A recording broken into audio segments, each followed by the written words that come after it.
evening. Hereby open Board of Select Board meeting for Monday, June 24th. It is 5:47. We're holding a brief meeting in order to conduct some business prior to the public hearing on water sewer. Could we please stand for the Pledge of Allegiance? I pledge allegiance to the flag of the United States of America and to the republic for which it stands, one nation, under God, indivisible, with liberty and justice for all. Thank you very much. We note, as usual, that this meeting is being recorded, and just going to jump right into old business. So we have a list of interdepartmental transfers and also a couple of corrections on the ratification of the payroll certification that happened last Monday. Mike, do you want to just walk us through this? This is typical for us for the end of the year. This is moving money around to the people who need it versus the people who didn't. A lot of the ones that you're going to see today are just mistakes that were made on payroll timesheets and the percentages of what came out of what account. The first one that you see, and these have all but in the first packet have been approved by the Finance Committee at their meeting last Thursday. The first one is being transferred out of my remaining salary line item, $5,000 to the community hall supplies to improve lighting upgrades for the front of the building so that we can light it up at night. Being glass doors that are dark at nighttime, we feel increased lighting will help security, one for the building, but two, our employees when they leave, when it's dark outside. Do you want me to do them all at once, or? No, let's Okay. go through them individually. Can I just ask you, so are the originals that I'm looking at are not signed by FinCom? Did they sign? Do you I need have, it? yes. You have the signed ones? Okay, so I don't in the yellow folder. You want to trade with me? Sure. Actually, a couple of them are signed. Oh, okay, so Maybe the it's first just the three first three. That's in the next packet, that's in the packet. So In the oh, all right, so I'm all the right. ones at the bottom. Okay. So, if I could get a motion, what we need to do is you need the amount requested and you need the account number from and to within the motion. I'll make a motion to transfer $5,000 from account number 001-129-5110-000, Town Administrator Salary, to account number 001-192-5400-000, Community Hall Supplies, for general lighting upgrades to the Community Hall building. Second. Any discussion? All in favor? Aye. Thank you. Move on to the next. Go ahead, Mike. The next one takes $1,000 out of my salary and moves that into the Town Administrator Supplies account, just so we can stock up on some stuff for the next year, as well as have Laura apply to get Notary Public Commission. I'll make a motion to transfer $1,000 from account number 001-129-5110-000, Town Administrator Salary, to account number 001-129-5400-000, Town Administrator Supplies, for general office supplies. Second. Any discussion? All in favor? Aye. Oh, question? Oh, I'm sorry. Yes? That was quick. Wow. Yeah, I'd like to speak as a citizen, Luke County, Shirley, former selectman. I think it's wrong what you're doing. I don't think you should take any money out of your personal account. I think you deserve every dime. You could come up with $1,000 somewhere else. I want to go on record as being opposed to that. It sets a bad precedent. Please don't do it again. May Go ahead. I, just to respond to that, to clarify, because I understand, before I was hired, when the town administrator search was happening, there was an extra $26,000 over what I'm currently being paid that's going to be left over in the account that's above my rate, because they weren't sure what I would be hired at. So after me being paid my full salary amount for the remainder of the year, there's $26,000 left over. You're not losing any money out of your salary. No, Transferring money. No, I'll be still paid my So full. it's a salary account that actually is in your money. Yes. Yeah, Okay. but I can That wasn't appreciate, stated. I can appreciate the way that was, I thought it was coming out of your salary. yeah, I I do appreciate it the way that was. $26,000. Wow, we got money everywhere. If I may, Cutting everything down. Amazing, huh? If I may, through the chair, that, we talked about this last week when we were doing the budget transfer, so that's why I think there wasn't discussion at the beginning part. And this was overage, given the Margaret leaving and the interim being here for an unknown amount of time and not sure what range the new administrator would be hired at. So it's a it's an overage amount from kind of that whole transition period. Just as a side note, I'm an old negotiator. Next time you go before them for your contracts, I'll go with you from now. I guarantee we'll get every bit of that I was just gonna say, 26,000. you'll stick up for him, no problem. But you're not gonna work for free. Oh, thank you. You're welcome. Thank you. We're gonna move on to the third one, please. The next one, again from the same source, $2,400 for minor renovations to the Community Hall Annex Building. After speaking with Director Moriarty, these won't have any effect on when dispatch moves in. It's to close off those remaining 2 offices to actually make them full walls rather than have that 1.5-foot gap at the top. I have a motion. I'll make a motion to transfer $2,400 from account number 001-129-5110-000, Town Administrator Salary, to account number 001-192-5400-004 for annex supplies for minor renovations to the Community Hall Annex Building. Second. And just to note, the balance after that last expenditure will be $49.81. Is there any discussion? All in favor? Aye. Great. Moving on. The next one is a timesheet correction due to an error in the amount of the percentage that was taken out of one, moving $142.45 from the Wetlands account into the Conservation Commission wages account. I'll make a motion to transfer $142.45 from account number 246-171-5100-000 Wetlands to account number 001-171-5110-000 Concom wages. Second. So you- Before you make a final motion on that, I just want, if there's any question, I'll explain it. Are you interested in it? Yes, sure. Okay. Name and Joe title. Galport, 16 Bolton Mill Road, Chairman of Conservation. Margaret and I had worked out in an effort to reduce the load to the town general operating budget. Yep. We were able to find a loophole where we could use some of the wetlands funds that we collect with every application that just keeps accumulating. And we had hoped to buy a Davis farm with it, but that got overruled by town council. But we can use that money for administrative purposes. So what Margaret and I had worked out was a 50-50, that we would reduce the salary paid to the conservation secretary by 50% and replenish that with money from the wetlands fund. And we did that for 2 years. This is the first time we've had to do a transfer because it somehow got handled internally, right? The account numbers. This time I was notified that I had an overage, I was overspent, which I couldn't figure out how we did that, but as it turns out, it was just the town money had exhausted. We had gone without a secretary for a period of time, so we had accumulated what we had not spent, is what I should say, all of the funding.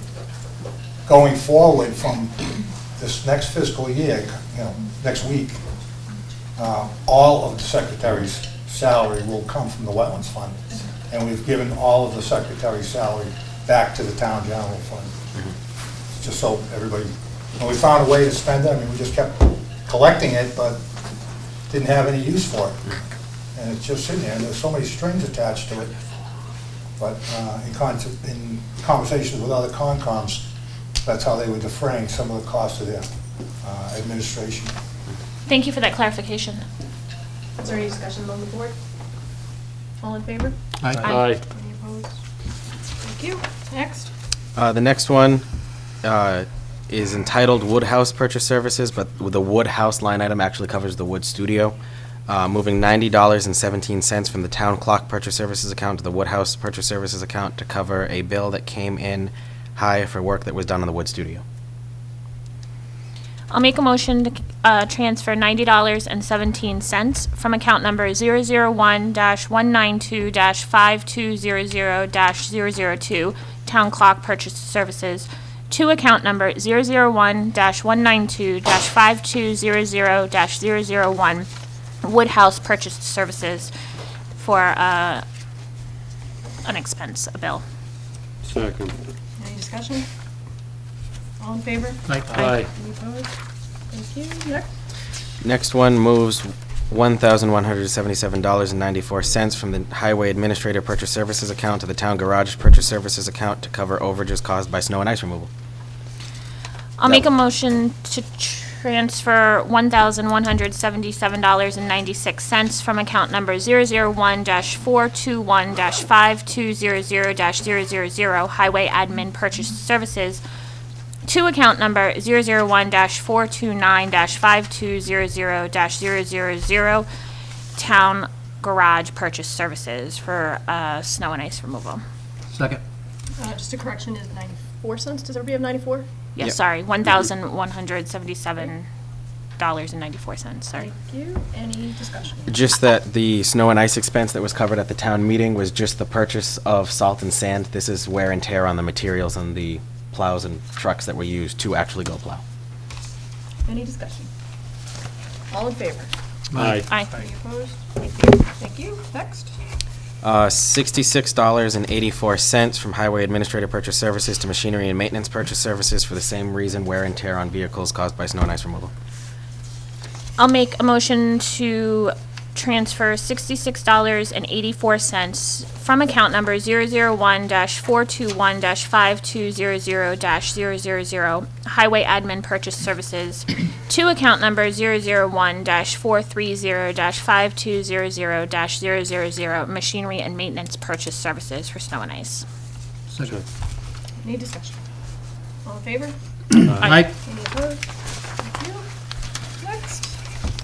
The next one is another timesheet correction, taking $27.64 from the Library State Aid account to the Library Aid Wages account. I'll make a motion to transfer $27.64 from account number 186-610-5110-000 Library State Aid to account number 001-610-5140-000 Library Aid Wages for timesheet correction. Second. Any discussion? All in favor? Aye. All opposed? Thank you. Next. The next one is another timesheet correction, taking $3,571.89 out of the water wages account and putting it into the highway clerical wages account. Nancy and Donna get paid a portion out of water, a portion out of highway, and a portion out of sewer. The percentages were wrong for what was coming out of highway and what was coming out of water, so this is correcting that to bring that account back up to zero rather than in the red. Wages to wages, right? Yep. I'll make a motion to transfer $3,571.89 from account number 610-450-5120-000 water wages to account number 001-421-5120-000 highway clerical wages to even out the percentages. Second. Any discussion? All in favor? Aye. Aye. Any opposed? Thank you. On to the next packet. The next one, the board received last week and approved, however, FinCom voted against it. It's the GIS mapping software that the town uses when we go out and do projects and we can make custom maps for the town. The only reason that the Finance Committee voted against it was that all the money was originally going solely into the Highway Administrator account, but because that's used by my office, the Police Department, and the Fire Department as well, Finance thought a portion should be taken out of each of those departments to reflect it. After speaking to Director Buckley before he left, it's easy, for some reason, the vendor that we were looking at had a strong feeling on 3 invoices rather than 4, so it's split, half currently going into Highway Administrator, and then a 4th going into police supplies and a 4th going into fire supplies. And again, it's all coming out of my salary line item that was up there before that 4908 that happened before, because this was accounted when last Monday's select board meeting happened. So that's a lot of reading. If you would like to make that motion of 3 transfers Mm-hmm. as presented with just the amounts indicated. Okay. I'll make the motion to transfer as presented for the GIS mapping software would be all coming from town administrator salary, which is account 001-129-5100-000. $1,236 would be going into account 001-210-5400-000, which is police department supplies. $1,236 would be going into account number 001-220-5400-000, which is fire department supplies. And $2,472 would be going into account number 001-421-5400-000, highway admin supplies, all for the purchase of the GIS mapping software. Discussion. If we could. Are you seconding for discussion? Before a second, I just had a couple clarification. Actually, you need to second for discussion. Is that Second all for right? discussion. Thank you. Thank you. Go ahead. Just want to, so with these 3 divided, the 12, and 2,400, Yep. that change Finance Committee's recommendation, or are they still unfavorable? Well, they said so long as it was, they'd be more favorable to it if it was broken out between the departments. They're, at their next meeting, they'll still go to them for, well, So they were unfavorable because of the it all being lumped accounts that it was together. coming from, not because Yeah. we can't afford Correct. GIS mapping, or that's not Yeah. something that we really need. Yep, correct. And your position is, this is something that the town needs? Yes, very much, very much. It's $5,000. Yep. I think Joe has spoken before in the past about the need for the upgraded GIS software, so I think. Okay. Thank you. Is that supposed to be 5,000 even? No. The numbers don't add up to 4. No, it's 499 something, 4. something, yeah. Okay. Any more discussion? All in favor? Aye. Aye. Any opposed? All right, thank you. Again, just as a clarification on those are transfers from last year's budget before we close the books, with money that's going to be remaining. If anything comes in under than what was just appropriated, it falls to general fund free cash for the fall. Thank you. All right, under Part 3, Old Business 029, ratification of payroll certification, I believe there were some name corrections. Yeah, the main differences here, all the numbers were correct. However, people's maiden names were still listed, so those corrections have been made. And since this is what the auditors look at when we get our annual audit done, Becky needs to show this is why John Smith gets paid $42. The only other thing that was changed is there were some corrections to not the dollar amounts were correct, but the numbers that were associated with the steps for the police department also needed updating based on our past union negotiations, so those are also updated as well. The dollar amounts are the exact same. So this is a vote for ratification. Ratification. Does anybody have any questions about the specifics of the corrections? No. Okay, so it's as presented. Make a motion that we approve the fiscal year payroll certification and ratification as presented. Second. Okay, so it's supposed to be ratified. Any more discussion? Nope. All in favor? Aye. Aye. Great. All right, under new business 4, and we appreciate all of you who are sitting with us waiting for the 6 PM public hearing to start. It is now 6:06. We'll probably start at 6:15. We're just going to go through and do the under new business approval of new personnel policies for non-union employees. And that's in front of you. The board saw this a little earlier as a preview. This is to make it so that our non-union personnel have the same personnel policies as our union employees to make sure that they're treated fairly and equal with each other. The main changes are allowing of a sharing of sick time. We currently have a practice that if you're out for more than 3 consecutive days that are sick days, you bring a doctor's note in, but it's never written anywhere, so this is codifying that practice. It's granting sick time up front come July 1st because we don't pay that back out anyway, so the new earned wage law actually recommends that municipalities give that up front. Vacation time puts it at the same schedule as our union employees because it was a lot different. That 15 at the end was actually 25, so there was 10 years difference between our union and our non-union employees. And it also gives the extra holiday that our union employees have for the Friday after Thanksgiving, rather that our non-union employees did not have. Thank you. This motion would be for allowing signature of the chair. I'll make a motion to allow the signature of the chair for the new personnel policies for non-union employees, as Second. presented. Second. Is there any discussion? All in favor? Aye. Aye. Any opposed? Great. Let me pass this down. This has all. Is there any other business, Mike, tonight? Nope. All right, so you'll notice on our preview agenda, we did not have public comment. We are moving straight into a public hearing on water sewer. Is there anyone here for public comment on anything that was just handled relative to any of the transfers and end of year business? Okay. Seeing none, I'll take a motion to adjourn.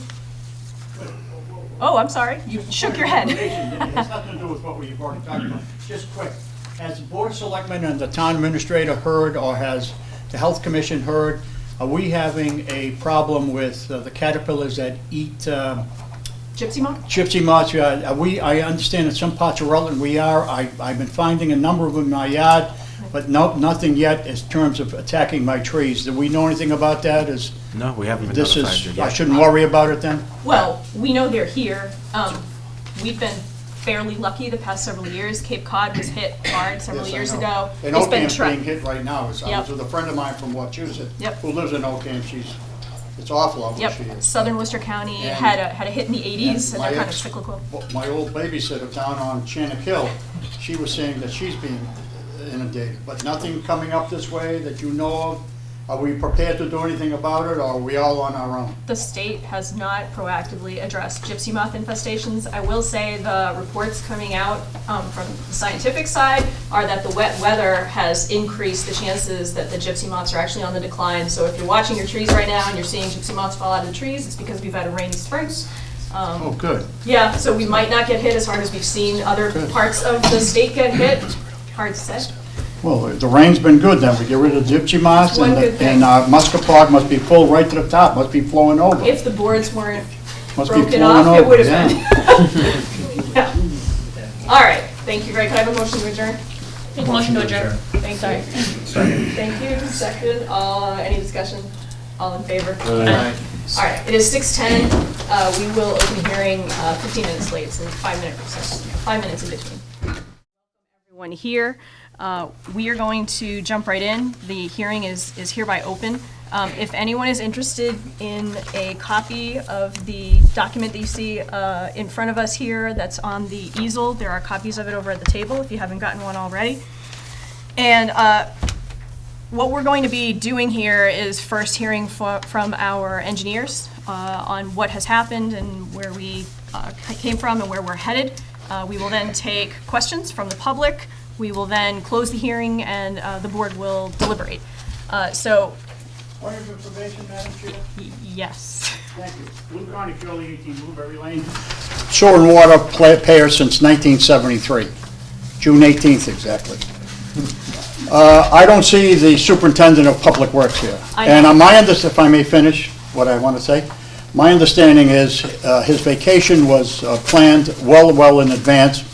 And so the head of that department, the man that runs the show, is not here for probably an incredibly important meeting. I want to know, is this meeting so necessary and we have to get this done tonight that we're doing this without the superintendent of public works? We do. The moratorium is about to expire at the end of the month, and water and sewer rates need to be decided so that billings can begin for the next cycle. In reviewing the schedule that we had over the winter, when Joe started in January, we did know about this planned vacation. He's actually on a trip with Scouts. Unfortunately, we were working around the fact that the town meeting needed to happen first so that we knew what would occur and how the body would vote at town meeting. We then had to work around multiple vacations and get a couple of clarifications on things that had come up sort of at the 11th hour. So I agree with you. It's not ideal to not have him here. Thank goodness he prepared very well for this. He provided an enormous amount of documentation. He's been talking to Mike the entire time, right up until pretty much the moment he left. I think he sent an email within half an hour of him leaving. And so hopefully, any question anyone has tonight is answerable by the people in this room. And that includes the questions from town employees, town residents who are here for the public hearing, members of the board.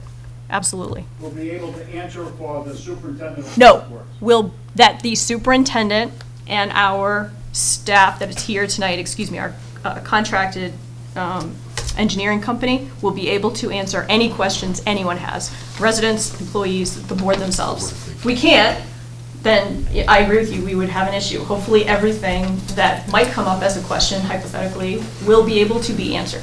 When does, through the chair, when does the superintendent get back from vacation? Not until after the 4th of July holiday, I think, right? The week of the Fourth. The week of. And just for everybody's, maybe I'm the only one that doesn't understand it, and that could be true. You said the moratorium is ready to run out. Can you please explain what moratorium you're talking about in case we're being televised? People back home while they're having their dinner can hear what you're saying. We are being televised. We are currently in a moratorium on connections for water and sewer. That moratorium was instituted last year, right about this time, with an expiration date of June 30th, 2019. Question, Madam Chairman, Harry Seckman, 13 Beechwood Drive. If I understand, the moratorium, if it's not continued, then the builders have a right to put in sewer, and I'm not sure I understand what the moratorium is, sir. I guess I plead ignorance on that. It's on new connections to the water and sewer system. There were Okay. quite a few projects that were grandfathered prior to this happening. So in terms of who is affected, it's for brand-new projects that hadn't previously been approved for addition to the sewer system. Okay. I don't want to jump ahead of ourselves, but I will say that probably the water side is more important relative to capacity than the sewer side, but I hate to, that's probably an opinion. I'll put that out there as my own opinion. So, because our rate is based on sewer flow, if the moratorium is there or not, if it's based on per cubic 100 feet, what difference does it make? Okay, so fair question. Probably we will want Weston and Sampson to address this further, but let me state right from the get-go that the moratorium and the water sewer rate structure discussions are completely separate. Okay. One does not speak to the other. We So- have very specific issues that instituted the need for the moratorium when it happened. We've had them before. The water and sewer rates are something separate and different. So, correct me if I'm wrong, what you previously said then was that we have to get the rates because of the moratorium, but we don't necessarily have to approve rates because of the moratorium? No, I apologize if I gave that impression. No. That was... No, okay. no. Rates are Okay. separate, moratorium is separate. The moratorium is coming up for expiration. We would like to act on that tonight. We need to, as a board, act on that Okay. tonight. Sewer rates, because of the dates, because of when billings happen cyclically, we need to act on as well. Okay, and the billings come out when? July 1st? For our We sewer just rates, had- the new ones that we have to do? Because I'm thinking, why can't we wait until Joe gets back? If one has nothing to do with the other, and if billing rates don't come out till August or September, why do we have to rush this through? Why can't we just wait for Mr. Buckley to come back? I guess that's, I'm all mixed up here on this. The rate structure will take effect immediately. I mean, my question through the chair is, if there are questions tonight that cannot be answered because of our superintendent's absence, are we to act without information to move forward? Could this meeting not have been scheduled last week so that Joe could attend? Or who set the schedule for this meeting? So cooperatively, we set the schedule Who's based. cooperatively we? Because a lot of the board did not know that Joe was not going to be attending tonight. Mike, Yeah. Joe, Weston and Sampson. I was included just as the chair so that I could make sure I'd be available as well. We didn't have a lot of time in between town meeting and this June 30th deadline. I mean, we've had 6 weeks since town meeting to schedule this. We couldn't schedule around our superintendent, who is the singular most important person to be here for this conversation. Nobody has a telephone.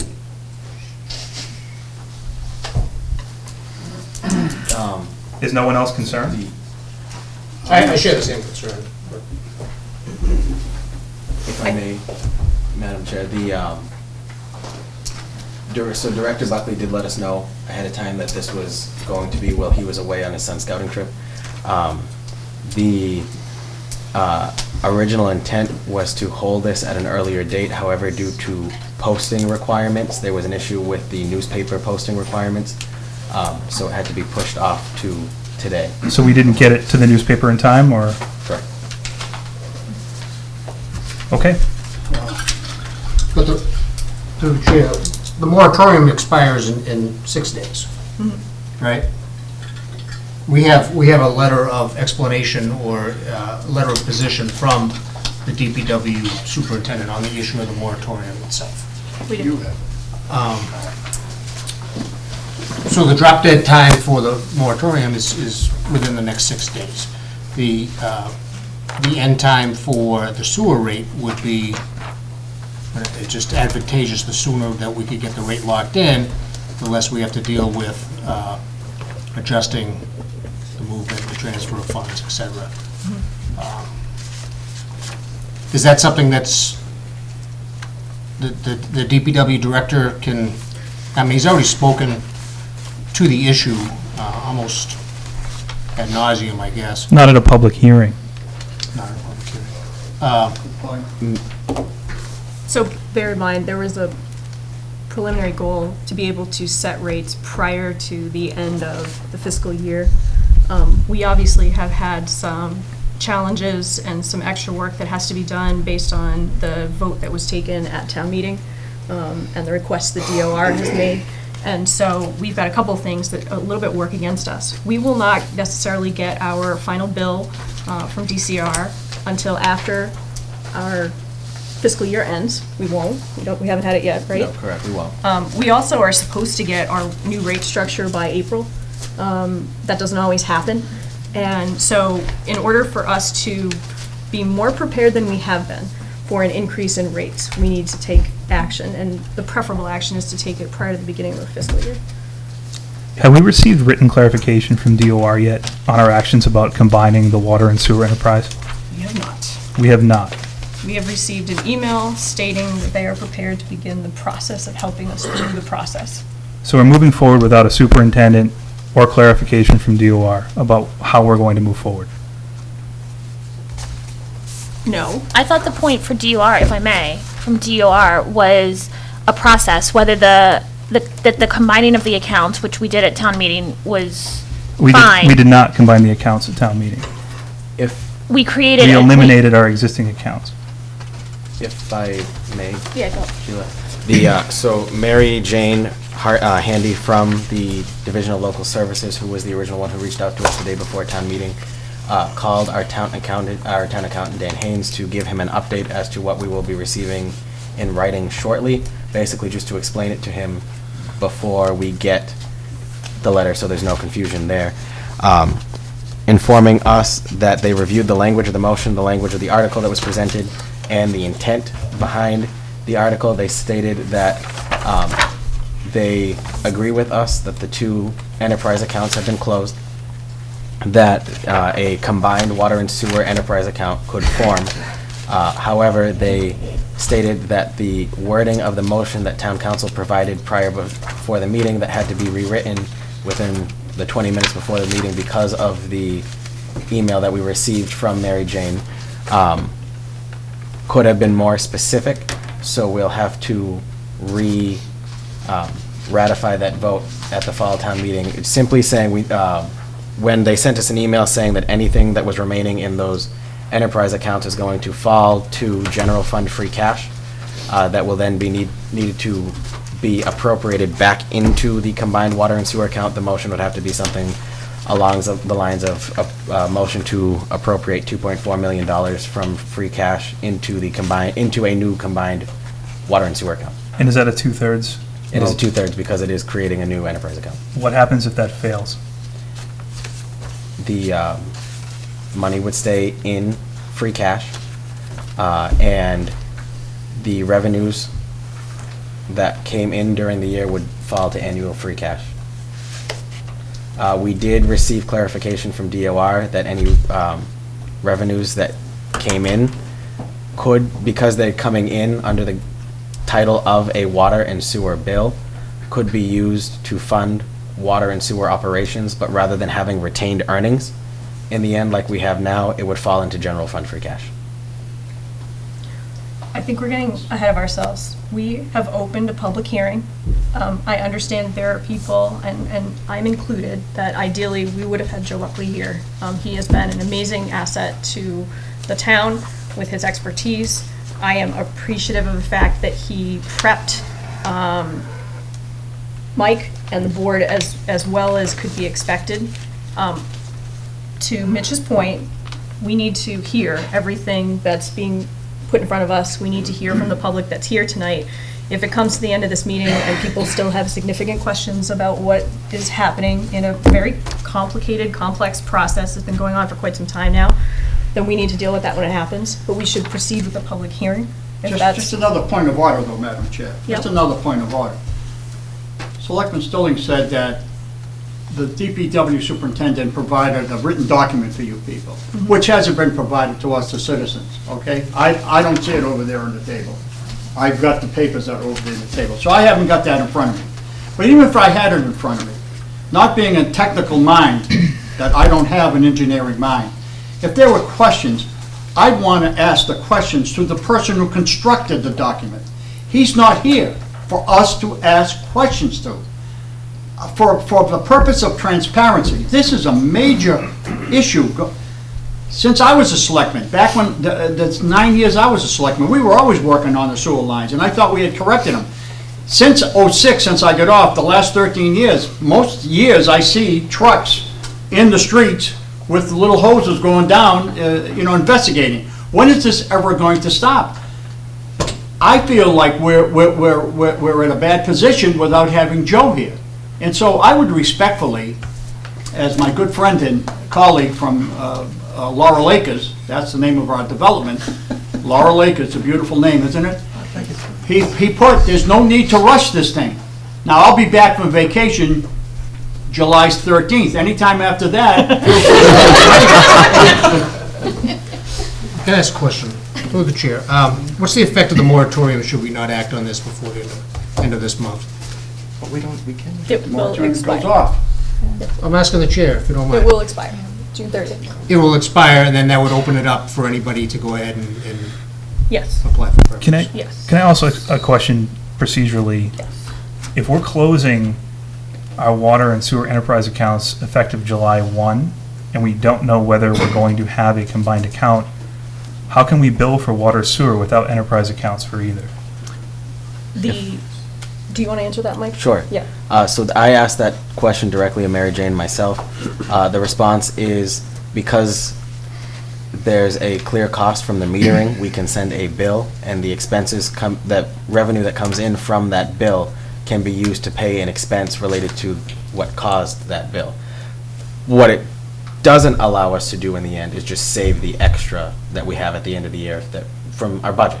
We have a set sewer and water budget that town meeting set, so those can be funded. But if revenues come in over budget, rather than recouping that for sewer work in retained earnings, it would fall to free cash. Another question. Through the chair. Let me just speak to Lou's question. And again, we all agree, ideally we would have Joe here. Joe's not here. Joe has provided us with documentation, but it is why we have Weston and Sampson here, who of course have been the primary driving force behind any engineering happening, decision-making happening with our water and sewer systems. I understand we don't have our employee here tonight, and Thank you. we're gonna see if we Thank can, you. we're gonna see where we get as far as all the questions that come up and whether they are answerable tonight. I fully understand that. We haven't even gotten to the questions yet. We've gotten to questions about the questions. The point is, if we get to the questions, and then we wait until Joe comes back, it's going to be very confusing. Why don't we start this thing clean by having a meeting when Joe is here? I'm sure our good friends from Sampson and Weston aren't going to mind coming back up here. I'm sure Rutland. They've spent a lot of time in Rutland. There's Sampson and Weston were here when I was a selectman, so I'm sure they know the lay of the land. I'm sure they won't. I'll be perfectly honest. There has been nothing clean about this for quite some time. We are posted for a public hearing. We're going to get through our hearing. We're going to try to answer as many questions as anybody has, and let's see where we are at the end of it. Okay, I'll shut up If on we it. don't make decisions tonight, we will still have had a public hearing that gave us the questions we need to answer. I don't think that it's a waste of our time to be here tonight to see what comes up. If there are things that we don't have an answer to, good, we need to find the answers. That it's well worth it. Certainly, this won't be the first time that communities have held public hearings, closed them, and not necessarily made a decision immediately after their closure. Other communities have acted just as ignorantly as us as well. Once in a while works. Once in a while. Would you necessarily close the hearing, or would you just continue? We might to a continue future it. date? We might continue it. Yep, we have some options. I mean, I would leave you options, Yep, rather than closing. Right. Because once the hearing's closed, you can no longer Correct. accept information. correct. We might continue it. We have some options. Okay. Let's see where we get. All right. so Question any- again. Yeah. Could the moratorium be continued for a very short period of time? Oh. Or does it have to be another year? It is Could absolutely. it be continued for a month? Oh, I Because, see. I would say, this is, Mr. Connectney, this will be the only time you'll hear this. I actually agree with the gentleman from 18. You did when you were a sophomore in high school, sucking up for a grade from me. You said me all the time. It's the only time. So, I mean, I'm agitated. I'm agitated because look at the friendly audience we have here, right? They're going to be asking questions that are geared towards a particular subject matter in there, and you put us in a position. I don't purport to be an expert in water or sewer in there. It's the last thing that I am. Because the questions are going to be derived for specific experts in there, and for us to not have an answer to give back or to try to wing it in there, that's not doing the due diligence. And as the gentleman from Blueberry said, the author of the letter is not subject to cross-examination. He's not in there. I'm agitated. I'm agitated that the person that needs to be answering the questions is not here. And if we can move the moratorium a few weeks until he comes back, I would like to. My policy is that we don't have to be the smartest person in the room, but we know how to find the smartest person in the room, bring them forward, and that's what we are. We're not sewer experts in there, but you bring the sewer experts in there, have the questions directed, and then we make a like-minded decision on what's in the best interest of the town in there. And it puts us in an awkward position. So I'm frustrated. I am frustrated. Okay, so let's just put out there that a public hearing is meant to be a fact-finding. If we were to come as a Board of Public Works before this body and already have our decisions made, we wouldn't be doing our due diligence. If questions come up tonight, legitimate questions that we do not have an answer to, we will absolutely need to address them.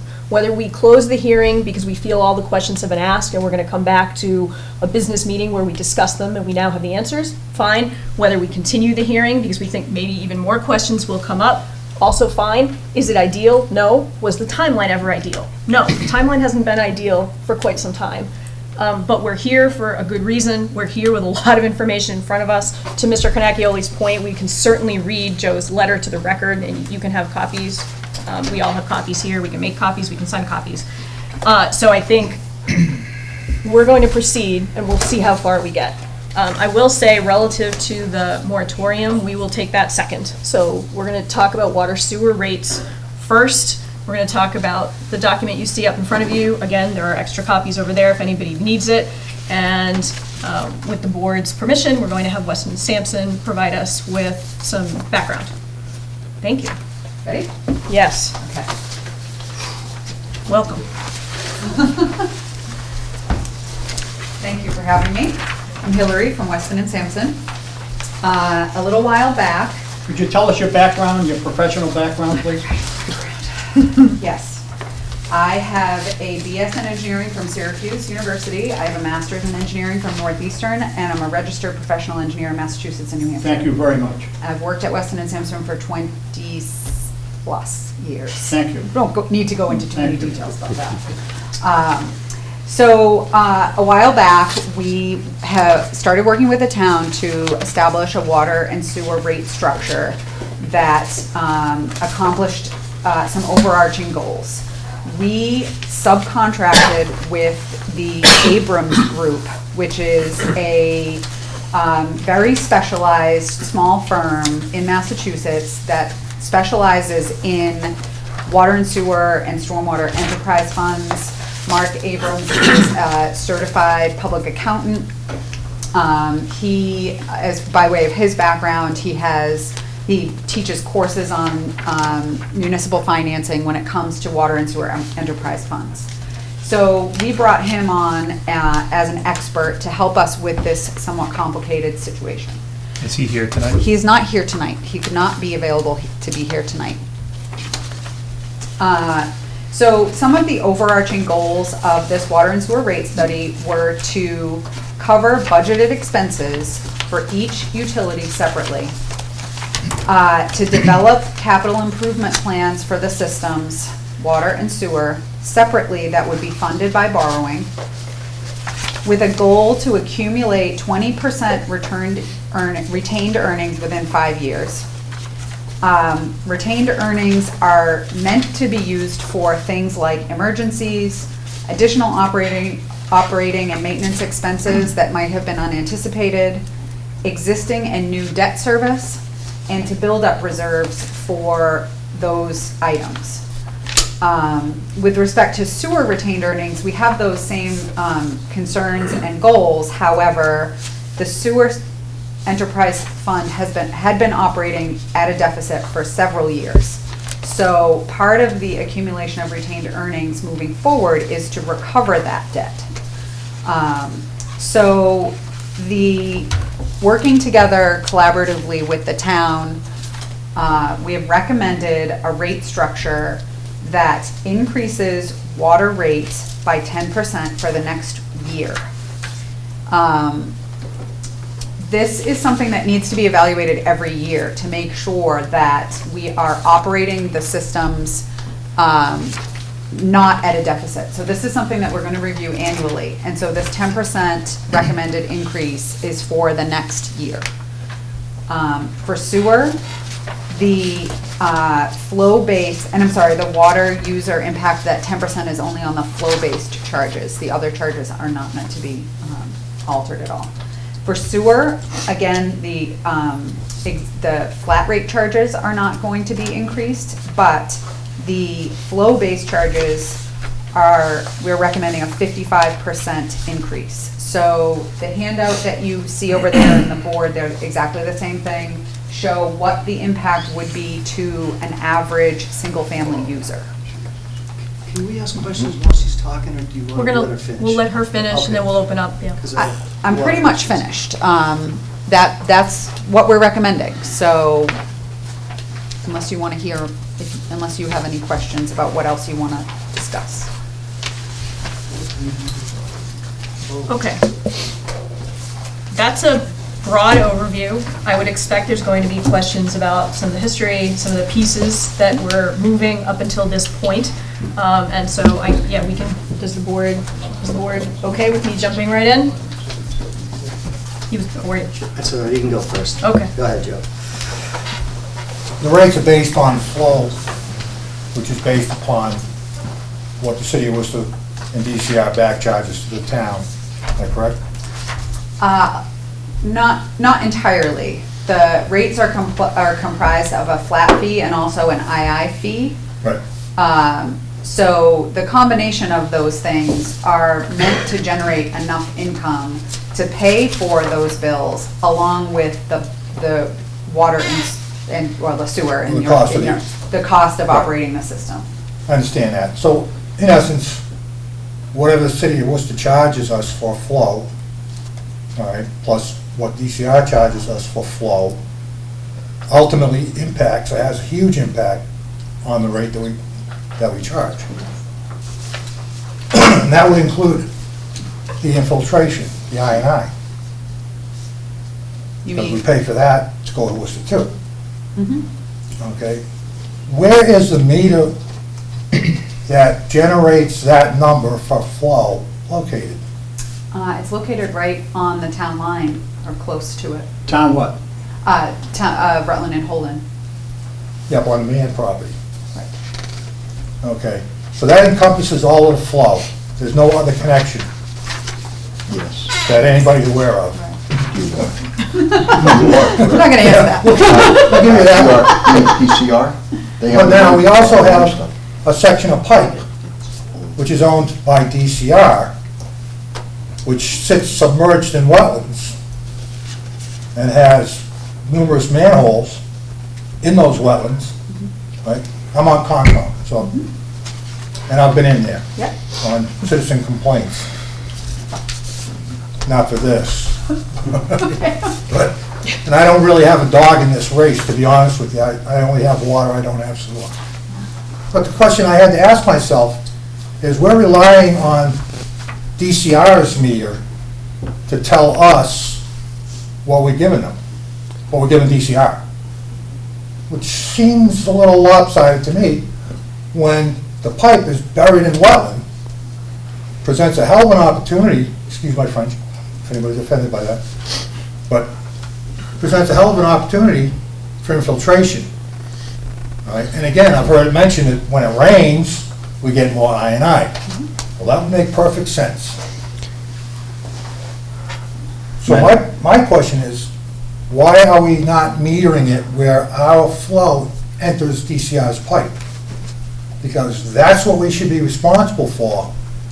And if it's some number less than what DCR has been charging us all these years, then DCR owes us a lot of money. Good point. Excellent point. All right. Now, the other point I'd like to make, all right, we had I&I study done by Weston and Sampson, and I know some of the things that went on, and I got, Gary got me involved in some of it because it involved wetlands.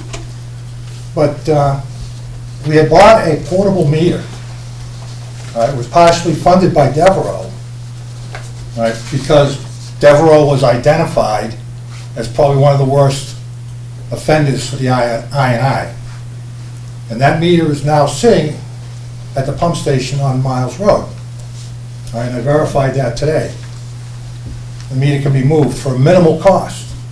In fact, the cost estimate that was given to me by Gary Kelleher, because he's the guy that I called today to find out, he estimated $1,000 to move the meter.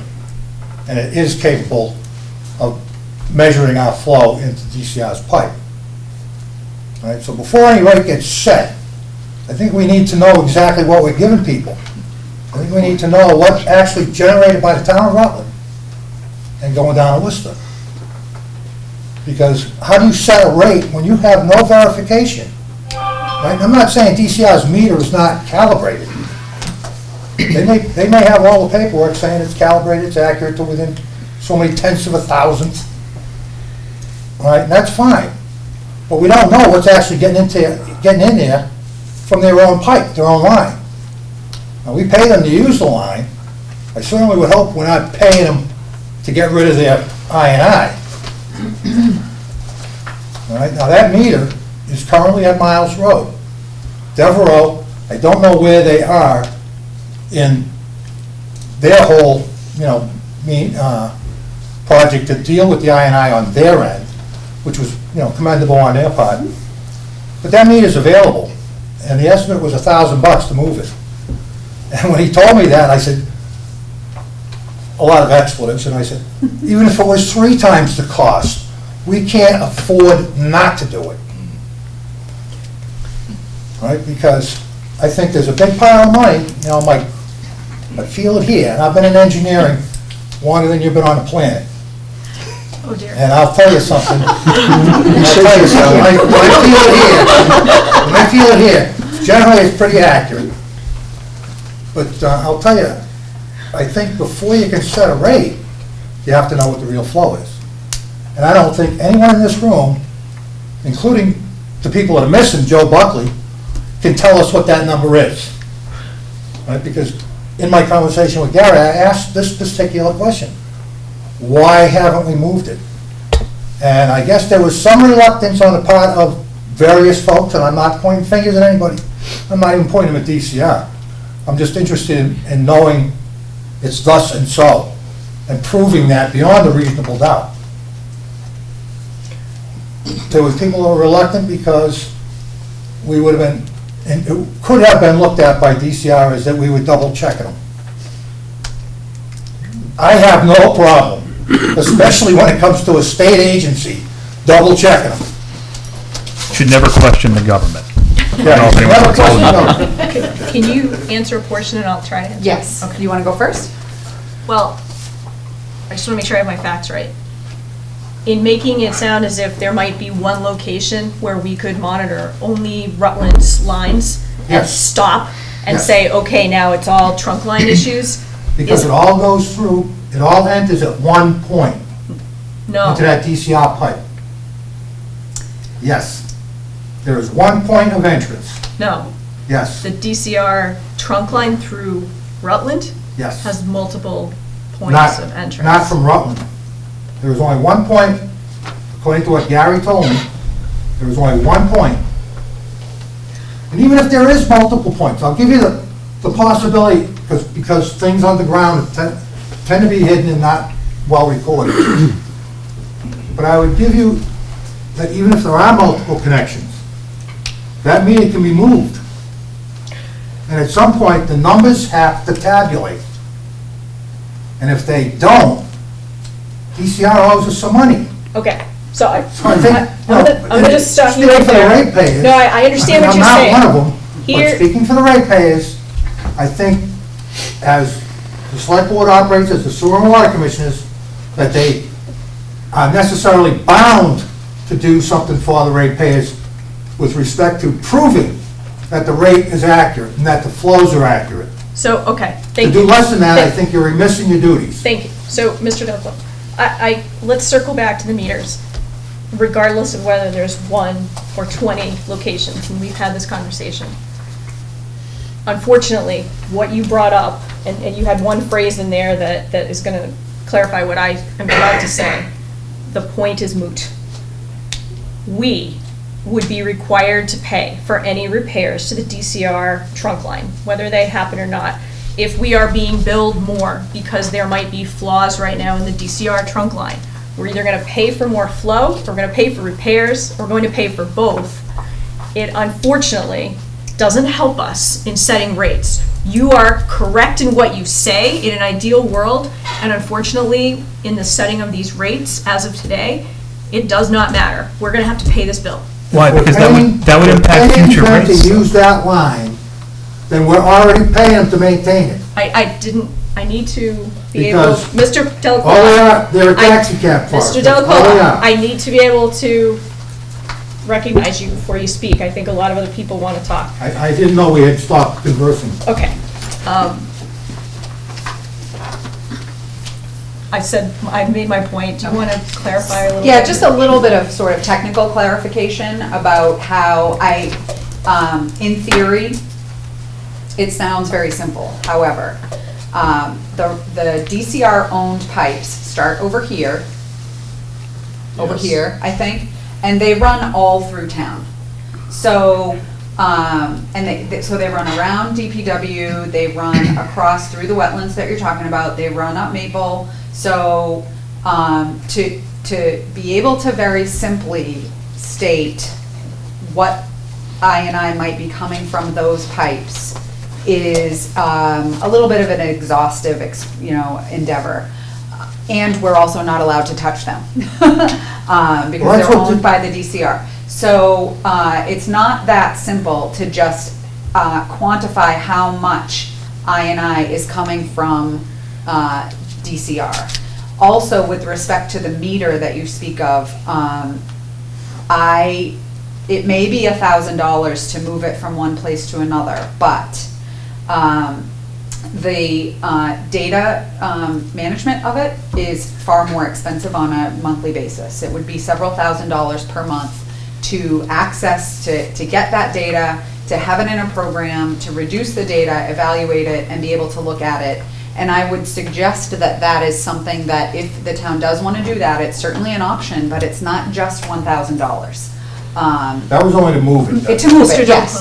To move it, it might be $1,000, but it might also be 5 to 10 on a monthly basis to keep it calibrated, provide the electricity for it, to get the data, to reduce the data and look at it. The data hosting needs to be done by a specialized firm, and to look at the data to say whether or not it compares well to what DCR is measuring, and then fight with them about it. And to Sheila's point, that this conversation doesn't really get us anywhere without an agreement with DCR that, you know, that they are subject to checking and that we would be challenging them, because that is more of the intermunicipal agreement doesn't allow for that right now. So while that does sound like a good idea, it might be a year-long type of study to get us where you want us to be. So it's not quite so simple as $1,000. You've had your hand up for a while. I don't know if you have to get up, Harry. Maybe. I do, because I have some papers I want to go Okay. through.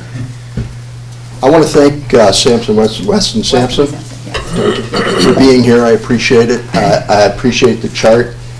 I was lucky enough to obtain a copy of Mr. Abrams' report.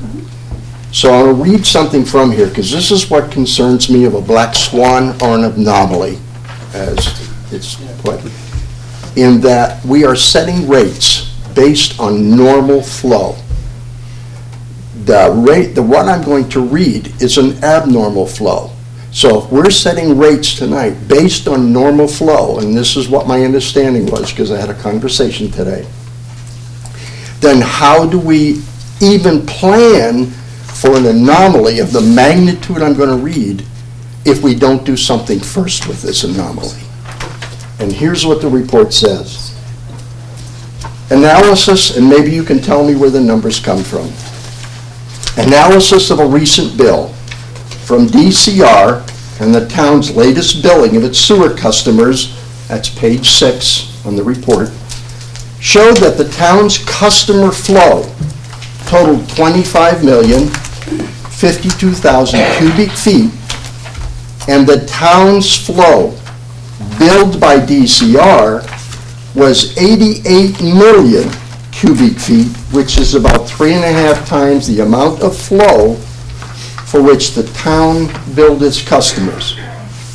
Now, as an engineer, is it possible that every month nearly 6 million gallons of I&I enters the sewer system? Every month. Because that's what these numbers come out to. So if this is what their billing is for, that's a big problem that we're going to be dealing with going forward if we don't find out where those 63 million gallons came from. Is that an issue? Is II an issue in the town? No, is 63 million gallons an issue extra? You're talking annually, right? So Yes, that's the total yes. annually? That's a question in the report, though, I just want to clarify, because it doesn't say. Mr. Blair, Mr. Blair, please, But it doesn't please, say no, annually or let anything. her finish. We're gonna have to Okay, keep 'cause this, hold on. she asked the Mr. Blair. questions. Pat's got the numbers. Go ahead. Did you want to answer? I'm sorry. Yeah, that was analysis of the bill for 1 quarter. That was 88 million for one, so we were, For one quarter of the year, it was the wet quarter, it was the second quarter of the fiscal year. okay, so it was a wet quarter. Did we have other wet quarters throughout our history, such as hurricanes and things, where we were billed to this extent? It was actually one of the wettest falls on record in history. And the spring was also really wet as well. So the combination of the fall, which is quarter 2 into the winter months, and then quarter 3 into the spring, and the rain continuing through, the flows were extremely high. Yeah. I guess if I was living in a city with concrete, I could buy that number. But I live in here where we have forests, we have ponds, we have lakes, we have stuff that runs into them. We don't have a concrete system where that kind of flow to me. So I guess I understand what you're saying. I just don't buy the numbers where we're being charged for 3 times, even though and that's just the spring. That's not the annual then, you're telling me. Well, annual would be less. Those were during those 2 peak quarters when we did get an extremely significant amount of rain. So you wouldn't want to extrapolate those numbers and assume that they're like that annually. So there's also very dry months where you don't have those excessive flows. So it's not a linear calculation. I understand that, but I guess I'm looking and saying, okay, is this a 100-year flood, so to speak? Or can we expect this on a regular basis with the weather changing? So that maybe our rates that we want to set don't coincide with what we really need to fund the sewer fund if we've got events like this. And my point is, maybe we shouldn't look at, these are questions that I think need to be answered before we even look at setting the rates. So I think, Mr. Selectman, is to answer that briefly. It is abundantly clear that we need to take a closer look at the rates a lot more often than we have been. We had, let's say, the past 3 years, where we would come up against that third quarter bill, it was higher than anybody expected, and the money wasn't there to fund it for various reasons that we can go into, and maybe there was a perception that it was an aberration.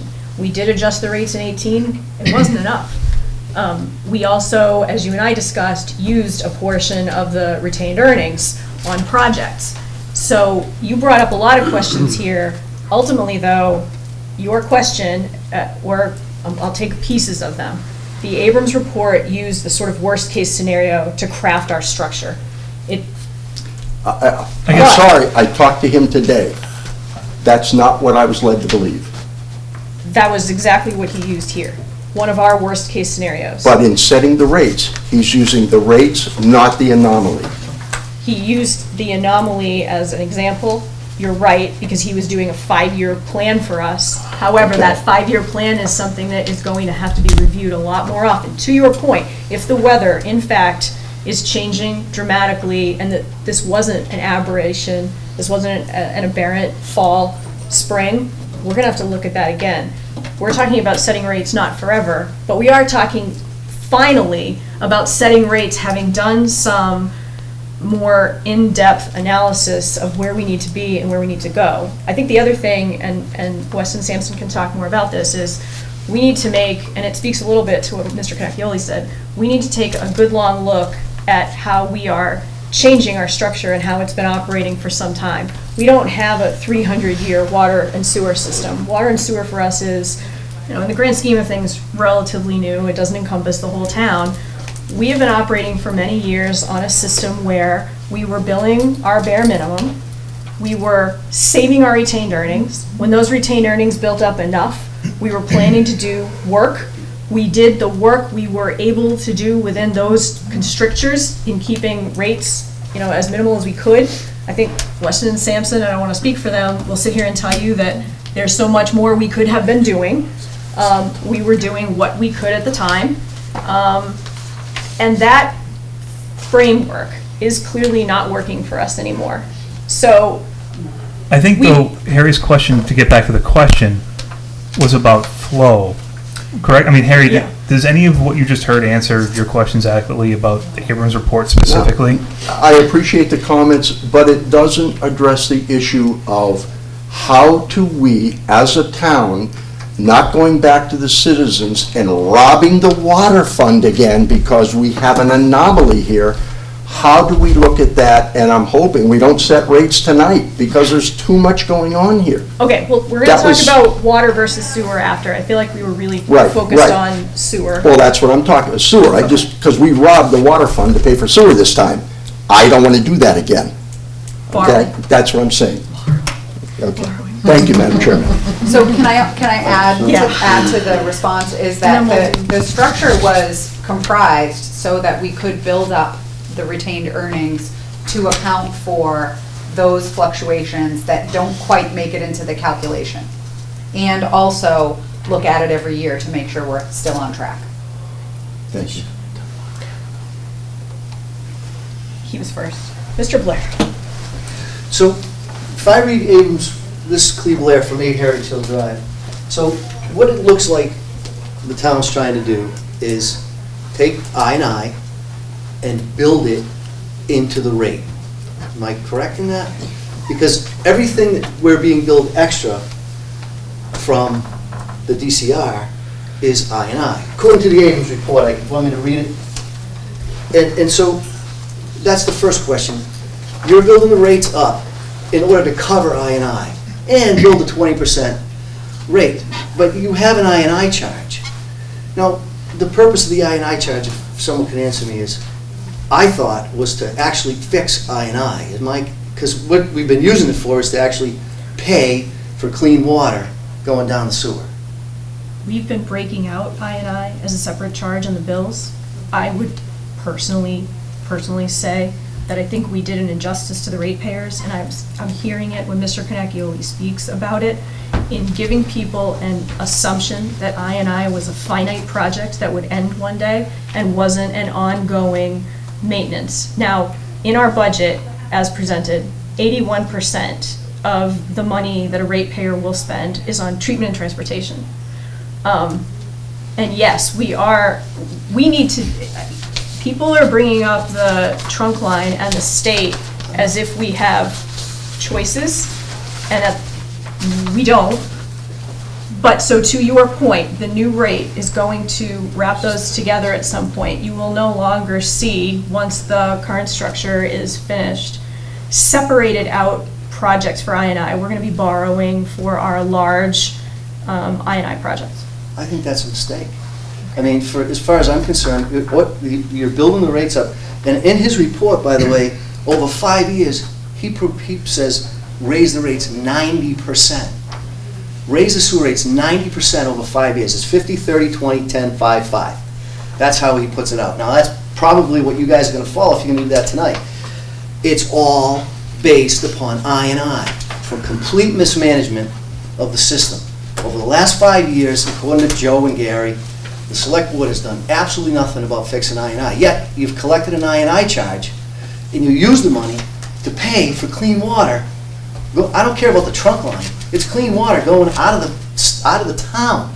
So it's completely wrong to build that into the rates. Why not, if you're going to, you've got the problem. So why not leave the I&I charge? Yes, you have to adjust the rates because costs go up every year. I'm not saying don't raise the rates, but to put it in the rate to cover I&I and then fix the I&I. If you had fixed the I&I, you wouldn't have the rate problem. Complete mismanagement by the select board because you're the water and sewer commissioners, you haven't done a thing. Over last year, you shut off all the connections, which was a complete blunder. Then you haven't done anything over the last year to fix any I&I. So what you're going to do today is you're going to raise the rates, and it's completely based on I&I. Completely. It says it right in his report. The inflow and infiltration charge is used to cover the cost of flow entering the sewer system. This is right out of Abrams' report. From sources other than the metered flow, rainwater or groundwater. The I&I charge is $33.25. As far as I knew, that I&I charge was to cover work that was going to be done. If you put everything in the I&I charge for the rate, and then if you start fixing it and you cover the rate, the differences with it, but you have to, in order to do that, you have to add users to it so that the last time you guys, one time you raised rates, you sent out a letter that said the more users we put on it, the more the cost gets spread over. That was a letter that came from the town in April 5th of 2010. Point is that building the I&I charge into the rate is the wrong place to put it. Build the I&I charge, put it on the I&I charge, leave that in there. We're already paying it. But you don't have to raise the rates, because after 5 years you raise it 90%. If you actually do something about the I&I, you're going to fix everything proactively, instead of the way you're doing it right now. So I made a statement, but the question still stands. Are you building the rates in order to cover the cost of paying for the I&I? I think, can I follow up? There was a comment you had made in there about the rates going up 90% over the next several years, which is in the report. There was a question that was asked at the public information session that we have not yet heard an answer to from our superintendent about how out of line that puts us with the rest of the Wachusett community. Does anybody have any answers as to what percentage or how in line we are with those rates? Are we higher? Are we lower? In the middle of the pack? My concern is how that's going to affect commercial development and prospective commercial development in town if our sewer rates are 40% higher than Holden's. Does anyone have the answer to that? Did Joe provide that? Bueller? No, I think Hillary's answer the last time was there was a little bit of apples and oranges. It sounds like you have a number. Hillary, was that your answer last time? Was it apples and oranges? So Rutland is a unique community, so it's hard to compare them to other communities because of the DCR bills that you have. So it's not really easy to compare you to other communities. But I think we provided last time information on some other nearby communities, an analysis that we Could that be handed provided this over to the last community? time. I mean, you did, and that's what concerns me, is that, does that reflect the rates we're proposing for this particular raise? No, or does this that is the reflect- old, this is like, This is this the old- is the sort of old rate, which is that 1,200 number. So do we have anything that reflects the new rates? The proposed new rates? Well, I mean, you can look and see where we are in that. Well, yeah, but the community can't look and see where we are in that. I mean, we asked this question at the last public information session and told there'd be clarification prior to tonight's hearing. The comparison is on the website. Okay. I know that it was on there. I had checked it today, so it has been up there, I think, since we provided it on the DPW site. Okay. I think, so I understand, and I'm absolutely hearing it very clearly. People are frustrated and they're thinking that the bills are going up because of things that should be in our control. And I'm gonna suggest that, to a point, a little bit of this is 6 of one, half dozen of another. We absolutely can be more proactive about our own I&I. We absolutely can be more proactive about working with DCR on correcting any of their I&I. We will pay for the repairs that DCR does. It's part of the agreement right now. And the agreement is in need of updating. We're right at the end of it, and negotiations are supposed to have already started, and they're about to start. So when we are talking about raising our rates, or whether we should have raised them quite some time ago, or whether we should have done work quite some time ago, we financially might have been, and it's hard to say, hindsight's 20/20, might have been in the same place already that we are about to head with these new rate structures, because there is I&I work always to be done. There is always going to be a decision to be made as to how aggressive we are about that work, and we are always going to have to make a decision about what we push and how much ability we have to push DCR to do work on lines that don't belong to us. I'm just sitting here thinking, after all the years of doing this, these are opinions that I don't necessarily disagree with, but it doesn't change the bills that are going to come in. And the fact that we're going to have to address these bills. We have long-term things that we can do. We have things that might change our flow. But they're not going to change it today, tomorrow, or in the next 30 days. We still have the same issues in front of us with 81% of our budget going towards treatment and transportation with a bill that comes to us in the mail and has to be paid. I'm just going to put that out there. Can you just answer Joe my Becker. Can you answer my question? Can I take a stab at this Sure. question? But I had questions of my own, so I don't know which you want me to try first. His first. Whatever you want to do. I'm Joe Becker, 18 Crestview Drive. So I guess if I could, through the chair, try to attack a question that Clea asked regarding why or what the I&I charge of $33.25 a quarter goes to, and what the intent behind that was. Clea, the intent behind it was not to fund I&I rehab. What the intent was is to fund the treatment and transportation piece of the budget for that part of the flow that was not billed, I&I.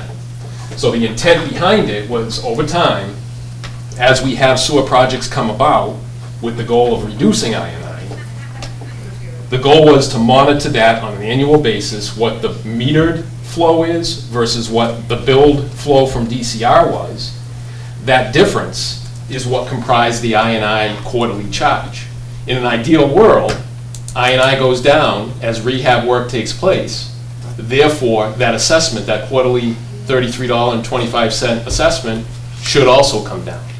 To Sheila's point, it didn't work out as planned. And maybe that approach needs to be reevaluated. But it was never intended to actually fund the rehab work. There's debt in the sewer budget that was intended to fund that rehab work, and there was money taken over the years from retained earnings that was meant, that funded that work, but it was not the I&I quarterly charge that ever funded it. So, now my questions. And I have multiple, and they kind of work off one another, and if I could ask a little flexibility for follow-up based on the answers? Do you want them answered as you go, or do you want to ask them all? Well, whatever's Whatever. preferred, We're doesn't gonna matter. So This the all first sounds question. terrifying, All right. so. It's not. So the first question is, we see what the rate increase will result in the terms of dollars, but what is the current sewer rate? And what is the proposed new sewer rate based on flow? I think that was in Joe's memo to you all, so I think I should let you answer that.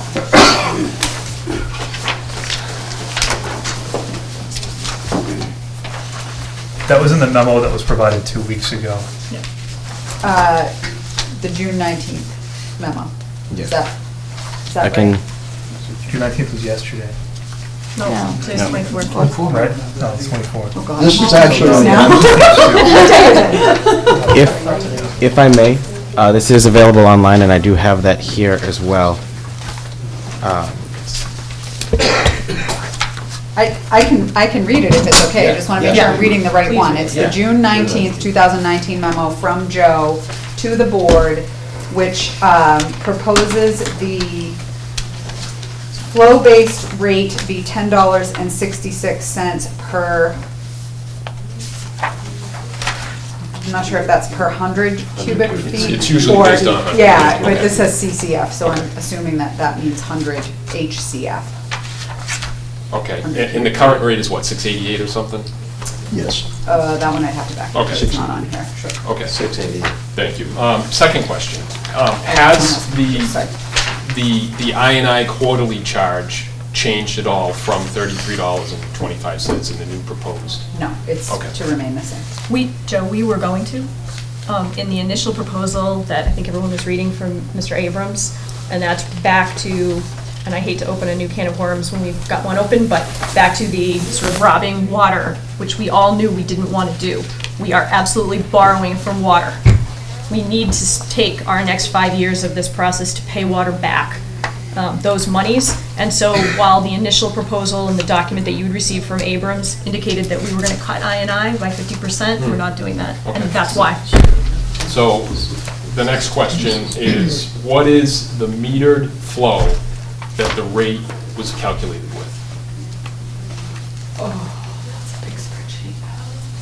Well, no, I mean, off the what, I top. guess in essence, what the Yeah. question is, in more simpler terms, is every quarter, we bill based on metered water flow. And whatever the total is for the last 4 quarters is really the basis for the calculation of the rate. Right. So maybe a different way to ask the question is what is the total CCF of metered water for the last 4 quarters? Can we pause on that question and see if Pat can come up with it in his tables that he Okay. has, and if not, then we'll have to get back to you. 'cause Okay, and that's then not the next half of that, and readily it plays right in line with it, and it kind of speaks to what Harry was talking to as well. What was the total CCF bill by DCR for the same last 4 quarters? Okay. So in essence, what is the amount that we have to base a rate on based on our metered flow? And what is the flow that we're being billed by DCR on? So in essence, what I'm looking for is what is our true I&I flow Yeah. versus our true metered flow, and how that all works into the rate that's been calculated. We're gonna have to follow up All with right. that one, because that. Harry had there's that, a- he didn't answer. What's that? No, he had. No, we had, No, I Yeah. I want to see how the calculation was made. Yeah, so that is a very, very large, complicated spreadsheet. Well, So it's not that we can't find it. I'm No, just it- saying that right now, but it's not. I don't mean to be argumentative, and that's not my intent, Hillary. You know, you and I worked together for years. My intent's not to be argumentative, but as a town, when we calculate our water bills, we know what our commitments are. Those commitments are calculated based on the flow when we do our meter reads. So while we may input a bunch of data onto a spreadsheet, at the end of the day, what it's really telling us is, we went out every quarter, we read every meter through the town, and we billed the customer. We know what those meters told us, in total, not by individual meter. We have a total sum by quarter, what our metered flow was, and that's a pretty straightforward number to obtain. Right. Yeah. Can I ask Joe a follow-up? So Joe, hypothetically, I understand what you're saying. We have a number. We're gonna bill based on a flow number that we knew we had. Yep. However, we know we have, unfortunately, an unknown number Yep. coming out of the DCR trunk line. Well, no, That we would- don't. That was the second part of the question. Well, we don't, but we don't necessarily, I see what you're saying, you want to get the difference. I guess my question to you is, how do you feel that should speak to setting of the rates? Well, I think my personal opinion would be one of two things. The way, the mode of operation that we've always been under is that delta, the difference between the Yep. metered flow and the billed flow by DCR. That has always been the number that we use to calculate the quarterly I&I assessment. In this case, it's been $33.25, and that number, the last time I saw it was updated was FY 2016 or thereabouts.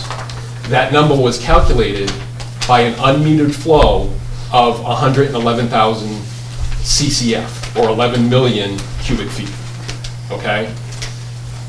What I'm hearing, and that's why I want to know what the number is now, because if we don't update that number, because obviously we know it's larger than 111,000 today, it has to be. So if we continue to use $33.25, it's pretty arbitrary. It's not based on any number. You can't justify it to people paying that number. So either, first option would be to calculate a new I&I quarterly assessment based on that delta, and then calculate the rate based on your true metered flow. The second alternative would be wipe out that I&I assessment, quarterly assessment altogether, and build it all into your rate structure. Which is what we're doing. You do it. No, because you're keeping your $33.25 rate. We are, but Which is we're doing- arbitrary. We're doing that in order to help in repaying the water users' retained earnings. All I'm saying is, I think the there was always a question was about the flow justification number. to calculating Yeah. that and justifying that $33.25. That's no longer, there's no justification for it anymore unless it's adjusted to the new delta. I was able to find Great. the numbers. So for FY '18, the total 100 cubic feet of flow that was billed quarter 1 through quarter 4 was 250,879 cubic feet. Okay. In FY '19 through quarter 3, we were up to 213,608 cubic feet. And that's metered. That's Based on water usage? That's metered flow. Okay. What was for that same FY18 4-quarter period, do you have the number that we were billed by DCR to determine what that delta? For the actuals, I believe we're looking at from the Worcester bills, the Upper Blackstone, and the MWRA charges for the year, for FY18, came up to $844,523. So. Oh, no, dollars. You have Yes, the okay, flow. so what I was kind of getting at is that the spreadsheets are set up so that you're comparing flow to dollars. So we'd have to go back into the source data to come up with the answers that you're looking for, which is why I'm asking for a little bit of time to follow up Yeah, and make and sure I that do. we're giving you the right numbers. Absolutely, I appreciate that, and I think Yes. it speaks to perhaps a good reason to hold off until that information's available, so the board can make a decision whether you want to continue down the road of assessing separately for I&I versus building I&I into the rate. I hear what you're saying. I Yeah. want to follow up with that. So you heard, from behind you, Mr. Blair, who, and I think a lot of people maybe misunderstand when they read their bill. I honestly do think we have done a long-term disservice to the ratepayers in making them think one thing in the way their bill was structured, when in fact it was something a little bit different. Our initial goal was to drop that I&I charge, roll everything together. The bottom line is, we have a sewer budget that encompasses many things. We might not be happy about some of the things relative to I&I, but there it is. And it was one rate, one number encompassing what we needed to do to run the system. You're suggesting suggesting as an option that we continue with what we were doing, which is separating out that I&I, using that as the delta, using that as almost a secondary charge. And so to your point about the arbitrariness, if only because it's old, of the existing charge that's on the bill, the reason why we have since gone back was in part because of something I think you had said at a previous meeting, and Harry's concerns relative to ensuring that we were not subsidizing sewer with water users' rates. And so in order to do that, that charge was going to be left almost as a placeholder to help us build back up the monies that we are borrowing from water retained earnings in order to pay this final sewer bill, because sewer didn't have the retained earnings, because we used the retained earnings back in a 17 town meeting. Yeah, and I remember the comments that you were referring to at the public information session, and that's not where I was headed. Basically what I was saying is, either you have that I&I quarterly charge based on the true delta, or you get rid of it altogether. But to leave a number that doesn't truly represent the difference between metered flow and billed flow from DCR, in my opinion, just simply doesn't make sense, because you can't justify it to a ratepayer. We could always justify what that number was to a ratepayer based on that delta. And if you leave it at $33.25, you really can't. Are you suggesting, and we can set aside the number, the 33.20, whatever it is, are you suggesting that we would be more transparent and clear if we renamed it? I just think we're looking for the number right now. Yeah. Well, but the number is almost irrelevant. What do you rename it, though? It just no, the numbers are not irrelevant. I mean, no, that number, the I&I number right now. So that I&I number needs to stay in place in one form or another to get us through the next year. That's how much money we need to take in. So whether you call it an I&I number. No, you can adjust your rate. We can go up even higher. So whether you adjust the I&I number or you increase the rate, the amount of money that you need to get through the next year doesn't change. Right. And I don't it's in disagree how with we're that. labeling it. So I'm wondering, because again, we all walked in from the Abrams report with a very strong assumption and a very strong preference to ensure that the water users would not be adversely affected by this issue on the sewer side. And having looked further into the Abrams numbers and seeing, well, no, actually, Abrams was thinking for a little while, maybe water did need to help sewer, and everyone said, no, we're not going to do that. And that was one of the reasons for leaving I&I. So to your point, you're right. We're leaving it there as an I&I label, and the label's not right anymore. Well, we can roll it. The charge is arbitrary. Yeah. You label it what you want, but the charge is arbitrary. The charge is absolutely arbitrary. So as long as we can agree to that, that's the only point I'm trying to drive at. Part of the rate, we could relabel it if we wanted to explain to our ratepayers exactly what was happening in that sort of payback process. But you're right, we could change it to 35, we could round it to somehow, you're right, it's an arbitrary number, but we did use it to formulate everything else. But, yeah. So, and last question until another question pops into my head, if I could ask. What is the budget that the rate is meant to, what is the number, I shouldn't say the budget, but what is the number that the new structure is meant to achieve from a revenue perspective? The budget from town meeting? Well, no, because I heard there was also capital things that were playing into it, because we're going to borrow to do capital rehab. So the budget from the town meeting is 1.4 million? Sorry, she's giving me an evil eye. Pat, I want to make sure that I am saying the right thing. So I think the answer to that is that. This is Joe's. This is the sewer. So it was 1.447, 1.7. So I guess the curiosity question is, in FY16, and I only reference FY16 because it's the last budget I was involved in, so that's the reason I picked it, is we had a sewer budget of $1.13 million. And the rate was calculated based on a metered flow of 115,000 CCF.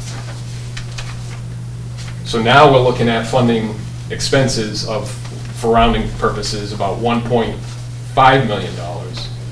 And we have a metered flow of 250,000 CCF.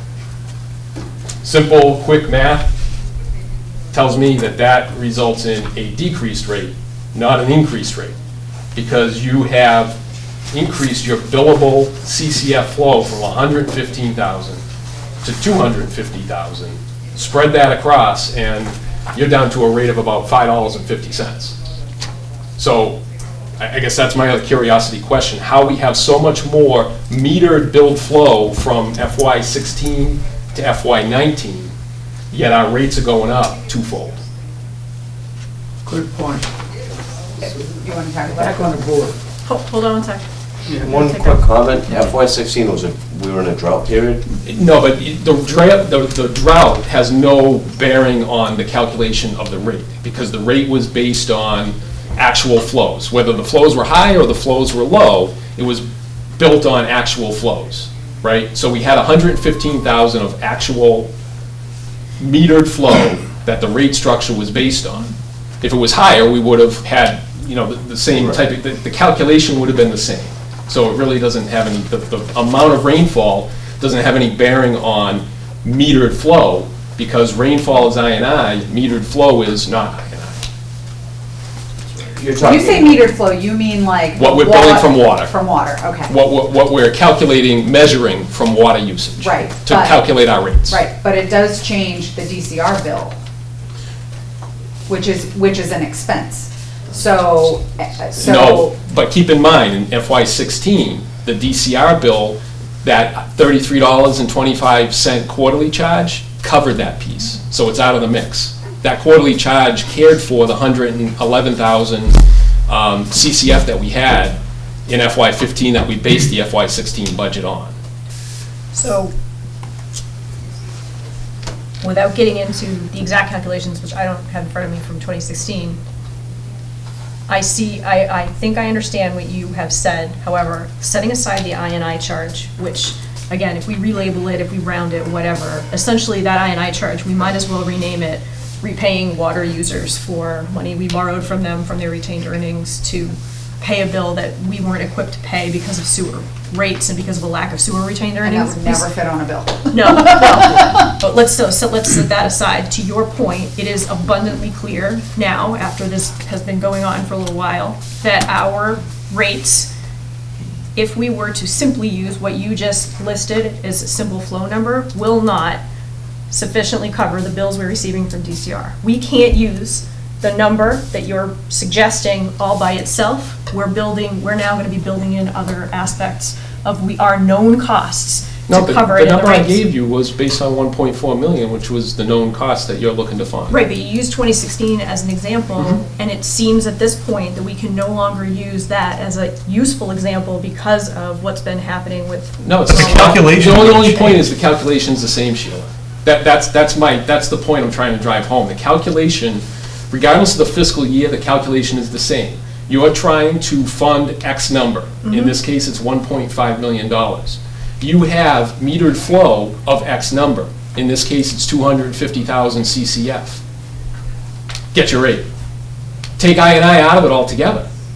And with that increase in metered flow based on water usage, you've more than doubled in the last several years your metered billable amount. And so I'm at a loss of how the rate goes up so dramatically based on the fact that we're really billing based on a higher metered usage than we were 3 fiscal years ago. Does Leslie and Sampson, do you want to, is there an answer to that, or is that? I mean, without going back to look at the spreadsheets and the numbers, I mean, you're rattling off a lot of numbers, and I'm like trying to keep track, I'm trying to keep up with the data that I have in front of me, which doesn't have all the source data apparent here. It's hard to answer that question right now. Yep.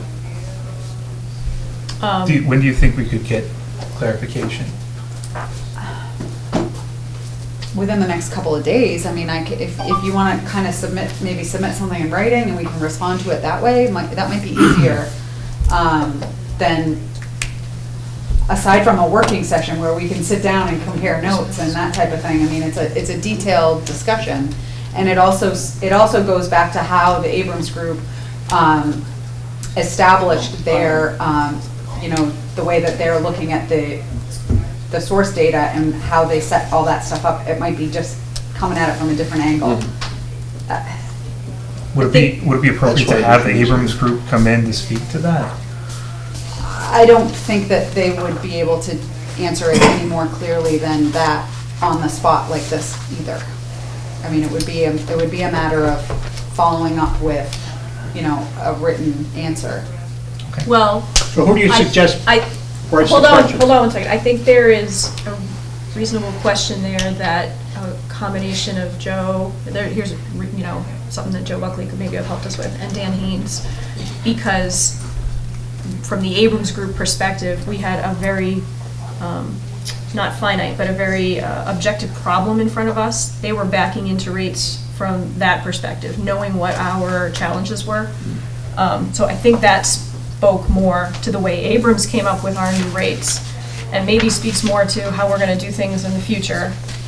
We should talk about it more than the way we were doing it, which was we were moving forward into the rates based on what we knew we had in front of us. They're backing into the rates based on what they've seen coming out of agencies that we don't necessarily always have control over, and I think they structured their rates that way. It was a different process, I think, than the way we've been doing it. I think that these rates, we obviously have very specific challenges that we had to deal with to begin with, but moving forward, looking at what Joe wants to do relative to wrapping any major I&I projects up in a debt situation rather than trying to do a savings account, it might speak to where this was headed. I know that doesn't answer your specific question relative to the math, but I feel like if we want those math questions, that's the workshopping thing where we get some numbers and say, well, here's where it would have been, 16, 17, 18, 19, 20, had we continued to do it with the way you are suggesting in that math. Here's the way we approached it in 2020 and why it's different. So that's worth the question. I wanted to go, there was somebody over here, was it Louis? Yeah, my hand was up. Would you? Go ahead. Just to take a little sidetrack off of talking about numbers, I just have two questions. Question number one, how's our relationship with the DCR? Dick, when I was a selectman, we had a guardian angel that protected us, first with MDC, then DCR. Was his name Ed McGinn? Remember that name? Joe McGinn kept an eye out for Rutland. And whenever we had a meeting, and we went as selectmen to a meeting with DCR and the other communities, we always invited our state senator and our state rep. And if they couldn't make it, they would send one of their people. So I guess my question is, question number one, then I have question number two. How is our relationship with DCR at this particular point? Because back in the day, we had a great relationship, and they really looked out for the town of Rutland. I was very happy about their attitude towards us. Question number two, one of my years as selectman, Worcester was doing some major projects, which were going to increase sewer projects. Tatnick Square was, not Tatnick Square, but Newton Square was one of them. Yes, the Newton Square project. And at the time, I was friendly with Bob Moylan, the head of DPW. I invited Bob, and Bob came to Rutland. We didn't go to him, he came to us, and to the Board of Selectmen and anybody who was at our meeting. We had a wonderful conversation that lasted about an hour, and we were able to work things out directly with Bob Moylan. So I guess my question is, how is our relationship with Worcester, seeing in fact that the new head of DPW came out of the DPW of Worcester? I was in Worcester the other day, talked to the assistant commissioner, who was an ex-student of mine back in 1975. I didn't realize I was that old. Why isn't he here? And he spoke very, very highly, this ex-commissioner, of our new DPW guy. So I'm sure he's got a tremendous relationship with the city of Worcester. Are we reaching out and working, because that is so important in a situation like that? So that's my question. So I can answer that one for you, Mr. Connecchioli. So Director Buckley has been in constant contact with John Scannell. He's the DCR division director. That's it, end the question right there. This guy- However- and he lives in this town, he's so anti-us. Mr. Cagnoli, Mr. Cagnoli, hey. Thank God. Joe and I, in going through our contract, our intermunicipal agreement for the contract that we have with DCR, we waited until it got after the date that it said that DCR had to inform us that they had to notify us that they're willing to start negotiations, to let them know that they were in breach of their contract and that we're going to be starting negotiations soon. And I invited Senator Goby and Representative Ferguson to show up with us to that as well. And I also have Secretary Katie Theohardy, who's the new Secretary of Energy and Environmental Affairs that DCR falls under, coming to town to talk about some stuff, as well as been in contact with Commissioner Roy, who's the head of DCR as well. So all of those things are happening, and hopefully moving forward, we'll get a better working relationship. I didn't hear you, if I may follow up, did you contact Senator Goby's office? Yes. She's very good, Yeah. okay. Yeah, they'll both be with us. But we're dealing with scandal. Yes. So in case anybody wants to see them, I'm not sure what was included in your packets, but letters went back and forth. June 11th, a letter from both Senator Goby and Representative Ferguson together asking for assistance respectfully regarding the extension that we were looking for payment on the fourth quarter relative to town meeting and then the upcoming fall special town meeting.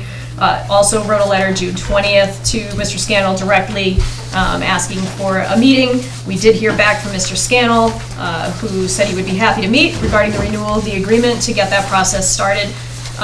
I agree with Mr. Cagnoli wholeheartedly. I don't think we could have hired a better person than Joe Buckley to help us through this. The water sewer issues and the water sewer systems really required somebody with that kind of expertise and background. And I agree with you. I'm certainly hoping that his Worcester connections and history will help us out.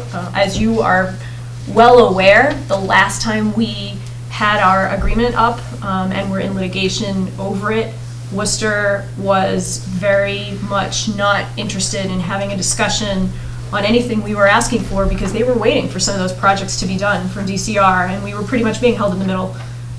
So certainly, hopefully with all of the state level assistance we're getting this time and Joe's expertise, it's going to go a little bit better. And we have plenty of things to deal with, as we've all been talking about tonight. And the city manager in Worcester is a decent gentleman who Yep. I've known since he was 23 years old. And he's a person you can talk to. Mr. Augustus. I was Ed just, Augustus, absolutely. I was just about Decent to man. answer your second question and say that I've had many conversations with Ed. Good, you tell him Lou myself. said hi. Will do.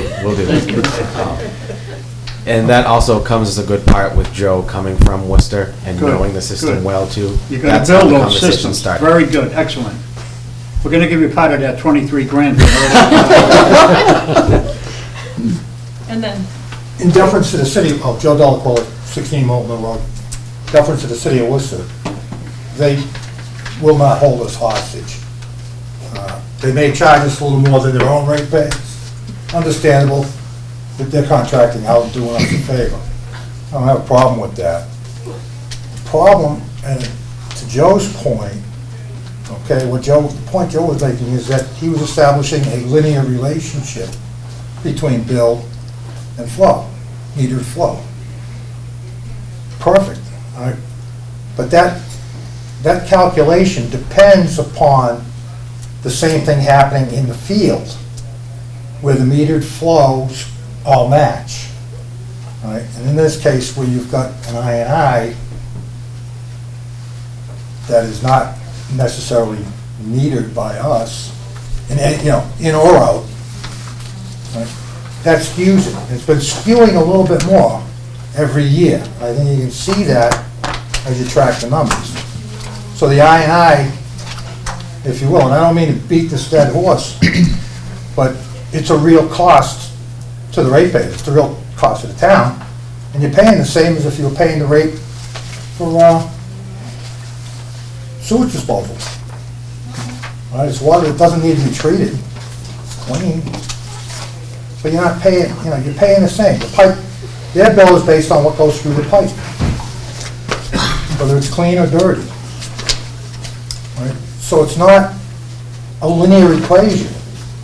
Now, I know that Gary, and I had a long conversation with him today, had done some projects. He worked with Devereaux extensively, and we also collaborated on a project over at Rutland Heights. And these were two areas that were identified early on by Weston and Sampson as being problem areas for I&I. Well, I can't speak to Devereaux as to what they've actually done. They've done quite a and bit. how much reduction you got. I really can't speak to that. But I know there was some extensive pipe work done by Gary over at Rutland Heights, and these were identified as major contributors to the I&I. Right, so now we've got I&I, instead of being 3 times, right, we're at 3.5 times now. So how did that go up?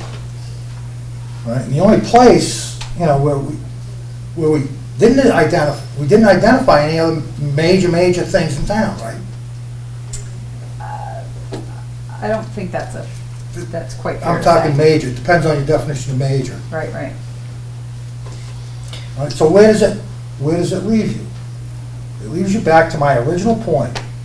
All right, I was disappointed to hear that DCR would not allow Weston and Sampson to take a look at the pipe. I mean, they're not going to hurt it.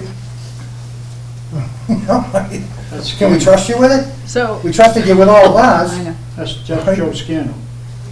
But the point is, all right, and I'm not, again, pointing a finger, right? But unless you go to them and deal from a position of power and tell them what you expect for service, you're paying for a service. The ratepayers are paying for a service. You expect a level of service to exist. You know, you don't buy your car, have it fall apart in your driveway, and then thank the dealer for it later. I mean, it's the same kind of situation. I mean, engineering, you know, is generally pretty simple. And I have suspicions of people that say, well, it's complicated, because engineering is not complicated. Engineering is math, and it works every time. Doesn't change. Can I? But now what I'm going to tell you, all right, you haven't addressed the basic problem. All right, you're throwing a nebulous number out there for a rate. All right, that's not based in real numbers. All right, not that any number is. From a budgetary standpoint, it's always your best guess. But in this case, you know, there's very little fact behind it. All right, but there is a whole lot of stuff, suppositions. You know, I'm making some suppositions here. All right, and I'll freely admit to that. All right, but they're kind of undeniable. I think a lot of folks tonight have requested additional information that's not readily available, and that's a little concerning to me, based on who is and who isn't in the room. See, I don't think that Joe Buckley would even have the answers right now. I mean, he hasn't been on the job long enough to, you know, give the guy a break. But I think that we have some tools available to us, and that we need a real solid foundation, a real solid plan going forward. Right? As far as, you know, I'll jump ahead a little bit on sewer moratorium. All right? Again, the I&I, all right, as engineers will tell you, generally, do not come from the newer systems. They haven't aged out. They haven't had collapses. Right? So the more connections you can get, you're spreading that cost against, you know, a larger base. Okay, so can we put a pin in that one? Okay. I am absolutely, you know, to Mitch's point, I'm hearing from a lot of people who, and I don't want to overstate this, what I'm sort of hearing is, why should we be raising the rates when maybe it's not our fault? Maybe it's DCR's fault, maybe this is all a trunk line issue, and why don't they fix it? I just want to remind everybody again that according to the agreement that is currently in place, anything they fix, they're going to bill us for. So if we go back, and we've been putting Weston and Sampson on the spot a lot tonight, maybe this is something they can come back with. If we have a hypothetical of what it will cost to, quote, fix the trunk line by in a square foot number, we need to know that that number is going to get added to our bills, or it would have been.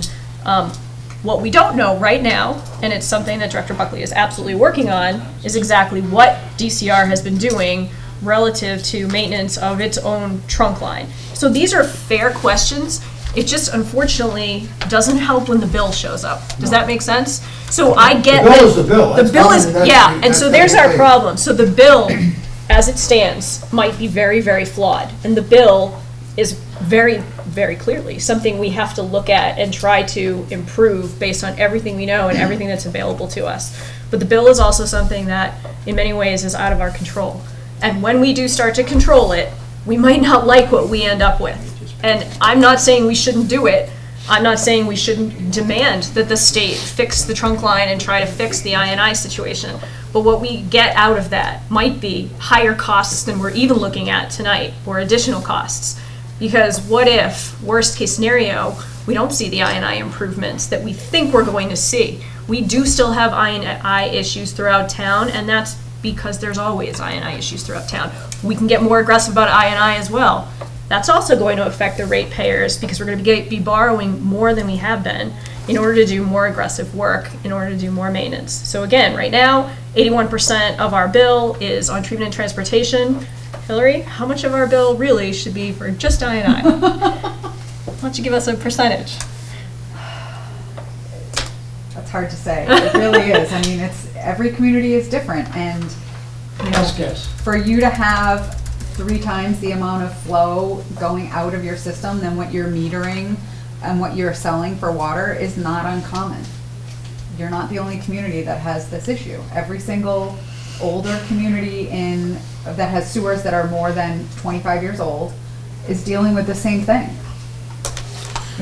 I didn't mean to bring that up as minimizing anything anybody is saying. I totally get it. It just doesn't necessarily help us when we talk about setting these rates. We're going to have to set these rates. If we don't do it tonight, and that's fine, we want more data and more information. It's not necessarily going to change the bottom line here, which is our rates are going to have to cover the bills that are coming in. And the bills aren't ours, and the bills aren't something we get to argue about. Yeah. Just to add to what the chair just said as well, I have had conversations with DCR regarding the question that was just asked, or the statement that was also just made too. If a DCR trunk line in the town collapses, every penny that goes in, like Sheila just said, every penny that goes into that project, be it digging the hole, replacing the pipe, or mowing the lawn to get to the break, is then charged back to the town based on the language of the current contract that we have with DCR. Who negotiated that contract? I hope it wasn't when I was a selectman. I don't know, to be completely honest with you. Let's see who's behind it. But, again, this is all stuff that Director Buckley and I have on a list of stuff getting ready for when we're going to renegotiate the contract because it expires next June. Get that out of it. So that's something that we're looking at there. It's something that's also in the other contracts that the other municipalities that participate in That's a lawsuit too. finished. But yeah, like I said, if they want to mow the lawn to get to that, just that mowing the lawn is added in, even though it's not actual work on the pipe itself. In terms of what Hillary just said, Hillary, you just said most lines that are over 25 years old have issues. We've got pipes in town that were put in as part of the New Deal and the Workers' Project administration. So that shows you how old some of our pipes are from the Great Depression era, let alone here we are now in 2019. I turned 25 years old this year, so that's how old the pipe should be. And I would also like to add to your point that Like a t-shirt. when we design new sewers, we account for The truth. I&I in new sewers as well. So there is a baseline that you would expect to have no matter what, in even brand new pipes. So the bulk of our pipes here have long been overdue, and this is, we're Director Buckley and I are just looking to get to a place where we can at least start to make those corrections and replacements in there so that we have a sustainable system, so we don't end up here years to come. And then you, I'm sorry. Through, Madam Chairman, through the chair, Mr. Nicholson, in your experience, how many contracts like the ones we have do you see throughout the state that those particular towns or cities have to fund all the repair work by DCR? The towns that participate in the Worcester agreement for treatment and transportation all have that in their contract. Most other contracts you'll see is after a certain amount, you pay that, or there's a certain percentage that you pay. The 5 towns that are involved in the City of Worcester deal, those are the only ones I've seen where it's 100% you pay. But most it's either after X amount of dollars, kind of like we have with the school department. If it's over an X amount of dollars, we pay. If it's under, the school pays. If it's something like that in most Right. cases. So, again, so it's really a Worcester regional issue? You don't see this in Pittsfield? You don't see this in Boston, so to speak, or Haverhill? Not in the research that Joe and I have done. That doesn't Okay. say it's out there, though. So I don't want to give false information. No, so no, just no, that's not in okay. the research that we have performed. As a follow-up, I would like to mention that I think Louis Canacchioli should be on the negotiating committee. No, We're not used to that. Not if we get an agreement while I was the president. Keep me away from there. Keep me away from there. So just to be clear on the current agreement, which partially was delayed because of litigation, the thing that was the hang-up at that point, and obviously hindsight 2020, it seems like this should have been one of our hang-ups, but the hang-up at the time was flow. We had initiated a moratorium prior to that, based on a DCR requirement because we were over our allowed flow. We then had a little chart this big on a 30-page document, and that chart and whether or not flow should increase year by year up until 2020, and you hit a max at 2020, and at that point you renegotiate, or whether you just start 5 years out and you get nothing. Year after year after year you get nothing, and then all of a sudden in 2020 you can have the whole thing. That was the basis of, I don't even know how many months, it was well over years that we were in court with Worcester trying to negotiate that little piece so that we would be able to get more flow available than they were currently allowing us. And again, back to the projects that they wanted done, they didn't want to talk until their projects got done. And that was on DCR. And so we were being held hostage to a point. And I don't blame, personally, I don't blame Worcester for that. Worcester was doing what they needed to do to get their projects done. And we know how significant some of their sewer issues have been over the past decade plus. So, I get it. I get it. We all have our own concerns. Can I just ask through the chair a question real quick before we get to Clee, whose arm must be falling asleep by now. The proposed rate that you have in your presentation, is that the same as what Director Buckley presented to the select board at the public information session? Because there seems to be a little bit difference in the number. It is a little bit different, yeah. I'm wondering what accounts for the difference. So the rate, I believe the rate that was presented at the meeting 2 weeks ago. 50% for sewer and 10% for Right, what it did include a short-term subsidy of water of sewer by the water rate. Right. Water by sewer. Right. Yeah. Yep. Sorry. So, so that's why it's different. So this rate that's presented here does not have the water subsidizing the sewer in any way, and in fact generates a little bit of retained earnings to pay back the water. So then System. it wouldn't be correct then. There was a question that was asked in the public information session about, based on the Abrams report, the next 3 fiscal years, sewer being subsidized by water, that new rate would eliminate that from occurring? Yes, yeah. So the Abrams report included that a less steep increase in the sewer rate in order to reduce the shock to the payers. And then gradually over time, it would level out. And I believe the report prescribes the time in which that would have happened. Right.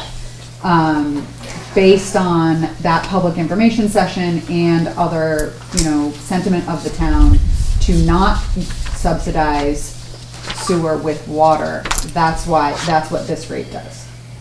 And that's why it's different. If I remember correctly, I think somebody asked this question, the annual impact difference, Mitch, was an additional $50 on sewer.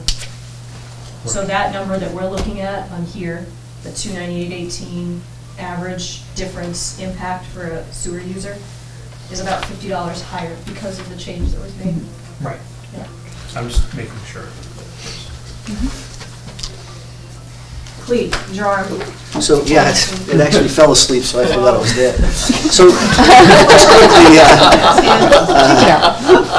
quickly, so Joe answered half of my question. The other half was the question about the rate is based on I&I, right? So the new rate, because the I&I charges are so high, that you're basing the new rate to pay mostly for the I&I. Because it's going into the trunk line that you can't, or, into our lines that is eventually flowing downhill and being meters. That increase in rate, that 55% increase in rate is mostly based upon the fact that the I&I is so high. The rate is absolutely based on the bills coming in. Yep. From the I&I. So the meter flow, they changed the meters back in 2016. I remember they came to my house and changed the meters. So there was a lot of unaccounted for water, and some of that unaccounted for water got taken care of in the change when they changed those meters. But it comes back to what Joe said, and he and I are both saying the same thing. You're charging for I&I in the rate. If you charge for the I&I in the I&I, then it makes more sense. That I&I fee, maybe the I&I fee is $60, I don't know. But if you correct the I&I, then you can lower that rate as you go. You're still going to need to raise the rate on the sewer. I mean, because costs go up every year. I understand that. It's like the water's going up. I mean, but what I'm trying to say is, and what I think Joe's trying to say, correct me if I'm wrong, Joe, is that if it's I&I, tell us it's I&I. Put it there where it goes.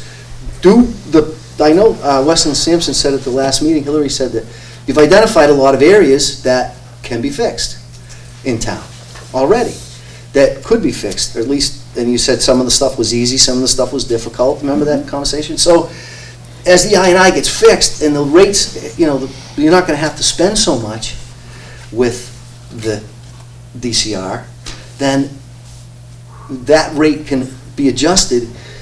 But if you put it in the regular sewer rate, the 50% or 55%, and then 30 and 20 and 10 and 5 and 5, when you're up to 90% over the next 5 years, that's not going to change.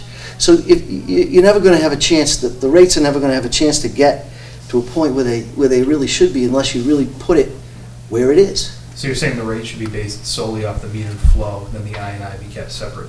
Yeah, and I'm not saying the rate doesn't have to go up, because it does. I understand that, but the point is that if you're paying for if you've got an I&I problem, and you're going to charge us for it anyway, but you're just hiding it in the rate, put it where it belongs. Can I ask, am I understanding you correctly? I feel like you're not arguing that we don't need to raise the rates. You just have a different approach as to what it looks like on the bill.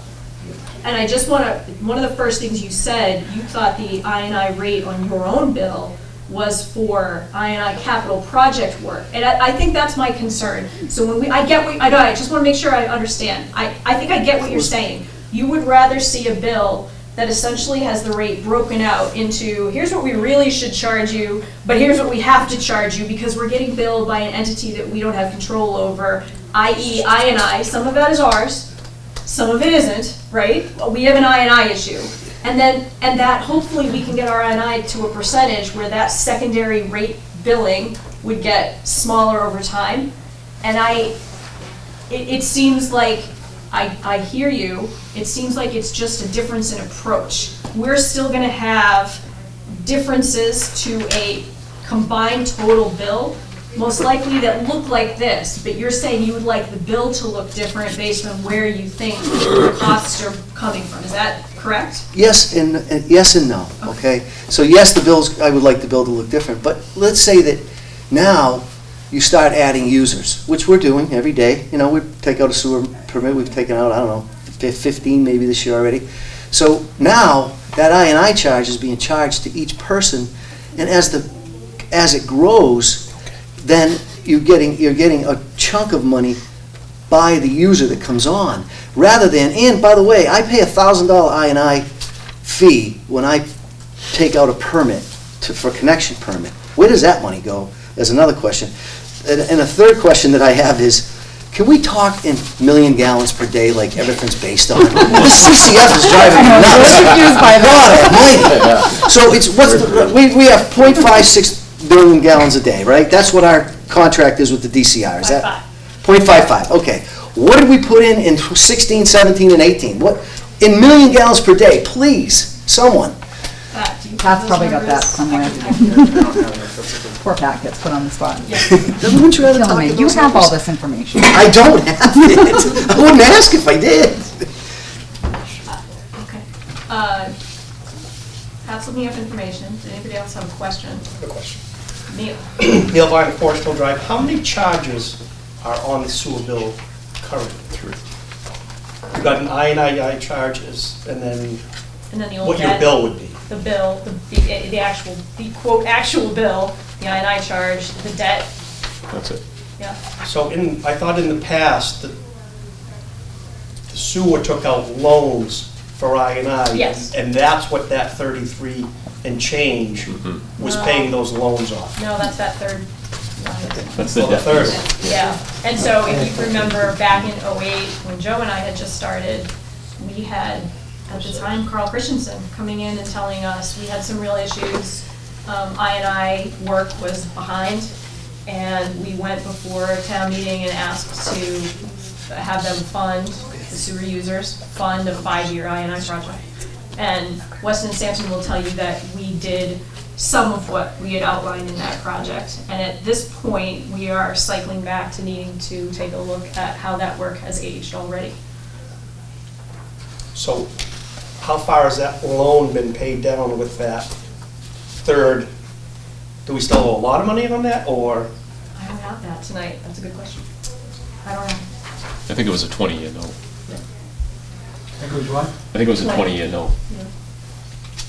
Took it out when in a way. Oh, wait.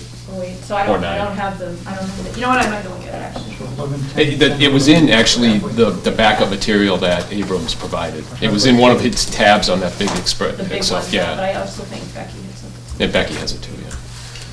I was able to dig up some phone information in million gallons per day rates. So calendar year 2016 was 0.372 million gallons per day. In CY 2017, it was 0.483 million gallons per day. And in CY 2018, it was above 500,000 million gallons per day. I don't have that exact number. 0.5 MGD. Okay. So there's still plenty of room under the contract to add flow to the system and add users. So that, if in my, So- what I was, oh, can I finish? Go ahead. I'm sorry. Go ahead. So what I was saying was, the questions that I had is basically the same thing over and over, is if you have the water rate, you pay sewer based on the water, right? So whatever you metered for water, you pay the sewer based on, and then put the I&I charge as to what it really is on the bill, and then as you do the projects, reduce that I&I charge. Don't put it all in the rate that you're gonna start charging customers, because it's too much, and those rates never come down. But the I&I charge, as a one-time fee, can, if you fix it, and it isn't, and you do the projects like you say you're gonna do, there will be a point where that comes down. I mean, I've seen it happen in Holden, I've seen it happen in Shrewsbury, I've seen it happen in different towns that we build in, that it comes down when as they fix it, and then, I don't know how they charge their rates, but I know it's a hell of a lot less of a rate in Holden than it is in Rutland. So, Clea, we saw some significant I&I reductions when we first started that '08 project. We were pretty happy with them. I'm taking a bit of an issue with your framing of it as this will always only go down. It's a huge assumption. There's just simply always going to be a percentage of every one of our users' bills that will be I&I, because we can't be perfect. And I think there were discussions with Weston and Sampson at one point about what a perfect fix would be, right? And what that costs per square foot versus what we do. We fix as things break. We fix, what was the phrase that you used? Well, so there's the find it, fix it. Find it, fix it. Find it, fix it is, Joe and Weston and Sampson have been talking about the plan moving forward. So there is a plan to move forward and to try to capture the, a really decent amount of II removal through the find it, fix it type of program. So, there is a plan in place to do that, but to Sheila's point, there is always going to be II, and I think that the way that the rate structure is right now, it allows you to go and evaluate it every single year, and you can push on one of those levers to make your bill go up or down as needed. And I say up or down, but it's probably not going to really ever go down. Cost increase, flow increases, I would hesitate to commit to it going down. Perhaps you could more regulate the increase so that it's not so sharp every year, but that the idea is to look at this annually and to make adjustments as needed. Before I go to the next person, I just want to give some information. So as far as our long-term debt and interest on water and sewer enterprise, the water tank principal originally borrowed was $1.7 million. It will be satisfied in 2031. We currently pay about $85,000 in principal, $30,000 in interest. We have a water main replacement that was originally borrowed at just about $100,000. That was issued in 12, and I think the satisfaction on that is actually coming up. I'm actually missing that number right here. For sewer, it was refinanced. The original borrow was $700,000. We are currently at, as of 7/1/2019, a balance of $160,000 with a satisfaction date of October 2023. And then sewer design construction, originally borrowed $358,000 back in 2012. That will be satisfied in 2021. So our grand totals that we're paying out are just about $200,000.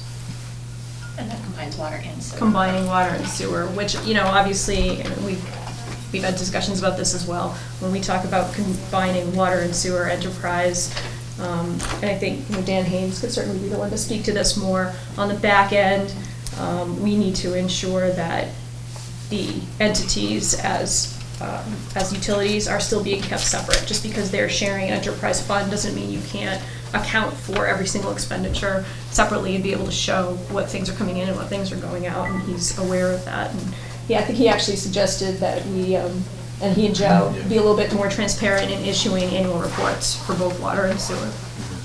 Yes? Just a quick question. You mentioned find and fix. I assume it's Sampson that's finding. Who's fixing? Us? No, not Who usually. fixes? We can track. So they do both? No. No. So we do the engineering work to evaluate the data that's collected by a specialty sewer service contractor. So that would be a contractor who has specialized equipment to be able to do the investigations. And then we look at the data and we advise the town on which, we make recommendations on what needs to be fixed. We provide a cost estimate and a cost effectiveness analysis. And we work with the town to identify and match up what they have available for funds versus what needs to be done, and we usually meet somewhere in the middle. And then the town puts out a public bid and award That's what I thought. for a contractor to do the work, and we oversee it to make sure it's done in accordance with the So specifications. the trucks I've seen in town recently, with the big yellow Yep. arrows, Yep. those are the ones doing the investigation. Sometimes they're doing investigation and they would be hired as a subcontractor to us. And sometimes they are contracting directly with the town doing the actual construction work. So one is an investigation data collection activity, which is a subcontractor through us.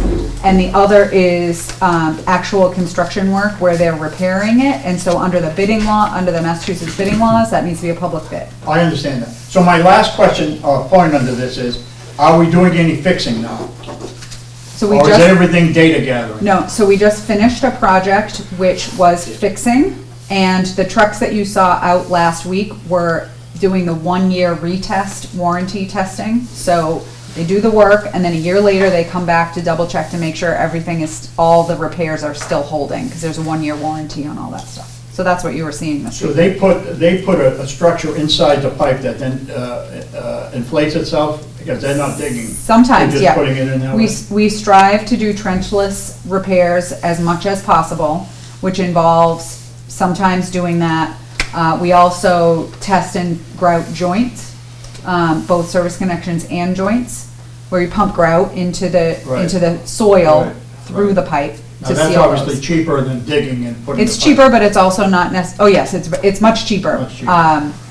The lining of the pipe is a good long-term repair. The grouting of joints is a shorter term repair, Well, I but it's a lot understand, there's gonna be cheaper. ongoing maintenance, I Right. mean, it's underground. Yes, Okay, thank you. yeah. Why was the water rate a proposed 10% increase if we have retained earnings in water right now that we've been building up for the last several years?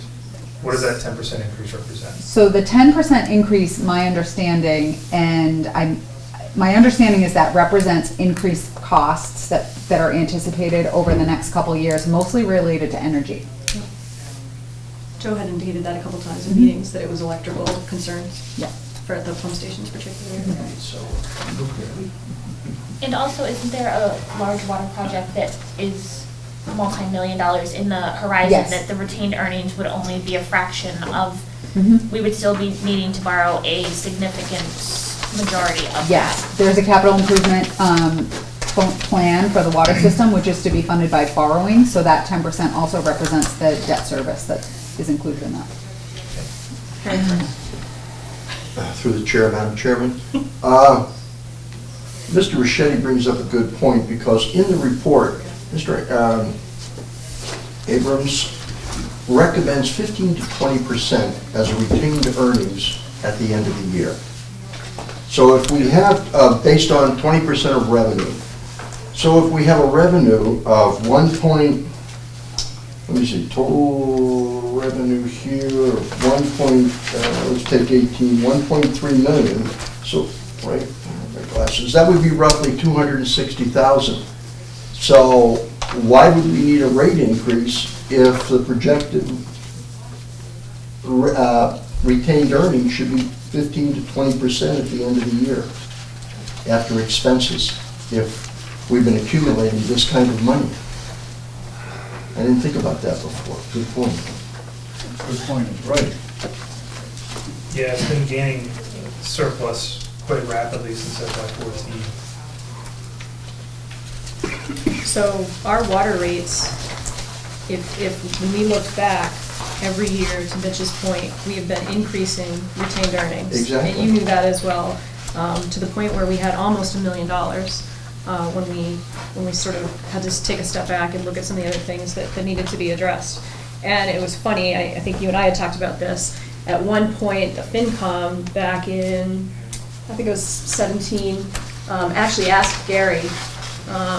They made a motion sending a letter to Gary back in May of 17 regarding planned usage of excess funds. Please provide a copy of the plan. The committee noted, to your point, that sewer and water rates should be set at levels sufficient to cover operating and maintenance expenses. Buildup of cash in the enterprise account, free cash, should be small, and if large enough, should be returned to the users in the form of rate reductions. That was from the Finance Committee, May 5th, 2017. Gary's response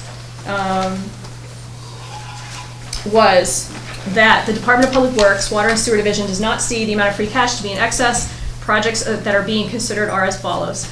Replacement of an existing 8-inch water main for approximately 2640 feet on Palmagussit, which would take place during the TIP, which, as you know, has not begun yet. Current rate for replacement, and this was in 17, was $250 per foot, including engineering and construction. That amount would total $660,000. Use of existing well sites at Rutland Heights, which would cost approximately $10,000 for a feasibility study, followed by approximately $300,000, depending on quality and GPM, for engineering and construction. The site would also likely have to be likely to have to utilize filtration and/or treatment. We have since found that that's not a functional site for a secondary town water source.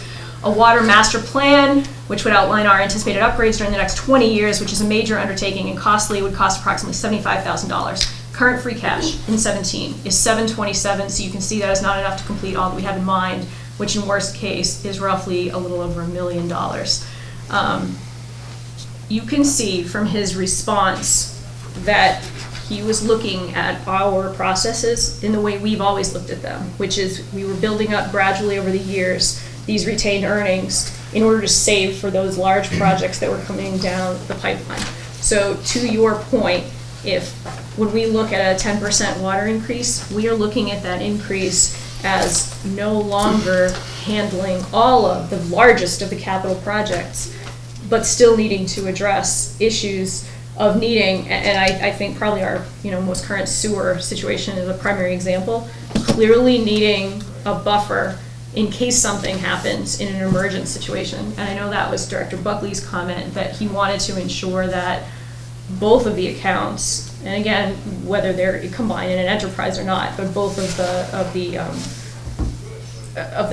enterprises were going to be able to absorb another emergency, which is kind of what we're in right now with sewer, kind of an emergent situation. Maybe that still doesn't, I mean, that wouldn't account for the recommended 10-20%. Yeah, I think right? I think your question Well, is why 10, I was off too. yeah. I was looking at sewer instead of revenue, so 20% of revenue would be about $150,000. I was off on that instead of $250,000. But still, we're generating close to it looks like it's going to be 700,000 or more with all new water users coming on. We're generating almost 700,000 in charge for services. And so at the end of the period, if we keep generating more money, do we still have to go up 10% to accomplish? Because we're going to take out, if we're spending 600,000, are we going to take it out of the free cash that's there? Are we going to take out loans for major projects? I mean, that's what we don't know in terms of having that kind of residual revenue there. I mean, if you have a project that's $1 million, we're not taking it out of cash, that's for sure. So is 10% right? I don't know, but I'm just saying, do we need to go up 10%? You know, since the sewer's taking such a big hit. Because 1,600 homes roughly are on water and sewer, you know? So they're taking a double hit there. So bottom line, you are questioning a little bit in line with the FinCom from 2017, whether or not we need to increase as much as 10%. It appears to engender too much in retained earnings per year. I said it's something we should look at, and I'm not I'm not arguing against going up 10%, but a lot of these projects, if Joe correct me, have not come through CIPC for funding or any stuff like that, these big projects. So the water main. Yeah, that's one we already right. But the other stuff we haven't. So for us to make a decision to whether fund it or loan it, or I don't know, but I'm just thinking 10% should be looked at, and I could be wrong. You know, that's all. I mean, and that's 10-25% of the total operating budget. That's not recurring annually, or is that just sitting there in case of an emergency situation? Kind of sitting there. It's a slush fund, if you will. Not that it is, but you know what I'm saying. Really? Is that the only word? Reserve fund. Reserve fund, thank you. Yeah. So, yeah, I mean, that 15-20% is recommended every year to have as your base in there. Yep. Joe? Well, we're talking on retained earnings. Hillary, you had mentioned earlier that the rate structure as proposed would generate a small sewer retained earnings. So what is the payback period for the money that's being borrowed, if you will, from the water retained earnings to cover the sewer shortfall? It basically depends on the flows in the rainfall and what's going to happen in FY20. There was a conservative number put in based off of the flows this year to account for the increased flow rates that happened in the last fiscal year. The goal would be to review it every year to see where you stand, and maybe you wouldn't, maybe there doesn't have to be an increase next year. And that money could be used to pay back water or have sewer operate on its own. But the goal is for each enterprise or each utility to operate on its own funds. just a thought for the board, for what it's worth. I don't know if it's worth looking at. I mean, I know, I saw a meeting where Mr. Cannacchioli had asked the board about the payback of that money. It was certainly brought up at the meeting, the Public Works information session, about the payback period for that. I just, you know, it seems to me like it would be a logical approach to have a set time frame when that money's going to be paid back, whether it be 5-year period or a 10-year period. And the only way you can really guarantee that payback over any period of time is to have like a separate assessment for that payback. And that might be something worth looking at, because I think everyone's been told multiple times over that the water is going to be reimbursed this funds, but if the retained earnings coming from sewer may or may not occur based on rainfall, you can't assure that, and you can't tell anyone that it's going to be 5, 10, 15, 20, 25 years. So, Your suggestion might increase the rates even more. not the rates. It would increase an assessment portion of the bill, absolutely. The bill will increase the bill. Okay. So almost to treat that as an additional Like a debt debt. service. Yeah, debt. Yeah, you wrote a loan to yourself. Right. And we really owe that back to the water enterprise over a defined period of time, not if retained earnings can do it. Not as available. Right. So can I ask the people here feedback? Because I think we were headed in a very different direction, which was one rate. What encompassed the rate might fluctuate year to year internally based on rainfall, based on emergencies coming up. But the rate was the rate. It was based on a broader view of everything that was coming underneath it. But what the ratepayers knew was that this is what they were paying, and it was going to cover everything that was needed to run the department. And part of that was debt, and part of that was I&I, and part of that was just the bills. But it was one number.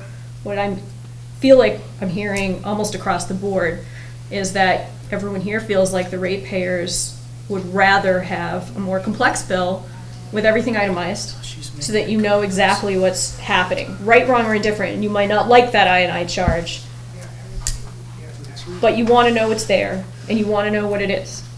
Is that Absolutely. fair? Yes. Yes. I think for transparency's sake, that It gives is. people, if I might interject here, gives people a metric by which to judge the performance of the system. People like to understand how their system works, what affects it, right? And when you break it out, you know, in not wholly, totally complicated numbers, but a couple of metrics, so that they can understand, they can see what's going on, and they can see what affects each one, because it'll show up in their bill. Right? They know where their money went. I think, I like to know where my money went. You know, if I have to spend $1 million, I'll spend $1 million. If I have to spend 10, I'll spend 10. Right? But I want to know where it went. You know, and what did I get for it? Joe, did you have your hand up? Joe, if you've got $1 million, can you lend me $100,000? Joe, did you have your hand up? I did, but I might get booed out of the room if I voice what I was thinking. No, I think you should Join voice what you were our. thinking. You want me out of the room, right? No, I just think I might agree with you, that's all. I have a concern, and I think everybody, including the board, probably has a concern about joining these enterprise funds together. I don't know if that's a fair statement or not, but I think there's some concern out there about joining these funds. Especially if we disband it as of July 1, and we don't know the process to take funds out of certified free cash to get it back into the newly established single enterprise fund. That's kind of worrisome. Is it an option, if you set a rate that includes a separate assessment in the sewer portion of the bill, to pay back what needs to be paid back for the shortfall, to cover the sewer shortfall? Is it an option to go back to a town meeting and instead of doing this combine of enterprise funds, and I hate that I'm even saying this, but to take the money instead to pay that shortfall out of stabilization? And if you have a surefire way to repay it back based on a separate assessment on the bill over X number of years, pay it back. That way we keep our enterprise separate, which I personally think they should, if they're gonna be separate accounting-wise, they should really be separate funds. Is that an option to discuss? Well, we don't have that surefire way. No, you do. You can set, when you set your rate structure, you can set aside, if you want to say over 5-year periods, you know the number of dwelling units, you assess every user quarterly to back into what that payback number is over a 5-year period. That you can very well do that in your rate structure. Can I ask why you're more comfortable doing it from every taxpayer out of their stabilization fund than the ratepayers of the utilities? Fair. I think the question becomes, how comfortable is everybody separating the two enterprise accounts forever to deal with a short-term problem? That's, I think, the way you got to look at it, because you're really making a permanent change in your enterprise structure by combining them, a permanent change, to solve a short-term problem. Because we all know we wouldn't be combining the enterprise funds if we didn't have a deficit to satisfy on the sewer side, right? Can we agree to that? Yep. Yes. It's a short-term problem. We're solving a short-term problem with a long-term solution. So do we look at it doing it a different way? Can I give you a hypothetical? And I agree with you, I keep running through this in my head. And by the way, when that was first broached to us, and I think it was Abrams Group that really brought it up, and we're going way back now at this point, I agree. I think everybody's initial reaction was, absolutely not. No, that sounds crazy. It sounds crazy. And then we're going through all of the options. I'll be honest, stabilization never came up. To me, that's sort of like that third rail, red line, whatever you want to call it. We did not talk about that. We can't. You can't. They're all bad options. They're all bad options. But where was I headed? We know that a combined water sewer enterprise, we wouldn't be the only ones doing it. I'm not saying it's ideal, and I know a lot of people have concerns about it. But here's what I kept thinking about, and it was partly because we were going through the history, trying to figure out, and everybody's been asking, and I don't blame them. How in God's name did you get here? How did it get that bad, that fast, right? And you know, oh my God, don't just blame the weather. I get all that. Well, I mean, so, it wasn't fast, though. I mean, we've been running a deficit for 4 of the last 5 years. Well, yeah, 3, and then, yeah. Had we not used the 325 in 17 on a capital project in sewer, we would have been almost able this year to cover. Now, and these are hypotheticals, because obviously we had a shortfall last year too, but I'm just saying, just gonna put that out there. We were carrying money in retained earnings in sewer. We used it for capital instead of keeping it there for emergencies, because I guess we didn't expect we would have such an emergency. And we should talk, obviously, more about, well, you could have raised the rates more in 18. We didn't raise them enough. Why didn't we raise them more why didn't we raise them at all in 17? I get that too. But we did have those retained earnings, and we did spend them. And then I sit there and I think, we could see the exact same problem in water. So to your point, Joe, if this had never happened, if it had been a really dry fall, and we didn't have a shortfall in sewer, and we all just went along our merry way and had gone into Maytown meeting and, our normal budget, and we had very specific plans to use the lion's share of the water free cash for a project that is already in preparation for an expansive water project that we were also gonna have to borrow for, because even after 9 years of savings, we still didn't have enough money, but we had a lot, right? We were approaching that million, and we spent a little down, and we were at about 750. What if something had happened with water? If we had had a water emergency, we would have spent that money down on a capital project and been in the exact same situation, and we might have, hypothetically, said we needed to go to sewer or stabilization or, right, whatever. And so I've honestly been struggling with that, because I don't know that it's not a good idea to combine them anymore. And I had to come around to that. It's taken me a long time. I think, I agree that it makes sense to accomplish those projects, including borrowing. And we've done it in the past, and I agree that it's the right thing to do going forward, probably to a greater extent than we've done it in the past. And if you follow through on that, and that's in fact what happens, you kind of minimize the risk that we've run into on the current situation. And, combining the funds permanently, I don't know that it helps you, because you could be in the same problem with combined fund and have nothing, no source at all. So I think if you change the mode of operation to fund capital projects more through borrowing than solely trying to save up returned earnings to get to that point, you've kind of cared for that situation that you're describing. Yeah. I think it's worth consideration. I don't know that it's the magic bullet or the right answer, but if people aren't comfortable with combining the funds permanently, it's an option to discuss. Can I ask, do you have, I'll ask everybody, can anybody quantify what their discomforts are with combining? Yeah, I have right here, actually. A constituent emailed me today. She had called. Unfortunately, she wasn't able to make it because of a health issue. So she asked me to read this on her behalf. So Linda Willett, 94 Glenwood Drive. Combining the water and sewer accounts, but still billing us separately, is simply a wordsmithing tactic used to cover for the fact that water funds will be spent on sewer expenses. If any of the water funds are spent on the sewer expenses, that will in fact be water customers paying for goods or services they have not received, which is illegal.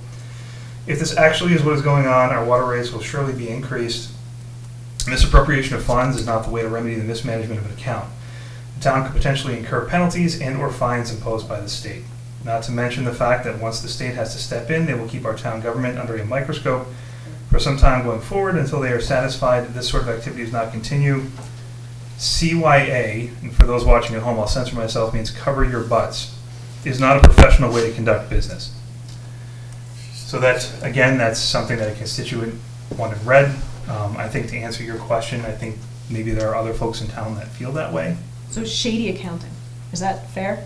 No, I'm not going to answer that on behalf of the Well, no, I don't mean constituent. on her behalf. I mean, I'm, you know. Some of it's perception. Financial mismanagement. Some of it's perception. More than shady accounting. But moving forward, is that fair? Did everybody hear that? Her concern was that there was a greater possibility of misusing funds from one function to pay for another function. No, I feel like specifically No? she feels like, or she felt like that she's being taxed for a service she's not receiving, which is true in this case. Right, which, Harry, you've been beating that drum for a while, that sort of, stealing, taking from Peter to pay Paul, and I agree, this is a huge hurdle that we're having to overcome. That are we borrowing the money and paying it back, or were we actually gonna take it? And I 100% understood a water-only user in particular, I don't know if she is. Right. A water-only user having concerns about that, I 100% get that. I think the taking that a little bit farther is if we didn't combine those accounts and there was no money, we didn't touch stabilization. I had a question for stabilization. If we touch stabilization, at what point does that trigger any of our bond rating stuff? I don't know. I don't know. But if we don't have the funds there and we're not willing to raise the rates of the sewer users or send a special bill, a big bucket item to make up that difference, then it's coming out of the entire town's people's money, whether it's Chapter 90 funds or Right. whatever. So I think that no matter what, it's people are gonna, without a huge hit to the sewer only users as a one-time lump sum, and then going forward, we were trying to mitigate that, I think, in a way that is accounting-wise making up for it, but least painful. Yeah, I think, well, first, this is again an email I received from a constituent. So this isn't reflective of my view or any input that I had. No, but I think it's important to It is hear. important I to mean, address it. And we've heard it again and again throughout. I think we have to keep in mind too that we're talking about separate assessments and things like that. Depending on what rate we choose, because the rates are going to have to go up, we're talking about a $300 annual difference for a lot of folks. These are elderly folks that are living on fixed income that budget strictly and have to live within those means. And to shock them with an additional $300 tax rate, or a rate increase on top of our capital expenditure this year that passed at the election, I mean, you're looking at almost $500 for some of these folks. It's going to impact them. And correct me if I'm wrong, but that rate increase, that $300 is the average. I mean, if you're using more sewer, if you're in a family, let's say a family of 4 or whatever, that bill could be $500 more, more than that $300 at least. I'm not sure exactly what the average user is based on, but it's not likely based on a single user or a large family. It's, Right. I mean. So if you have a I large look family, at it'll be it. higher. Might If you're be. a single user, or maybe you have a household that doesn't use as much, you're gonna be lower. And I Right. think, at one point, I think when we had our water sewer moratorium hearing last year, I think it was Lou actually brought up being more proactive in education to the sewer users as to ways that steps that they can take to reduce their flow, Well, which look, would, I mean, but no, I just but- remember in the 70s when Jimmy Carter told everybody to put a sweater on if it gets cold because the oil embargo. Right. That's not a situation we want to get into. We're not doing that. No, but I think we need to really look at this proactively. If sewer rates are being raised to the point where they're hurting families, and the only way to reduce that in the short term is to lift the moratorium, that might be something we have to somehow tie this together to have a discussion about as well, to lower those rates. I worry, and this is thinking out loud, I'm not sure that if adding more users is a very short-term fix, it's an influx of cash in the short term, but at some point there's going to be more I&I that needs to be done. I don't know what those magic numbers are. That adding users is a cost to a certain point, and I don't know where those magic numbers are. It's not just cash inflow. Yeah, so much as I'm dying to get to the moratorium, we weren't quite done. I want to keep at this because I'm trying to parse out how that's going to look. At this point, as far as we know from DOR, the monies that were in the separated accounts are going to cycle into general fund. They will be certified free cash. The plan was to go to fall town meeting and ask for that very specific certified amount explained out to say, look, this is water user money. It got funneled through general fund. It's in free cash. We are now putting it back into what we expected would be, maybe not, but what we expect to be a combined water sewer enterprise in order to pay a bill. The ratepayers are we're going to work through a repayment plan, to get back to the options we have for that. If we go and do all of the same things, but head to fall town meeting with a request to move money out of stabilization, also 2/3, it's hard for me to imagine that that's going to go over any better. To take money. Now you're affecting everybody. We have to take the politics out of this decision and make the best decision for the town moving forward. It doesn't matter how it goes over. We have a bunch of terrible decisions to make. It does matter because it's a vote. We have a bill that I will say, thank goodness, we're essentially seeing that they're willing to talk to us relative to, we know you have to wait until November to pay it. We don't really care where you get the money, but thank God we can wait. However, we're going to ask our residents to figure out the best way to do it, and it's up to us to present that to them. So, to Joe's point, if we start talking stabilization, we've got some options. We could put both options on as separate articles and have to explain that on the town meeting floor and say, what would the body who's here tonight like to do? Would you like to take it out of certified free cash? Or would you like to take it out of stabilization? And here are the paths that we're going to follow to, quote, pay it back. Either the ratepayers are going to pay it back because of something worked into the sewer rate itself, because this was a sewer issue, or the sewer ratepayers are going to pay it back, not just to water, but to everyone in town from their savings account. And I just want to clarify if I could. Yeah, sorry, did I say something wrong? My whole idea was. Joe wants to rob the whole town of their money. That's what I got. Oh my God. Thanks, man. Have we bring him out of the room? Yeah, this is what happens. The goal of that would be so we don't have to combine the two enterprises. The goal at the end of the day would be to keep them separate as they are today. That was the only reason I suggested it. So can we get back to that? Because it was an honest to God question. I want the answer. What are people's really visceral issues with combining water sewer? Is there a trust issue there? Is there an accounting concern there? We heard what the letter. I think she was specifically a water user. But it doesn't matter. Doesn't matter.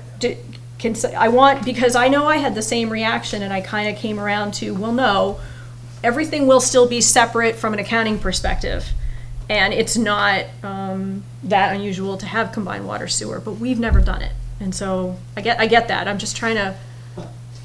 How many places do have combined water and sewer? So Abrams had specifically talked about Braintree. I'm not sure why. So Braintree's one. I think Methuen was one. Winchester was one. Weymouth? 3 or 4? You're talking 3 or 4 in the state of Massachusetts? No, those are ones that This is ridiculous. Those were ones he I think I was- asked this, he was you had familiar clarified there might be around 20 communities, something Yeah. like that, at the public information session. It was a higher number. Yeah, those are the ones that he had personally interacted with. Yep. In one way or another, not necessarily before, like during a transition, but Yeah. perhaps after, or, you know. I think we could clarify this, but I think it was asked of him whether he had seen another community through this specifically, and it was no. He had worked with communities that already had, whether it was from the very beginning or they had done it before him, combined water sewer. And you're right, I'm not saying that just because somebody else does it is a good reason to do it. Just to say we're not alone in doing it, has some value maybe. Yes, You asked the question about perception of whether people Yeah. trust you or not. yeah. Well, the water thing went fine. That was showing surplus. So they trust the water commissioners.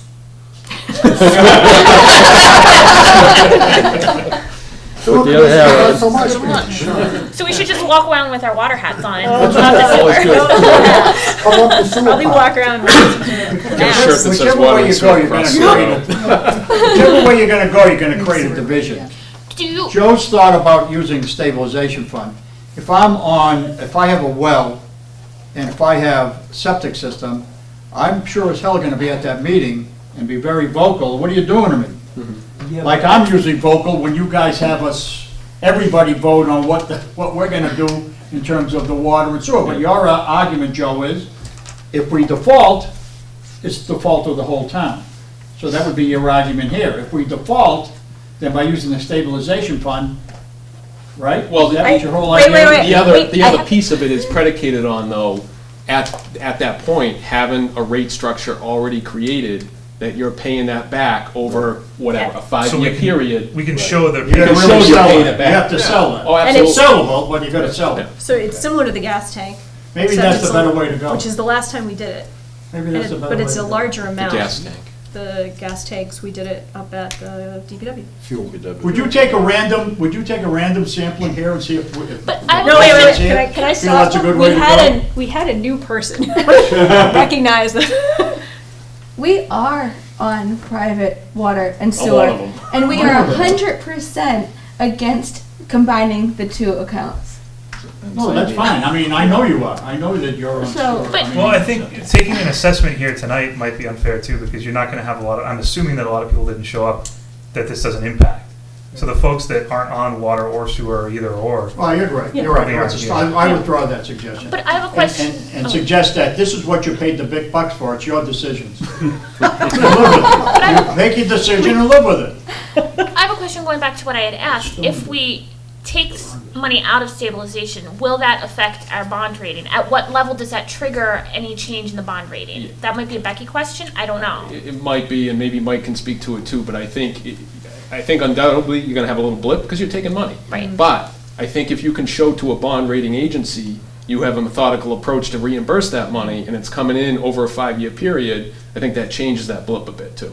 Yeah, Can I I- agree with that 100%. Okay. How much is in stabilization? It's like a credit score. When you buy a big purchase, you go down a little bit. But for instance, when I was working in Gardner, when we were being looked at for our bond rating with regard to OPEB, because we were only putting in 1% of free cash each year into the OPEB account, we could show that we had a plan as to why we were only doing that, and so they didn't have that ding our stabilization. It's the same thing here. If you can show, yes, this is what we're doing, but we have a plan. It's still gonna affect It's the there. bond rating Yeah. though. Yeah. I think But I that guess, Just the not as bond rating drastic. is a measure as the financial strength of the community. I would hesitate to do anything that impacts our bond rating, which would impact our future borrowing and things Yeah. like that. and that was gonna be my next question is, if it is a blip, are we at a point with our bond rating that it can more easily, never that it's okay for that blip, but that we can more easily sustain a small blip versus, I know we're coming up, Yeah. but, Well, look, at the We're same, still yeah, I mean, building. right. Yeah. you know, it could end up costing us more in the long term if we impact our bond rating than this this temporary problem. At the same time, it doesn't bode well for our financial management skills as a town to have to combine the accounts. I think there has to be, moving forward, I think what we're hearing tonight is a definitive plan to better account for this funding, and particularly in raising the rates maybe even annually, or adjusting them, not raising, but adjusting them depending on what we're seeing, because that's something we haven't been doing clearly, or this would have been raised when we've been running deficits for the last 5 years in the sewer account. So, not to beat a dead horse, but our options moving forward with stabilization versus this, people here not thrilled with combining water sewer enterprises. However, it would the only option we would have to have access to those funds in order to pay the sewer bill. We do understand that out of 1,600 total utility users, 100 of those people are being adversely affected because they are only water users. So for 1,500, I'm not saying they don't care, but they see it as part of their total system maybe. Yeah. But for the other 100, It's how many a significant people impact. we're going to hose, Right. whether it's the So- smaller amount or the larger amount. Wow. So. No, that's what it comes down to. How many people are we going to adversely impact by this? Well, ultimately, sewer users are going to repay this in some fashion. I feel like we've all committed to that, and I feel like the audience here is saying to us that that's the right approach, and in fact, might even be worth a more direct approach, i.e. a very specific charge onto the bill, third line, fourth line, whatever line we're up to, right? But again, So, an yeah. additional charge. I mean, there's a lot Well, of to pay families. back a bill. Right, to pay back a bill, but you're looking at now a huge increase. That's a sticker shock problem right there. I mean, you have a lot of people that are struggling to have to feed families, to living on fixed incomes, and now you're talking about an additional charge on top of that.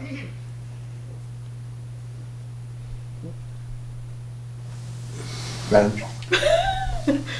You know, I'm sitting here thinking about, it's gonna be a hard sell on the stabilization fund. And all I can think about is maybe a 92-year-old woman who's lived here for 60 years, paid her taxes, built the stabilization, saw it go away, put her money into and she's on water and sewer. And we're debating whether we have a right or not to take money out of the stabilization for those people who are on sewer when we're the same people who paid into stabilization. I find that amazing to look at it that way. But you're not the only people who paid into stabilization. But we're half the community. If there's 3,000, we're 1,600. According to the report, water and sewer users are half of the community of that. So I think it's a viable option that should be presented. What Harry, to ask the other question, if it affects our bond rating and it affects our ability to conduct projects moving forward, it ends up costing the community more money in the long run. I've looked at the money and I've done analysis. If you borrow something at 4% or 3%, if you're doing it on a group basis, yeah, you'll pay a little more. If you're going out and building something for 40 years based at 6%, and our bond rating, the way it is now, could have got it for 4, it's a big issue. So if we have no big projects coming up, and a lot of the stuff can be funded, small stuff over a period, the bond rating isn't going to make that much of a difference, because it really only applies to interest rates when you're borrowing. And a lot of stuff we put together and package through the state, right? Our little stuff that we do for the bonds.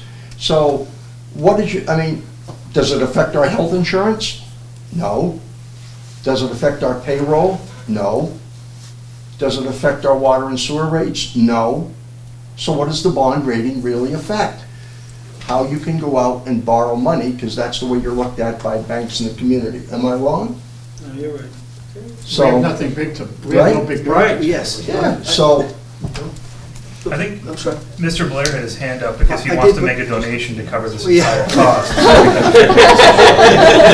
I actually want to just ask another question real quick, if I could. Are you through? I'm sorry, I didn't mean to. no, I'm cut done. you. Okay. First of all, did they already lend the money from the water fund, or is that just what's happening? So, here's the big question. Does the water fund need the money right now?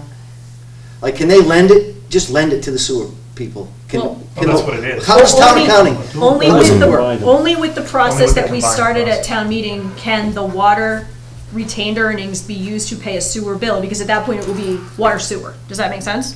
So we Yes, started a but- process to allow us to borrow the money from water, pay a sewer bill, pay back the water ratepayers. Otherwise, it wouldn't be going through all the gyrations. So there's no Yeah. way that town accounting will let you do, like, can the water fund lend to something else that can lend to the sewer fund? It can't, You can't No, and commingle? and as a matter of fact, and again, I think we've all kind of hashed this out. The day of town meeting, we were made aware that DOR had concerns about whether or not we were following every step that we needed to. There was definitely an impression that we could dissolve water sewer individual enterprises, create a new combined water sewer enterprise, and transition that money directly. You can't. It's got to go down to general fund, get certified free cash, and get put back in, which obviously lengthens our timeline. We had a timeline that was predicated on a July 1 new fiscal year. Couldn't do that anymore. Ergo, the request for, here we are, another late bill, and where are we going to find the money, and should we take it from stabilization, should we take it from free cash? What if we took it from just free cash? Well, it's who's gonna loan it to who, just Right. as a follow-up, so. Yeah. It's what, 325 grand, is that what the amount is? You really are going to write a check? No, I'm just asking. Is that the amount of money? So there's. Well, we don't have the last bill yet. Well, so there's 1,500 sewer users, right? And if that 325 grand was borrowed, just from a bank, at 3%, what would the payment be a month? Over, how long would you need to pay it back? I would depend on the payment plan, right? Well, let's say. Yeah. What would the payment be to pay it back in 5 years? Does anybody know that? To do a quick amortize. Yeah, come on. Really? Just so. He's doing it. Joe's doing it? Yeah, but I think that's the point they were making, was the sticker shock, doing it that way. Well, yeah, but it might only be like $4 a month to each user is what I'm getting at. So You're right, it's $4 a month. It's $4 a month. Yeah, so it's $4 a month to each user over 5 years. It pays it back. And what the heck's so hard about that? But The rates still have to go up. The sticker no, that shock won't will go go up. up. That sounded really good. As far as we understand, we're not allowed to borrow to pay this bill. Well, you borrow for other things. I know, but we're not allowed to borrow to pay for a bill for services. Well, that's Correct, that's from ridiculous. DOR. They got you set in a box. What the hell are you supposed to do? Pretty much what we're, We're supposed to manage this That's what you should process. vote on at town meeting then, or for $4 a month. Honestly, it's nothing. Can I ask, if we have any water-only users here, if we were to combine the accounts and borrow that sum of money from the water-only users, what would be a timeline that you would be comfortable having that completely replenished? 5 to 7 years, 10 years? Because if it's $4 a month for 5 years, or $4 a quarter or whatever for 5 years. Well, that was 1,500 users, yeah. Right, then if it's 10 years, that's $2, I mean. Yeah, no, I see what you're saying. If I could answer that from just my standpoint, if you combine the two, then you're burying all the sins of sewer in water. And it masks it. And that's what I think everybody's saying here. We don't want to see the two combined. You've got a problem in sewer, fix it with sewer. Leave water alone.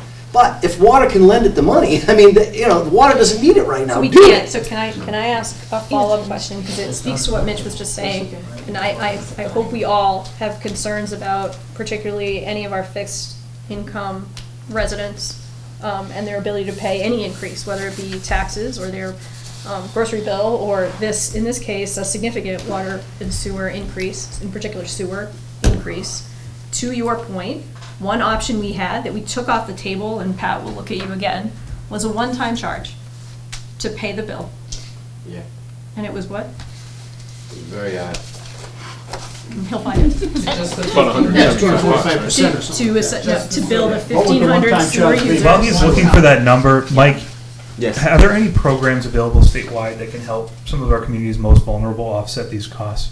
Yeah, actually, Joe and I are looking at those, and Joe's also working on, if we can't find one, the state used to have an elderly sewer relief program. We're looking into that, see if that's still active. Joe's actually working on designing a town elderly relief sewer program to be proposed probably in the fall by the time he's done designing it. But it is something that he's working on town side to be proactive there to make sure that we are keeping track of it. I like that elderly Could we- issue. So, I'd like to avoid hitting these folks with this, the rate increase all at once for the most vulnerable in the community. I mean, Okay, yeah, if we can just get some clarification on that. Yeah, I know Joe's kind of basing it off of the idea behind the senior tax work-off program, doing something similar but without a work-off part and with water sewer rates rather than taxes. So he is working on creating that in the back scenes. But like I said, he probably, by the time he gets that done, it'll be fall, September. Okay. And I think that was one of our concerns about having the one-time bill, was that it would be a huge one-time bill, and then we'd still have to be looking at raising rates, because we need to raise rates anyway to pay those bills. Right. So that was a concern. My concern, and again, and we haven't really broached it, I know we're talking about apples and oranges with other comparable communities, but if our sewer rate is 30 or 40% higher than the surrounding town, we become a less attractive community. We don't know that yet. I'm sorry? Do we know that? I think. We don't know that. Well, the rates already were higher than the surrounding communities, but with this increase, But we it's don't going to know be... for sure that we're 40% higher than surrounding communities. That's the data we have another bag. Right, but we're already higher by, what, 10%, something like that? So this increase is going to, 90% increase over the next 4 or 5 years, that's going to put us substantially higher. I didn't think that we were, Well, before any rate increase, we are not the highest. I mean, we're on the lower end of the surrounding communities before the increase. Before the increase. Right, and so we also, I mean, water sewer is not the only impact that makes this town attractive. There's a lot of other, Well, I'm talking about like for commercial entities. right, but I mean, there's also other constraints on the commercial side also, which we've heard.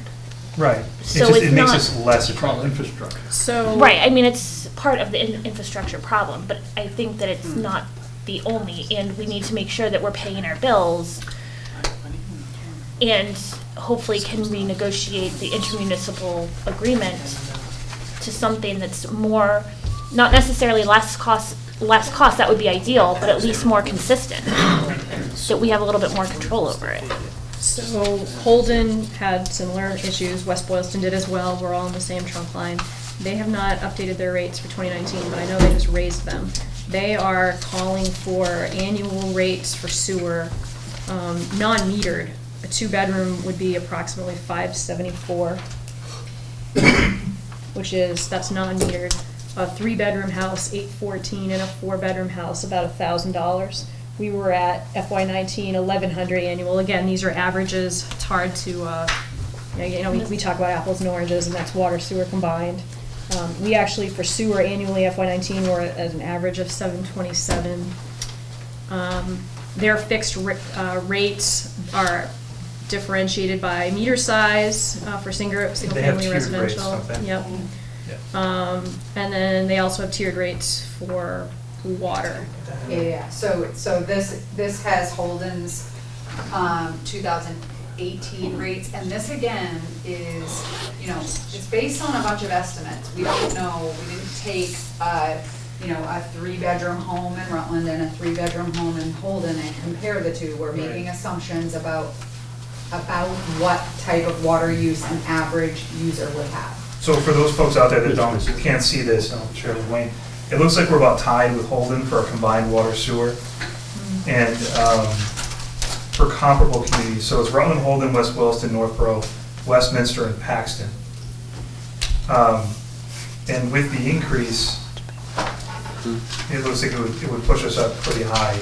But this doesn't take into consideration Holden's new rates, increase, and West Boylston. 55%. I don't know. And West Boylston. So. Does Paxton have sewer? No, Paxton only has water. Yeah, that's all. Right. So West Boylston raised their rates in 2019 by 8%. Which is lower than 55. I don't have an accounting degree, but assuming it's lower than 55. Madam Chair? They don't give estimates on their Madam Chair? averages. Yep. The question about just going after the sewer people with a one-time rate increase, and if the price is around $400,000, that comes down to the 1,500 sewer users, that comes out to $266 additional year, okay?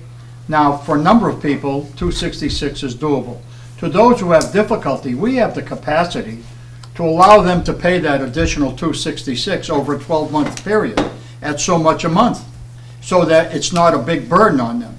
Well, they're also paying for the backhoe too. I mean, so these additional expenses are adding up. I understand, but if the concern is to eliminate the 100 water users, I don't know if I'm a fan of stabilization fund.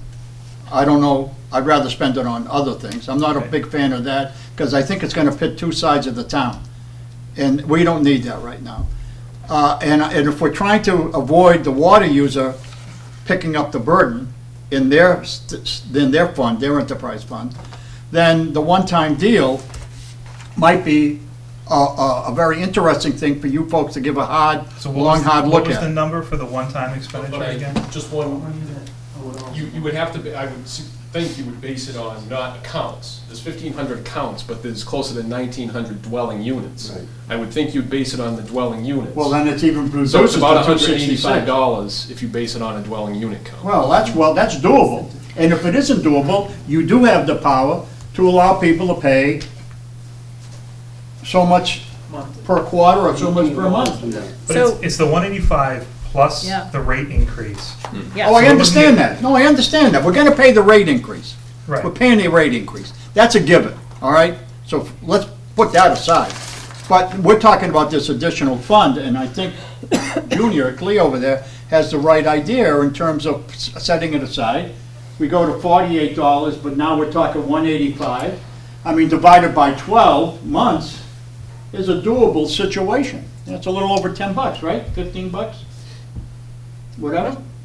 I would like to see us do that. So, just so I understand, you were thinking that a sewer rate payer could extend that one-time payment out over time? If a person can't, you would provide a situation that if it became encumbersome on a particular family, No, let's say it was encumbersome upon me, I would come up and ask you for some sort of a rate stretch out, and I would pay you back that way. I get it, but then where does the town find the money for a bill that actually is due far sooner than what you're suggesting? Well, why don't, to Lou's point though, what if we, because we have to, well, we could decide when we could push out raising the rates and pay for that one-time expenditure prior to doing that, to spread it out.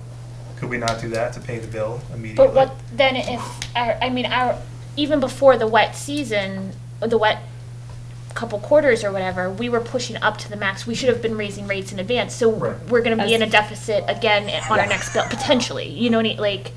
As everyone has made, abundantly clear, that it's entirely possible that we would have been at this level of rates already, had we increased rates maybe where we needed to for the past 3 years in total, instead of just doing it every 3 years. But that's ancient history, so you Yeah, I can't, know, I know. revisit that. I know, Forget but, that. well, but Forget that. we're all sitting here wondering why we have to do all this. Because all we'll and do is, if you revisit that, we're just gonna blame you guys. So I don't wanna blame you. But I was just elected, blame someone else. No, it's just the two of us. It's just Blame not- Skippy. I- Skippy, no, I agree. That's why he got out.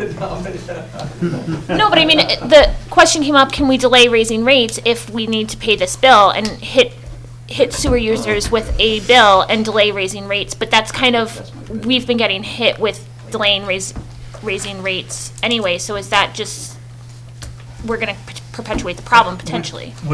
Okay, I so don't if we know. tie the two together, would lifting the moratorium lower the rates if we added more users to sewer? To offset these costs? I'm asking you because of. I Sure. don't think you, We're over. no, I don't think that would work out. But Why? also you have other issues with raising the moratorium that have to do with water. Because you have over capacity. That sort of makes that a non-option. A non-option, so there's no way to add capacity and lower the rates that way. Can I ask a question? What did, I missed what you said, I couldn't hear. I asked our associates of Weston and Sampson whether adding users to the sewer would impact the rates and lower those to help offset some of these costs. I don't think that you have the capacity to add enough connections that would make an impact on that, and you have no water. That's a Simply put. We disagree totally on that, Hillary. There's plenty of water. Oh, Plenty of Clea, water. okay. There is. So, I just asked a question about the rates. I don't want to. I know. Yes. Okay, so Not into that yet. it's 9 o'clock, it's 9:07. Yes, it is, it's late. Congratulations. It's an hour past my bedtime. I'm We- 76 years old, let's get going here. Clearly, we are not going to set the rates tonight. Clearly, we have, I know. Clearly, we have questions that we're getting asked that I don't necessarily know are going to affect the bottom line. I don't know that I personally heard any questions that will affect the bottom line, but I did hear questions about structure, how the bill is going to work, how we're going to do that repayment, and how we're going to pay that final sewer bill, and whether or not we need to have more conversations about whether stabilization is a viable option for anybody. So, yes?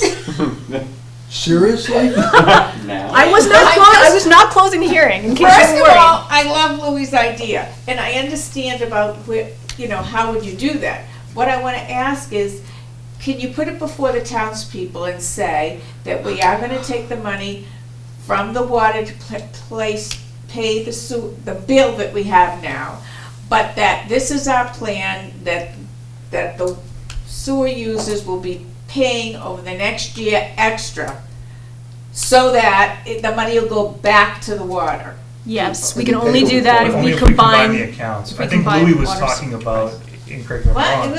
Why? Why? Yeah. What? Just keep the.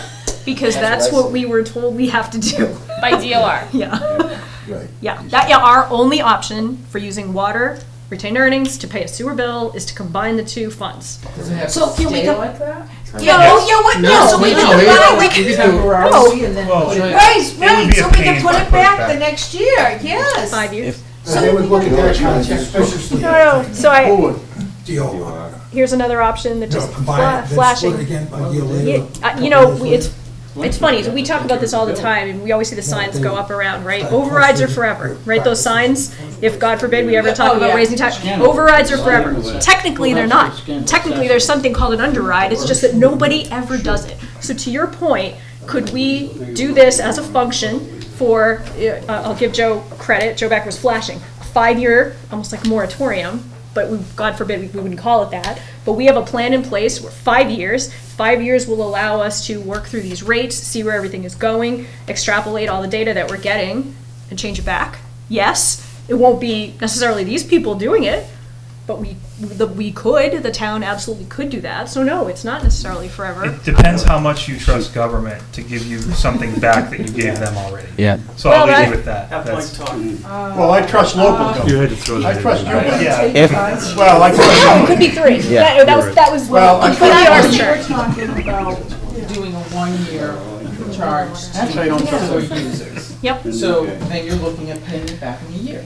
Right. Yeah. Well, I think, Yeah. in If correct me if I I'm wrong, could- Louis, what you were talking about is not combining the accounts, but a one-time fee Yeah. on the sewer Yes. users to just pay the bill, Yeah. keep everything separate, fix this issue, manage it properly, and then everything is, But Yeah, but where are the we gonna fixed get the income money to pay the bill is what That's correct. it would be what a she one- it would be a said. one-time. So that's the piece. But not everyone can So you afford borrow from the water and then pay them back. Right, that's what I want. That's what Yeah, we're- if- We're totally not All you guys are all saying the same thing. I know. Yeah. All right. If I could, just to clarify some of the stuff that was said, we did look into that option to see, can we just say we're gonna combine it for a year and then go back?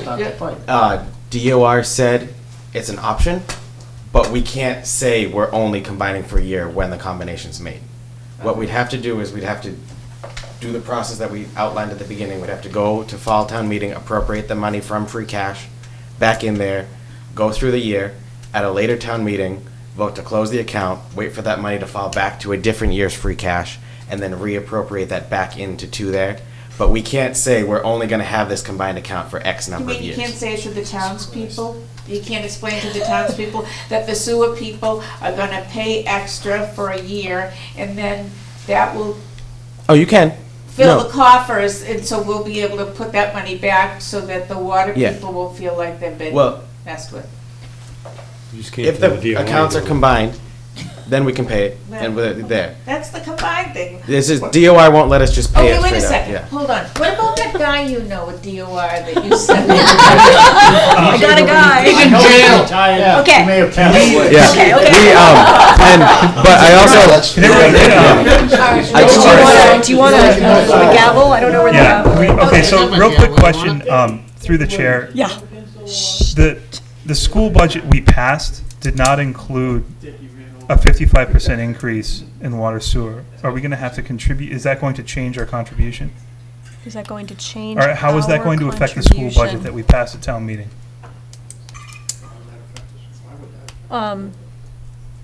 So the WRSD utilities budgets are broken out on their internal spreadsheets Yeah. by town, but not when the budgets get approved. We know at this point that they are already looking at something like $1.5 million in the hole because of Medicaid issues. But we also know that because we put solar on 2 of our schools, those savings are going to get shared among all the district schools. We won't see that savings directly. We're getting some pilot money, but we're not seeing the savings directly. So to your point, they will have to absorb our increases. Okay. That was probably more information about your question. They will have to absorb our increases. As Okay. they have to absorb Holden's increase. Yeah. I mean, And you hope that they work in eventualities in their budget, because they're also dealing with 4 municipal light departments and us with National Grid, so they've got other things going on. Okay, so what we're hearing, we don't necessarily have, we have some rate questions on water, and judgment calls on whether the 10% is required. Can it be 8? Can it be 7.5? We're hearing that. We have questions about how we want the sewer bill to look, and breaking it out more transparently into pieces, which I will honestly say is not where we were headed. No, I know, but we're going back. Hillary's not. And questions about still how to pay the outstanding, still not received, sewer bill,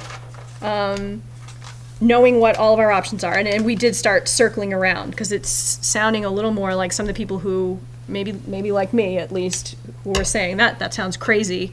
Well, maybe it's not crazy if it's temporary, because the other options, and we knew this, everything looks ugly. Maybe the other options are uglier. Am I missing anything big? Of course. So if we do that one-time payment, how will that affect the rate increase? We're water and sewer, so how would that affect the rate increase? Oh, wouldn't, they're still going up. They're still going Right, up right. significantly. Yeah, so it's still gonna be 55%. Double whammy. It would probably be 50%, Yeah. not Well, 55. our DPW director advocated 50%. That was basically It was more before So the. that 5% is Yeah. what's eating up the bill? No, the 5% is just, it's covering, so that sewer would, our water would not have to keep covering sewer expenditures for the next 3 fiscal years. That is that 5%. And correct me if I'm wrong, I think you explained that earlier. Yeah, 3 to 5. 3 to, okay. And what was the whole 55, 20, 25, what was that? When you look over time at the rates as presented by Abrams Group going through 2024, I think, those were the percentage increases per year. But of course, they were being given as estimates and possibilities, and it was very clear, they tried to make it very clear to us that we need to look at them over and over. But that's what was put out. We have that if you want to look at it. That was in the final study. Yep. So we're looking at, what'd you say, 5 years, 90%? We're looking at, instead of what we have been doing, which was increases about every 3 years, they clearly weren't keeping up. We're looking at increases over the next several years, year after year after year. Totaling, Just in what sewer. total percentage increase are we seeing based on what we have right now? Was it 90? Was it 90 was in the chat? 90% is what sewer will go up in the next several fiscal In years. the next 5 years? It's gonna double. So it's going to about double. Yep. That's kind of really hurt a lot of people who this talks to. Recently, heard something. If we're gonna- down in Leicester was having a major meltdown because. Going back to outhouses. Monthly. Over in Cherry Valley. Yeah, it was like $90 a month. Honestly, every time we see a community with a water emergency, we have one water source. Yeah. Can we, from this point forward, we're gonna go up on increases, go up slowly, small little increases, so we don't get a concussion from the big punch? No, Doesn't work. We can't do that. no, that won't fix the issue. No, I'm talking about after we fix this issue. Oh, after we fix Future, this issue? Future. Yeah, Little, we'll all I get mean, kicked out of office let's and be everything. proactive and make sure we're ahead of the But we're game. not doing this for political reasons. That's right. Instead of having a big hit, and I'm not throwing dispersion on anybody, I'm just saying, Yeah. you know, because No, I think the board would maybe probably- we did the same thing when I was a selectman, I can't remember. That was so many years ago, but my point being, we know to avoid this problem in the future, if we go little increments, then we don't get hit with the biggie, all one shot. I think the board would probably agree that we should probably look at this every year. So it should have been I done. say but we fix don't. the I-9, that would really help. Okay. We're gonna move on from rates. We recognize that there were questions brought up. Again, I didn't hear anything that significantly affected the bottom line, but it did affect structure. Did the board have anything else to add, question-wise, that didn't necessarily come up from the audience? I'm sorry? Did the board have anything to add, question-wise, that didn't necessarily come up from the audience? I'm No. hearing, structural differences. We had some questions about how Yeah, to I pay the think- bill still. I think we need to, I mean, what I heard at the beginning of the meeting was, I think we need to maybe continue the hearing and have a hearing where our DPW superintendent Yep. has the opportunity to be present. Yep. I think that's something that Yeah, that so should be done in the first place. we may not set that date, okay. So this public hearing obviously was dealing with two issues. The secondary issue, we are not closing this hearing, we will continue, I think we will continue it. The secondary issue for tonight is regarding the existing water sewer moratorium. And we'll read, does somebody want to read for the record the letter from Director Buckley? Mike, do you know? June 20th, 2019, Board of Water Sewer Commissioners, Town of Rutland. Board members, I am writing today regarding the current Town of Rutland Board of Public Works Water Sewer Moratorium Regulation adopted June 6, 2018. I believe the board should extend the moratorium for a year and then review it. Water sewer systems are put into place to protect the public health and have water for fire protection for the residents of the town. In addition, most of the original sewers were put in place to protect the water supply that goes to the Boston area.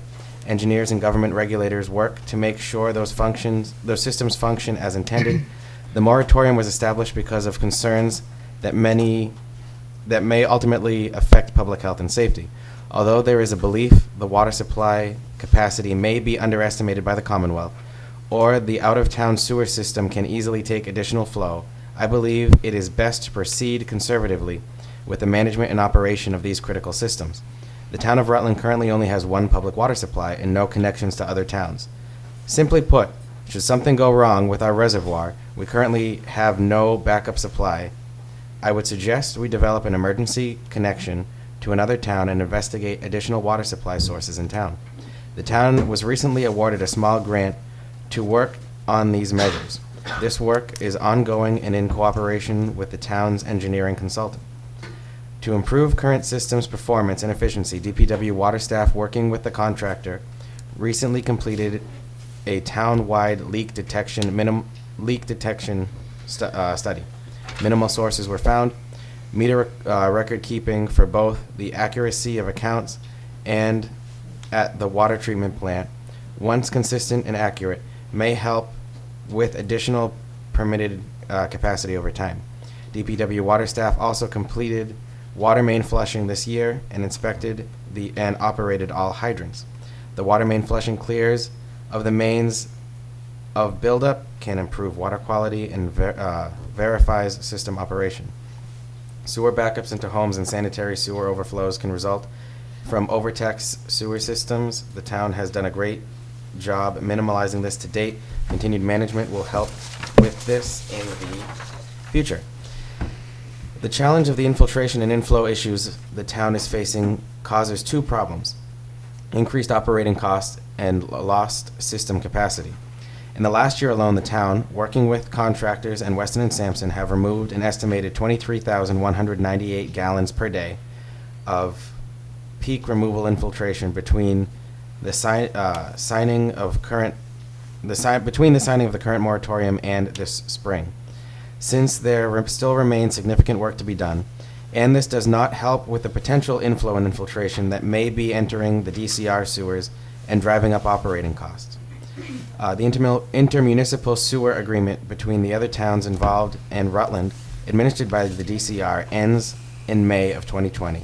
The town is actively working to improve this relationship and the resulting agreement. This agreement also contains the limits for flow and wastewater volume the town can put into the sewer headed out of town. The extended wet weather season over the last year have pushed us over the volume limits dictated by the document for roughly half the year. Until these flows can be increased and the inflow and infiltration reduced, sewer system expansion should be carefully managed. There has been discussion in the creation of a water sewer district or sanitary district in the town of Rutland. Although that may help manage some of the factors which promoted the creation of the moratorium, there are water and sewer issues that need to be addressed regardless. For water, an emergency backup supply and secondary source should be considered regardless of the system expansion, as well as improved water usage accounting. DPW will be proposing updated specifications on required public sewer extension, limit of pressure sewer connections to failed septic mitigation and potential II removal cooperatives. Also, for sewer, the inflow and infiltration cost and the nature of the future DCR agreement need to be worked out regardless of the system expansion. Work to increase water supply and sewer capacity has been ongoing over the last year, and still the moratorium should remain to continue to provide quality service, sanitary protections, and protect the environment. Regards, Joseph Buckley, Director of Public Works. Do you have anything to add to that at this time before I start taking comments? Okay. Clea Blair. Okay. It's 9:24. Yeah, well, let me tell you something, this water and sewer moratorium is pretty important to me, okay? And I think it's a bunch of crap. But I want to just say, on the reservoir, from the water side, all right? Last year, when you guys instilled the moratorium, there was 150,000 gallons a day available under the current contract. Am I correct? And there was 200,000 more that could be drawn out of the reservoir per day as far as if we increase the contract with DEP. Do those numbers ring true? That's what I think I remember Gary saying last year.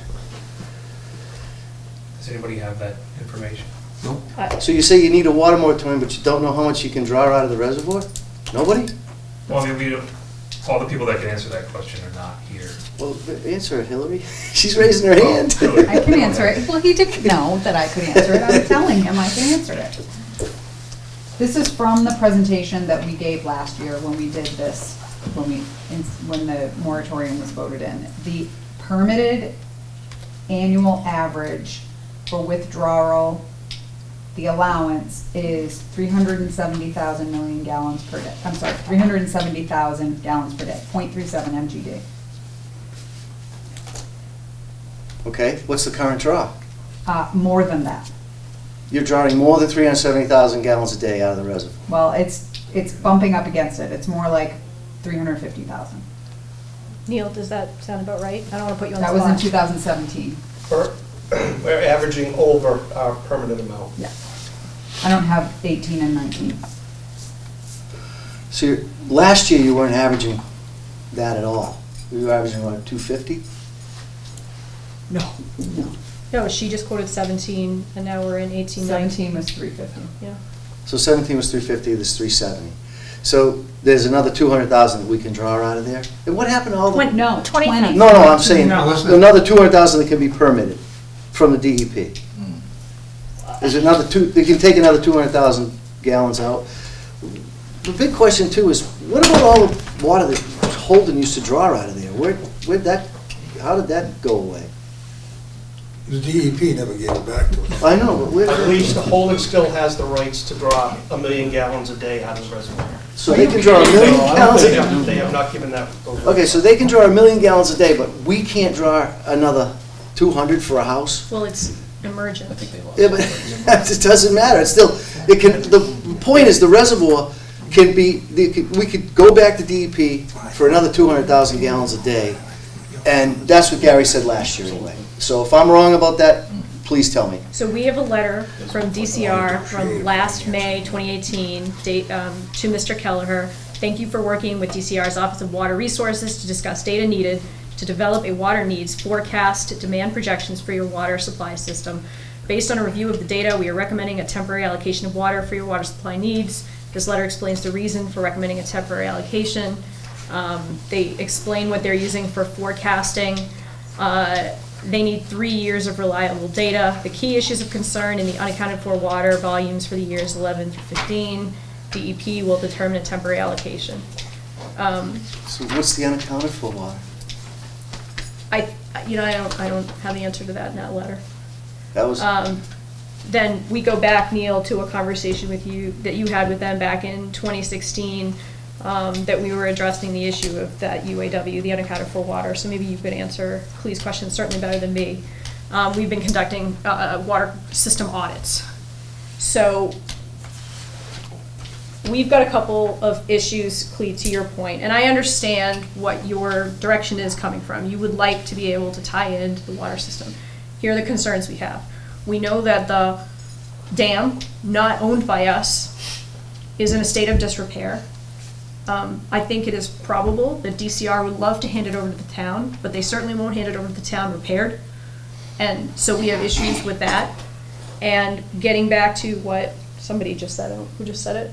We only have, right now, a single surface water source for the entire community. Should that source be compromised, we have no backup. So one of the other things that we've been doing over the course of this year was trying to figure out if tying into the Quabbin was something that is worthwhile for the community. And there are levels of tie-in, and the Quabbin district, MWRA, is allowing new communities to tie in if they wish. However, there are significant costs, both in infrastructure for us and admission fees to MWRA, and we still need to decide if we're going to do it, at what level we do it. Do we do it only on an emergency basis as backup? This would be the second step to what Joe Buckley has recommended, which is he'd like to go to another town to at least get an emergency source, similar to what Holden has with us. Or do we tie into the Quabbin for a literal secondary source where we want to expand our water system to cover the whole town as an option, and Mushkapog is only one source of that and Quabbin is the other. We have, I don't know, I know you would like, I guess I'm assuming what you would like to hear is there's plenty of water, and right now today, there just isn't. I totally disagree, but that's, let's totally disagree, because there's enough that can be drawn. Holden used to take, I think, quite a bit out of there, and then they stopped. All of a sudden, we can't draw more than, we haven't added that many users, we haven't taken out that much more than we ever were before. There's got to be at least 100,000 gallons a day of unaccounted for water coming out of there. At least that's what I think came out of Gary's mouth. Where's that going? At one point, we actually took all the readings we got them from the DPW, from all the meters in town. We figured out how much water came out of the reservoir that got actually billed, and there was a 150,000 gallon deficit if we look at metered what was coming out of the reservoir. So there's a lot of unaccounted for water going on in that reservoir. I think for us running around looking for other sources and things like that, we have plenty of capacity in that reservoir. If we could draw another 200,000 gallons out of that reservoir a day, which that's the number that I heard last year. Am I off on that? That's the number that Gary said last year. So 200,000 gallons a day equals how many houses? At 200 gallons a day, that's what an average house. If you use TR16 numbers, so you guys can't argue with me. That's your engineering numbers. 70 gallons times 2.71 is the average house, what the average house uses. I think that comes out to 200 some odd gallons. So that's 100. Am I wrong? That's 1,000 more houses? I mean, I guess I hear what you're saying, but we have a permit and we're over the permit. That's all we've got in front of us tonight. But you have the ability to get more out of that permit. Plus, there's plenty of room in that reservoir. You're out looking for things that you don't need to. It's a waste of time and money. All you need to do is increase the draw, and you're allowed to do it, and then people can still tie into it. All that does is just have people put wells in that tie into the sewer, and it's not necessary when you can add users to the system and take the cost that we're talking about for hours tonight and spread it out over more people. But by stopping that, The only thing what that's doing tonight, if you don't look to draw more out of that reservoir that you can, because that's a water source that you have and everything's tied into it, the filter system is there and everything's there now, then all that does is just shut down development. That's all you want to do. It doesn't have anything to do with anything else if you don't at least take the opportunity or at least take the time to get more of a drawdown out of the reservoir. I mean, that's just the water side of it, so let's, now... I'm gonna stop you for a minute. Do you have any response? Is there anything any of our water people have is anything? No, okay. Oh, I'll add to I that. do. Could you, go ahead. thank you. No, I have a Neil. question. Can I have Neil go ahead and just? Neil, go ahead. The last I've heard, and I've asked questions, that Holden is not, they still have the right to draw. All they have to do is build a mini filter plant down at the Holden line where their tank is and draw that 1 million gallons a day. They didn't give it up. They'd be crazy to give it up. They're not going to give it up. If they happen to do that, you're going to see that reservoir shrink by about 20 or 30 feet along the shoreline in the summertime, which comes down to an unsafe potential drinking water. So until it's guaranteed that they can't draw from that reservoir, you can't say that there's enough water in there. Well, yeah, but No, I know this is important to you, but I have to, go ahead. Neil, you know I've been down to see you, talk to you about things, right? Is there a critical point of draw, forget the 1 million, so you go into the summertime and you have a 2-month drought. Is there a point where, what is that? So if we have an extra 200,000, would that be impacted by that drought, so to speak? Probably not, if it was just us drawing out of there. Okay? But the problem is, Holden can But they're not. go in there. But they They're not can. drawing now. They can. But they're not drawing now. No, So- it's an emergency draw. And they'd have to build a filter plant, Right. which would As cost them opposed what, to $1 paying million bucks? Worcester an exorbitant amount of water, or money for water. How long will the filter plant, how long is it? Several And million we- dollars. Several. And, you know, and we also I don't see have, them building a plant at several $1 million. But they can. well, we also, in addition to Sky can that, fall out. we have a couple things going on. We also have set aside an amount of usage and water availability for Heights development. Right. It's probably on the low end, and you're laughing, but Yeah, but it'll it's- happen someday. That's not the law. And then we have a situation where, and CIBC, I think you were involved because you approved the expenditure, where we're looking into improving taste. We know when we get into August, because the levels do go down, because of the sun hitting it, Neil, correct me whenever I'm wrong on this, we get that pond, you know, we have surface water, so you get that sort of pondy taste to your water. The water is, quality is still fantastic. You won an award for it. But people smell it, they see it, it's something we need to correct. Clearly, this is an issue of overall water quality, and again, we only have one surface water location for the whole community, for every user. We keep talking about these, 1,500 households, and this is it for us. And we have certainly seen multiple communities go through, at the bare minimum, boil water situations where they have emergencies. And to me, that's really the tip of the iceberg. I'm sorry, I have a personal and fundamental disagreement with the cavalier attitude towards water. Sewer is one thing. You grow a system, you don't grow a system, you figure it out. Water is finite. It's finite. And we have data in front of us and professionals telling us something. Professionals. Well, I mean, so we haven't talked to about how the bylaw is going to impact, and we've already regulated growth. No. I mean, we also haven't talked about how the moratorium is affecting the housing stock and the quality of the housing stock moving forward. Those are also conversations I think we need to have about what kind of community, what kind of housing we want in the community moving forward. I mean, a moratorium is not a permanent solution. I mean, if anything, we've seen tonight that we have grossly mismanaged our water and sewer.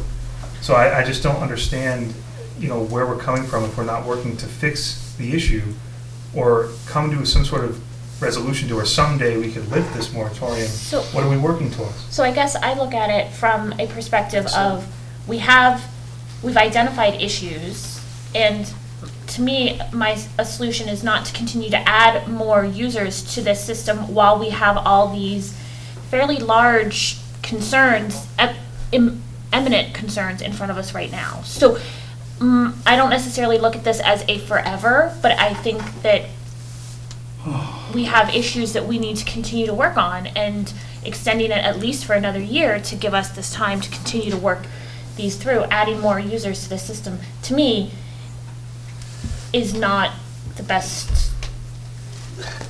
Yeah, but you're at the beginning of it forever. It's, 1 year is ending, you're gonna put another year. We'll be here a year from now, and you'll be putting another year on. And some of the things that you people are talking about, if this could happen or that could happen, if the United States, if we as a country took that kind of attitude, we'd be a third-rate country. We wouldn't be the great nation we were, because we went forward and we dealt with issues when they came up. You know, one of the things in this letter, he talked about house failures. In all my time in Rutland, I only know of 2 times that happened. Somebody's sewer lines were impacted, and they were impacted by trees. And one we fixed at a vote of a town meeting, and the other, the WRA fixed. And so maybe there were more, but with all the users we've had over the years, I mean, well, I can put a list of all the things that could happen. Well, with that, you never move forward. I lived through a moratorium when I was a selectman. It was the wrong thing for us to do. I got outvoted 2-1. We lifted it after a year. Nothing changed. Nothing really changed. And putting another moratorium is just, to me, it's just a way of let's slow down growth. And that's wrong. Come on, that is wrong. People come to this town because it's a great town. And we've got it. I've got mine. The heck with you people in Worcester that want to come here. That's wrong. That's not what this town was about. That's not what I came to this town for. This is a great community that welcomed people. They welcomed me in 1973. I've been here 46 years. What if there was a moratorium back then? My family, a lot of people in town, Dick Williams, one of them, would be happy if I never showed up in town. But my 3 kids and my wife love this community. My 3 kids and my wife love this community. My son is giving back to the community right now. He's back as the principal of your middle school. Okay? This is a great community. They would have been forced to go somewhere else. My God, come on, look at the big picture. So here we are, and we're having a hearing, right? And we're supposed to be listening to fact, would be the triers of fact. But you have to admit that Mr. Blair, his point comes from a different perspective, because it affects his livelihood in there. And I want to open it up, because it is a hearing, to hear the facts. We have letters here from DCR, we've got the opinion of the Director of Public Works. Is there any other neutral entity that can tell us that we have plenty of water? Who signed the DCR letter? If you'd be so kind. I'll give it to you, you can have it. Right here. Who signed it? You know who it is. Scannell signed That's it. right. But I rip it up, rip it up. Well, no, Ann Carroll, Rip it up. a year ago, was the Director of Water Services. I think she's still there. But seriously, if there's plenty of water, can we have information that there is plenty of water? Another agency to tell us? So- No, I'm asking. Yeah, you know, a neutral entity that they there's can plenty be of them. admitted with these. Can you keep it, do you have short? Can we? Yep. Okay, go. And I'll be next after him, right? Great. You can take Mr. Buckley's letter, and this is no reflection on Mr. Buckley, and take his name off it, and take the name of the town of Rutland off it, and put any other town's name on that, and any other DPW director's name on it, and I would say that that's the same letter that goes to all the town administrators or select boards, because the DPW, all right, is always gonna be erring on the side of caution, maybe sometimes to a degree, and maybe even overemphasize, you know, the concerns of safety or water, you know, in support of a moratorium. I mean, I would expect that type of a letter from any DPW superintendent, that they would be looking to protect the assets of the town, the assets they have to deal with, all right? So it's not a shocking letter for Joe to write that, okay? But I'm looking at, you know, how much weight do you actually give that? I mean, just by virtue of the fact he's DPW superintendent, you give it weight, all right? But by the same token, you know, you're taking Mr. Blair's presenting a point of view, all right, which maybe I don't disagree with or agree with, but you've got also another point from Mr. Buckley, all right, which is just a point of view, because I saw no numbers, I heard no numbers attached with any of that. So that's, you know, It's more than his It's a 50-50. perspective. He's a director. right, but it's a 50-50 He's the thing. guy we chose. All right, and if we're gonna He's- deal with That's fine. reserving 1 million gallons a day for Holden, okay, forget it. We shouldn't be reserving them anything. They haven't been drawing it, and they haven't drawn it for a number of years, It's right in the letter from the school. all right? And if we're gonna have a water crisis, and they're not, when I say a water crisis, where we all take more than we should or could handle, all right? Holden's not gonna bail us out. So if Holden has a water crisis and all of a sudden decides to turn on Rutland, you know, we just lay back and let that happen? Okay, do you want to go next? Do you want Neil to go quickly? Well, if I remember correctly, when Gary was here, he said you had to have 3 consecutive years of less than 15% leakage in the system before you can apply for an increase in the draw. And I don't know where that stands right now. I don't know if Neil knows it, if Joe Buckley We're not knows down it. to 15%. What's that? We're not down to 15%. We're not. Where are we? We've been coming down gradually. Right. Where are we right now? We're about 22, 20. All right, Just a comment, but I believe we have to be 3 years of Three less than. straight- So we're looking at the soonest we would lift that moratorium if we get things in order is 4 or 5 years from now? If that's No, correct. no, the moratorium, we're talking about the permit for extra water. Right, so, well, yeah. There I are mean, other that kind of reasons, time, there right? were other, well, no, Correct. there would be other reasons to lift the moratorium relative to the dam, relative to whether we find a secondary water supply. So it's not just about, Right. it's not just about Mushkapog. Did you have more to Do you add? know if that's correct? What, the 3 years? Yeah. Yeah, that is correct. 3 And years it- at less than 15%. It's I mean, it's sort of a, you know, it's a permitting administrative type of, it's a regulation. I mean, And there's no way to get around the capacity that Holden has. well, mean, I that's can't theirs. speak to that. I don't, I mean, that's not a technical issue in my opinion. It's probably a legal issue. Neil, did you have more? Yes, just to clarify, we're not holding back 1 million gallons for Holden to use. The state legislator back in 18, whatever, early, wrote the rules for us saying Holden can withdraw the 1 million gallons a day. Rutland can draw what we're permitted, which has gone up. If there is a drought and it gets to a certain point, Holden has to stop drawing from the reservoir. So it's not what the town wants or whatever, it's the state has set the rules, and Holden has not backed or given up those rights. But they never built the plant. They have not given up those rights. But they haven't built the plant. Correct. Thank you. But they can. Okay, $2 million. Mr. Kanakio, okay, no, yes. Okay, so you've had a moratorium for a year. Until tonight, you've done nothing about it to research it. To go, do we get it off, do we not get it off, it seems? No. Until you come to rediscuss, do we extend it? No, we started researching this almost immediately. Actually, it was You did, prior, it but was doesn't prior sound to like the you made any moratorium. progress in a year. If I may, I think, This if I is, may. this is the same conversation we had a year ago. The progress has been in setting some groundwork. I mean, you're right, there were things that slowed down because of changes within the town, right? We lost 2 department heads. There is no question things slowed down because of that. I will say, there's no way, as of tonight, we would have had, in the best case scenario, knowledge that we were going to be able to fund, say, for example, a tie into the Quabbin. We weren't there, and we would never have been there, even if everything had gone perfectly in the past 12 months and we hadn't had, you know, changeover and that one piece. And maybe there were other pieces. Here's another one that we had looked into that we actually did get a final answer on. A lot of people talked about the well up at the Heights, right? It was the be-all, end-all, it was easy access. In point of fact, it is not a usable well. Why? And if it were, what was Joe's description of it? It's a... Let's ask Joe. Yeah, we'll ask Joe. But even if it were, even if it were a functioning well in terms of being able to be used for municipal capacity, the protection zone that would be needed around it would be such that it would preclude any development on the heights. Yeah, town only needs 1,000 feet. So It seems like very minimal progress and then say, okay, we're just gonna extend it for another year and we'll see what we get to. Because you have a couple other bigger issues to deal with from the sewer stuff you're gonna have this tip, which is, for this, when you do 56, which is stupid money. I mean, I heard the dam's up to 2.5 million just for the dam. Well, he's got a dam that they can't fix, that DCR owns. Where do you want to spend 2.5? On a water source or on a dam you're never gonna operate? Lose the dam.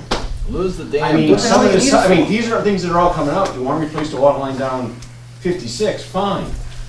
Water had the money, you're gonna borrow it probably or whatever. But this dam here for $2.5 million versus his dam, which we drink out of, makes no sense. Yeah. I mean, these are all things that people don't know about certain parts of it, but that dam project started at $1 million when I was on Concom. It's up to 2.5 last time I talked to them, and they still say it's going higher. I mean, they were down there last week. 4 guys, sometimes 5, all week. Yep. Making repairs on something which I don't understand. Why are you repairing something that's junked? They were ordered to make the. Right, I know they've already said that was to get funding and other stuff, but Yeah. just kind of looking at it going. Do what they did illegally, get rid of it. We had a, that dam's just a mess, there's really no other way to put it. The spillway's a mess. Well, yeah, DOT and DCR came out to look at it, because Joe and I brought them out here, because if they're gonna dictate us, they should actually see what we're dealing with, because we're the ones who have to deal with it. They both listed it as higher than critical, so they made a very critical level for it. DCR said we should put a weight limit on the street. DOT said they would not allow a weight limit on the street, and they're the ones who said it. So because we had conflicting information, they went back and fought it out themselves, and they both just said, okay, here's $500,000, go make repairs to it, because something needs to happen or it's gonna collapse. Whose dam is it? $500,000. That was the total grant we received for going forward. They gave us a portion of it to do the work that was done last week. Whose dam is it? Towns. We own it? It's not the towns. Huh? There's a Complicated. there's a deed search currently going on to find out who owns it. And the road that may collapse is 56? Yeah. And that's a state Yeah, I road? already did that. I already did that. So it collapses and we're gonna be responsible for it? The state road, we're gonna pick up the tab? Well, see, that's why Joe and I gonna go to hell. had written. We requested the DOI put it in writing. Not DOI. Well, DOT put it in writing that we that they said that they will not allow a weight limit on that street. Well, what? They Weight limit. But you know, you patched off the road. Cars don't It's drive on the spillway, which what they patched didn't do a thing. I stood in a washroom. Yeah. And I was under the impression too, they're gonna put a causeway in there rather than a dam. No, they're back to a dam. They're back to a They're dam back to a now. dam, 2.5 What million. a bunch of stupid idiots. So But those are big, I mean, 2.5 on that versus 2.5 on his, that the town people are gonna have to pay for. So, Get Well, back we to don't your know dam on Muskapog. I bet you, if we went back down there, it's mostly your earthen dam right now. Probably about $50,000 would build you a dam. Yeah, but not to two new specifications, that's Not the to the problem. specification, yeah. Come But on. back to the original thing, I mean, it's a year, okay, so you made some progress, but, so now you just extended another year. Oh, we didn't get anywhere. Because it seems like a lot of other stuff that's gonna supersede this. There's one difference from the last time, I think, that hasn't been mentioned. The last time, you talked about sewer and water moratorium to today. And the last time, there was no growth management plan in place. And now we have that growth management plan. So I'm wondering if we even need to, is sewer and water moratorium even worthy of discussion at this point? Because I would hope that, you know, these particular issues were looked at, and I'm sure, I know they were, when the plan came into fruition, you know, the various iterations before it finally got put in place. So as So I you would think that we're just being redundant here. I think, you know, with the moratorium on sewer and water, I think that it's already you've already taken care of the problem. You So don't need to take care of it again. So I'm gonna, permits. yeah, hold on. I'm Out of gonna, 35 hold on, permits. hold on, Mr. Cacula, hold on. I'm gonna just personally disagree with that, because we have to separate these issues. And I get how they get conflated in a situation where you've been building houses on an expected availability of water and sewer. I get that. But to your point, when we sat here a year ago, we had multiple concerns across multiple areas with our systems, just the systems with existing users, both water and sewer. I don't disagree with you that more progress could have been made. I think you could always say that. And in our case, again, whatever, perfect storm, we lost months. And you know it. I think most of the people in the room know that. The transition took time, and we're in a better place now, certainly than we were in May. We do have some information, but you're right, we don't have everything. We have some things that we know we can't do. We have some roads that we've, thank God, closed off. We know we can't go down those. We're going to try some others. As far as construction, a couple things with the moratorium. We knew going in, even last year, that there is a significant portion of buildable lots that were grandfathered under the moratorium. We also know that there are buildable lots in town that do not require water sewer hookup, and so we don't want to combine those together. I understand we have a managed growth right now going on, 36, etc. Connecting that to water sewer with the issues we have with water sewer, I think is probably not the appropriate way to go. I have to be honest, and I'm going to read parts of this.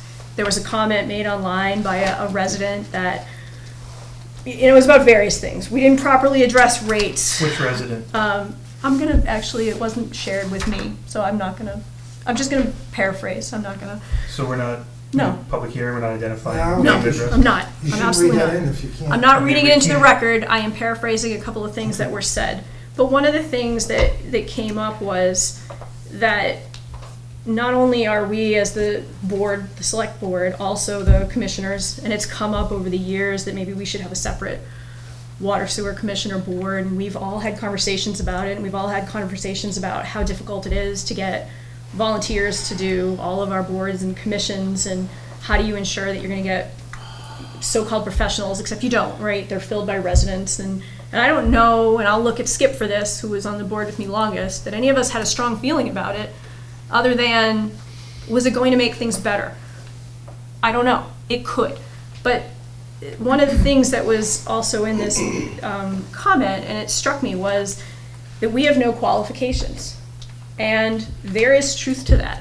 None of us who are up here went to school to be select board members. I did. And as a matter of fact, I have a master's in public administration. okay, thank you. Yeah. So you have a master's in administrating. But do you Right. see the difference? I'm just saying. None of us are expert, we happen, none of us, to be expert in water and sewer. So we bring in engineers like Weston and Sampson. So we hire people like Joe Buckley. But then we purposely schedule public hearings where we don't have our superintendent here. Our superintendent wrote a very clear document.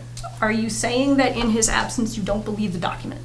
I'm saying in his absence, we can't answer questions that would be directed towards him. I would like. I'm not sure what the question is. That's a legit, that's a What- legit statement. What question relative to the moratorium do you have? We should answer those. How about what Well, Jeff it was said over about the here water? first. What questions that I would have due to What the is your- moratorium? Yep. Well, I'd have to think back on the letter. One, when he talked about failed systems, and I already addressed that. Number two, to Joe's point, he makes a very valid point. There's only, of the three big builders in town, only one uses sewer and water. The other two are on septic systems, so we're talking an equivalent of 7 houses. 7 houses are not gonna drive our sewer and water system into such great disrepair that the town will collapse. So to me, there's no need for a moratorium. Why put something in that's not necessary? We're talking 7 top permits, and if I'm correct, those, one of the areas where the sewer and water is already grandfathered, so the moratorium didn't affect it this past year. So what the heck are you proving? What are you slowing down? You're slowing down nothing. If there wasn't a growth thing, then I could possibly say, well, maybe you got a legitimate complaint. So that would be the question I would ask him. And I'd have to look at the letter again, but at least he would be here. And I'm sure there'd be 2 or 3 other people here that would have questions. And it's a legitimate concern that Joe should have been here. And I like the guy, you know I like the guy. And I think he's done a great job so far for us. But I would question him on that letter. And, no, I'm not gonna say the last thing. I'm gonna shut up right now so I don't get myself in trouble. So those are the things I would do. Do you have a question? Do I have a question? Do you have a question? No? Yes. Would you be willing to get a third-party opinion, as he said, on the water, what availability of the water, and why in the world do we shut off sewer connections when we have still 50,000 gallons a day that's available to put in the line? Okay. There's two questions. Third-party opinion. Sewer still available, okay. Just a quick comment. We have a permit, we have a piece of paper that says how much we can withdraw from the reservoir. We are over that limit. I thought she just said we're under the limit. That was for going up to 2017. He's got data on 18 and 19 that I don't Last, have in front of me. 17 was Dry year. as we know, it was a wet year. Or 18. 17 was wet, but 16 was dry. What are the numbers Last for year, the from most my recent?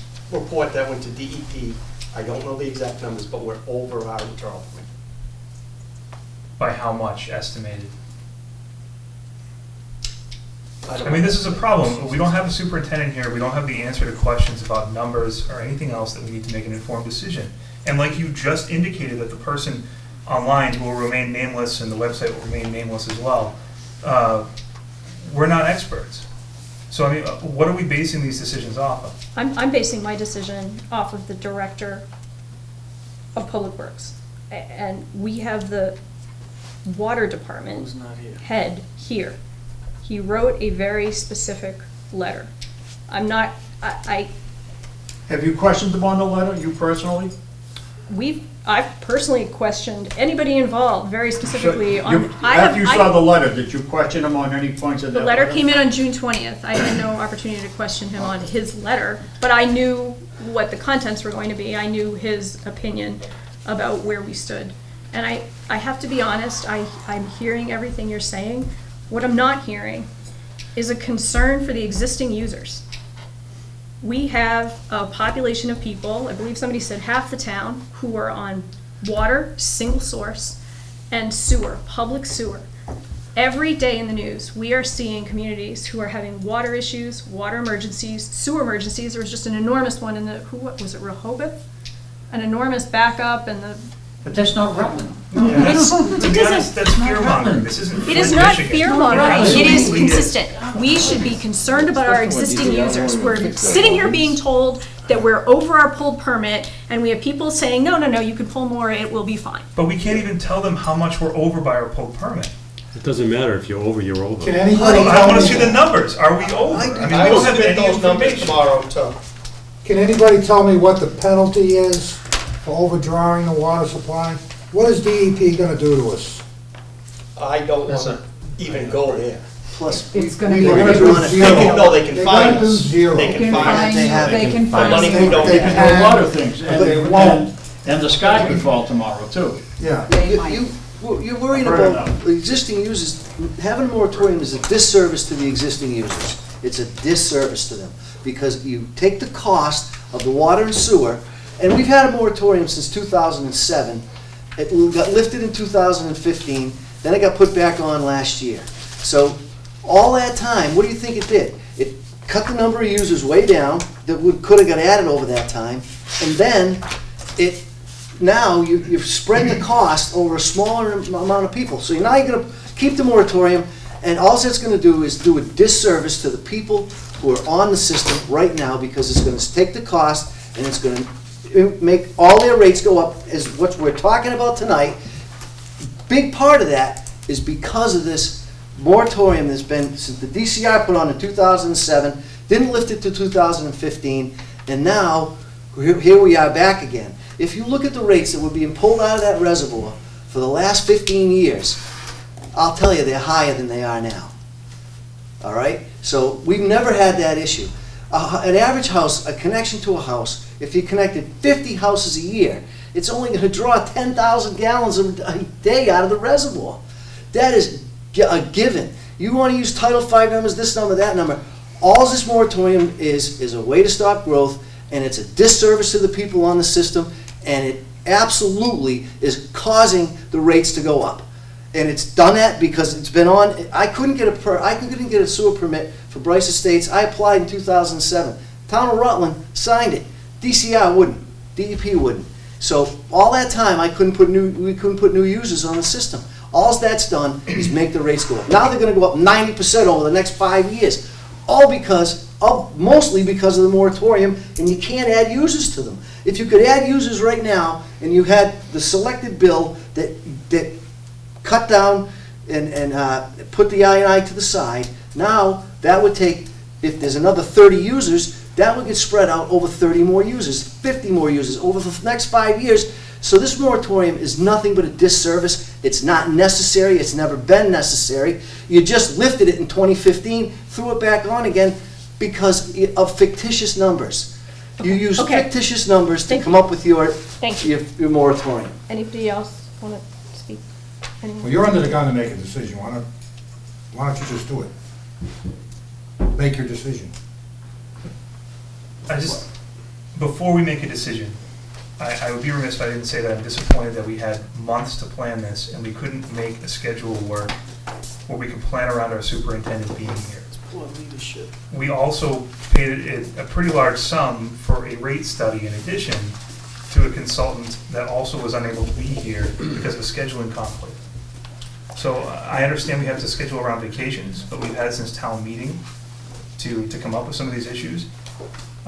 It's disappointing that we can't have the appropriate people here to answer questions and be accountable for some of the questions that are being heard. So I have heard that from everybody. I fully understand.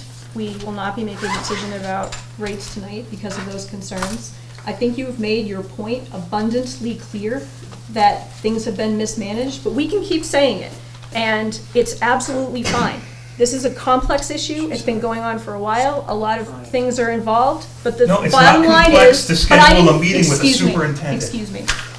But I understand that the buck stops here.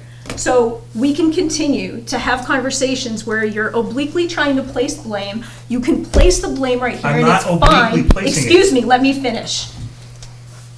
Place the blame here, and it's fine. It does not change how we need to move forward. And I am sorry.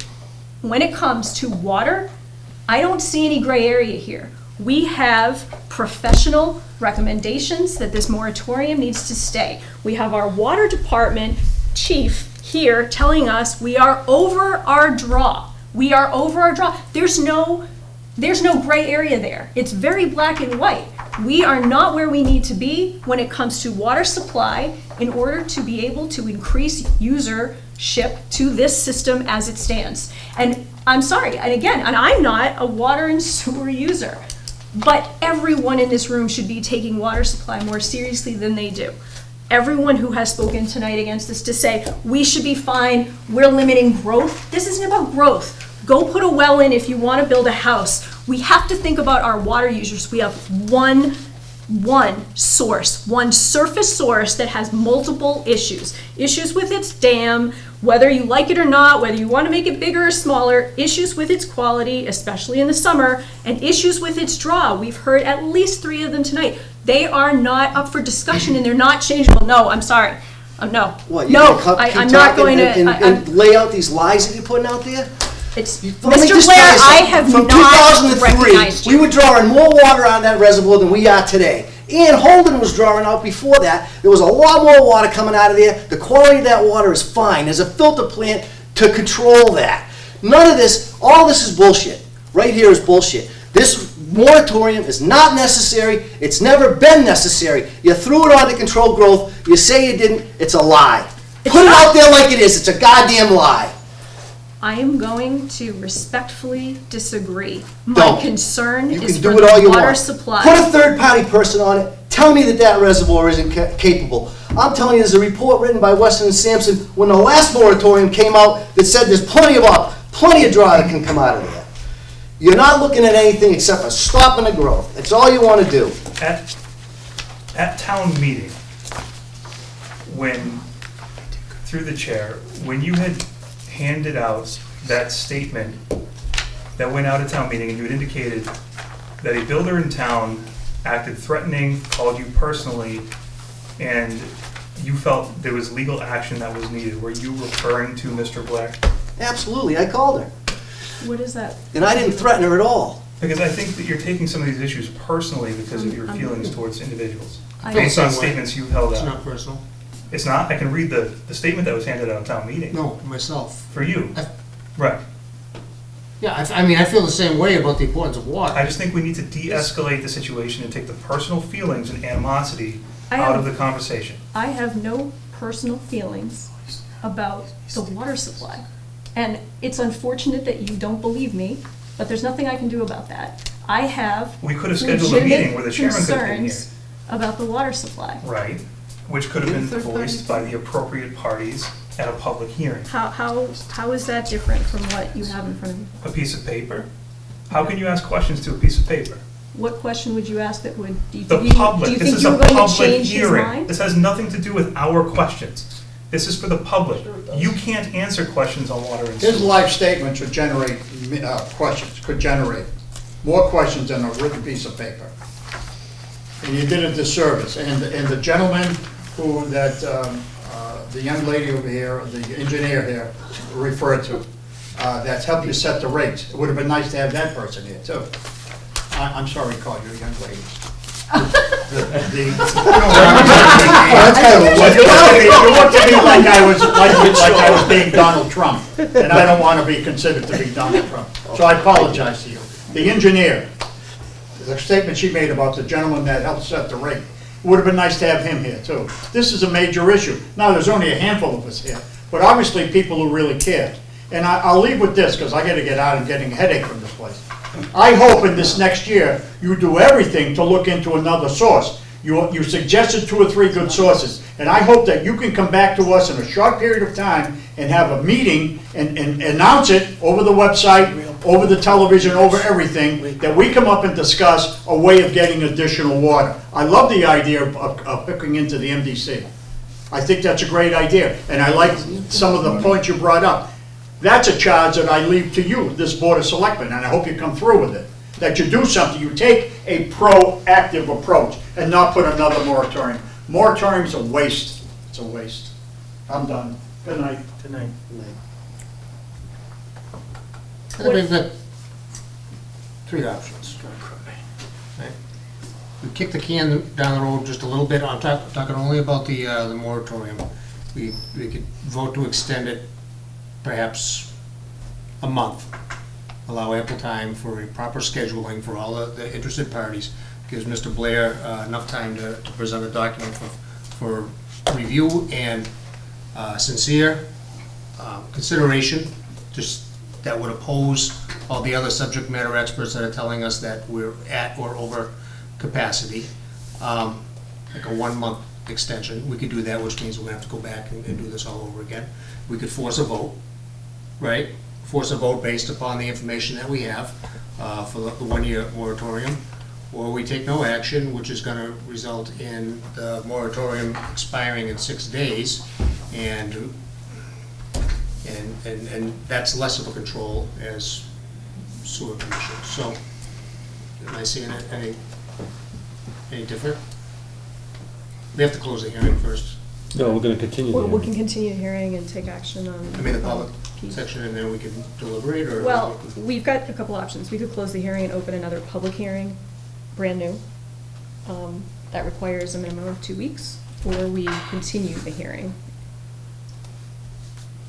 I'm not sure that there's a significant difference based on what we need to do moving forward. It might just be. No, but I mean, you know. Call the vote, right?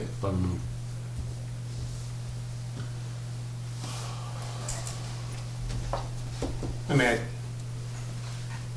I agree We're with gonna Jeff's continue the hearing, too. alternative of 30 what's that? the month extension. To give Joe time to. I'm So all that for- way we'll have Joe, everyone will feel comfortable if we make a decision with everybody in the room.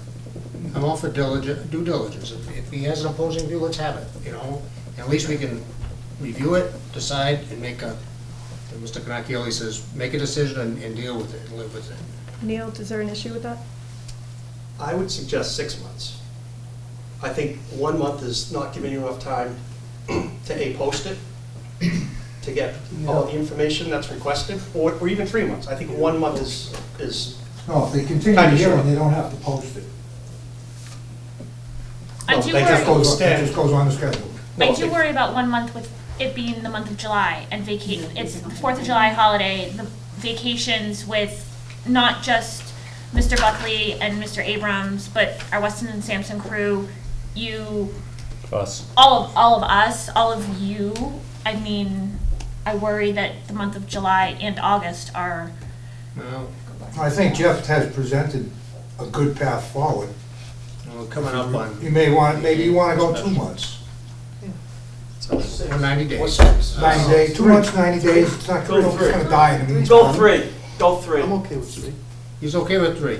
I'm okay I'm with gonna take Mr. Blair's. that puts us to September-ish, right? Which is kind of Good time. past the summer, everybody's back to work and Back to school. back to work. Happy.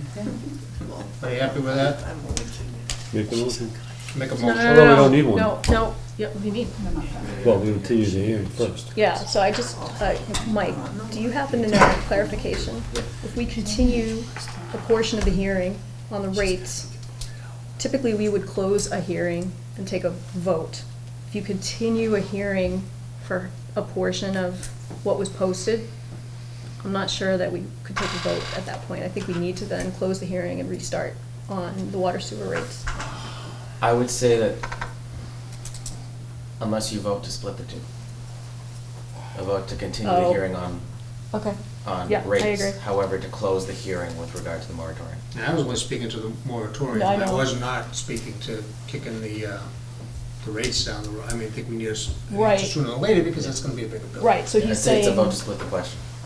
Okay, so I would entertain a motion to continue the hearing on the water and sewer rate structure portion and to close the hearing on a temporary water sewer moratorium. Just procedure, this would be the vote just to split the two. And then Just the to vote to close the hearing after that. Yeah. Yeah. Anyone want to take a stab?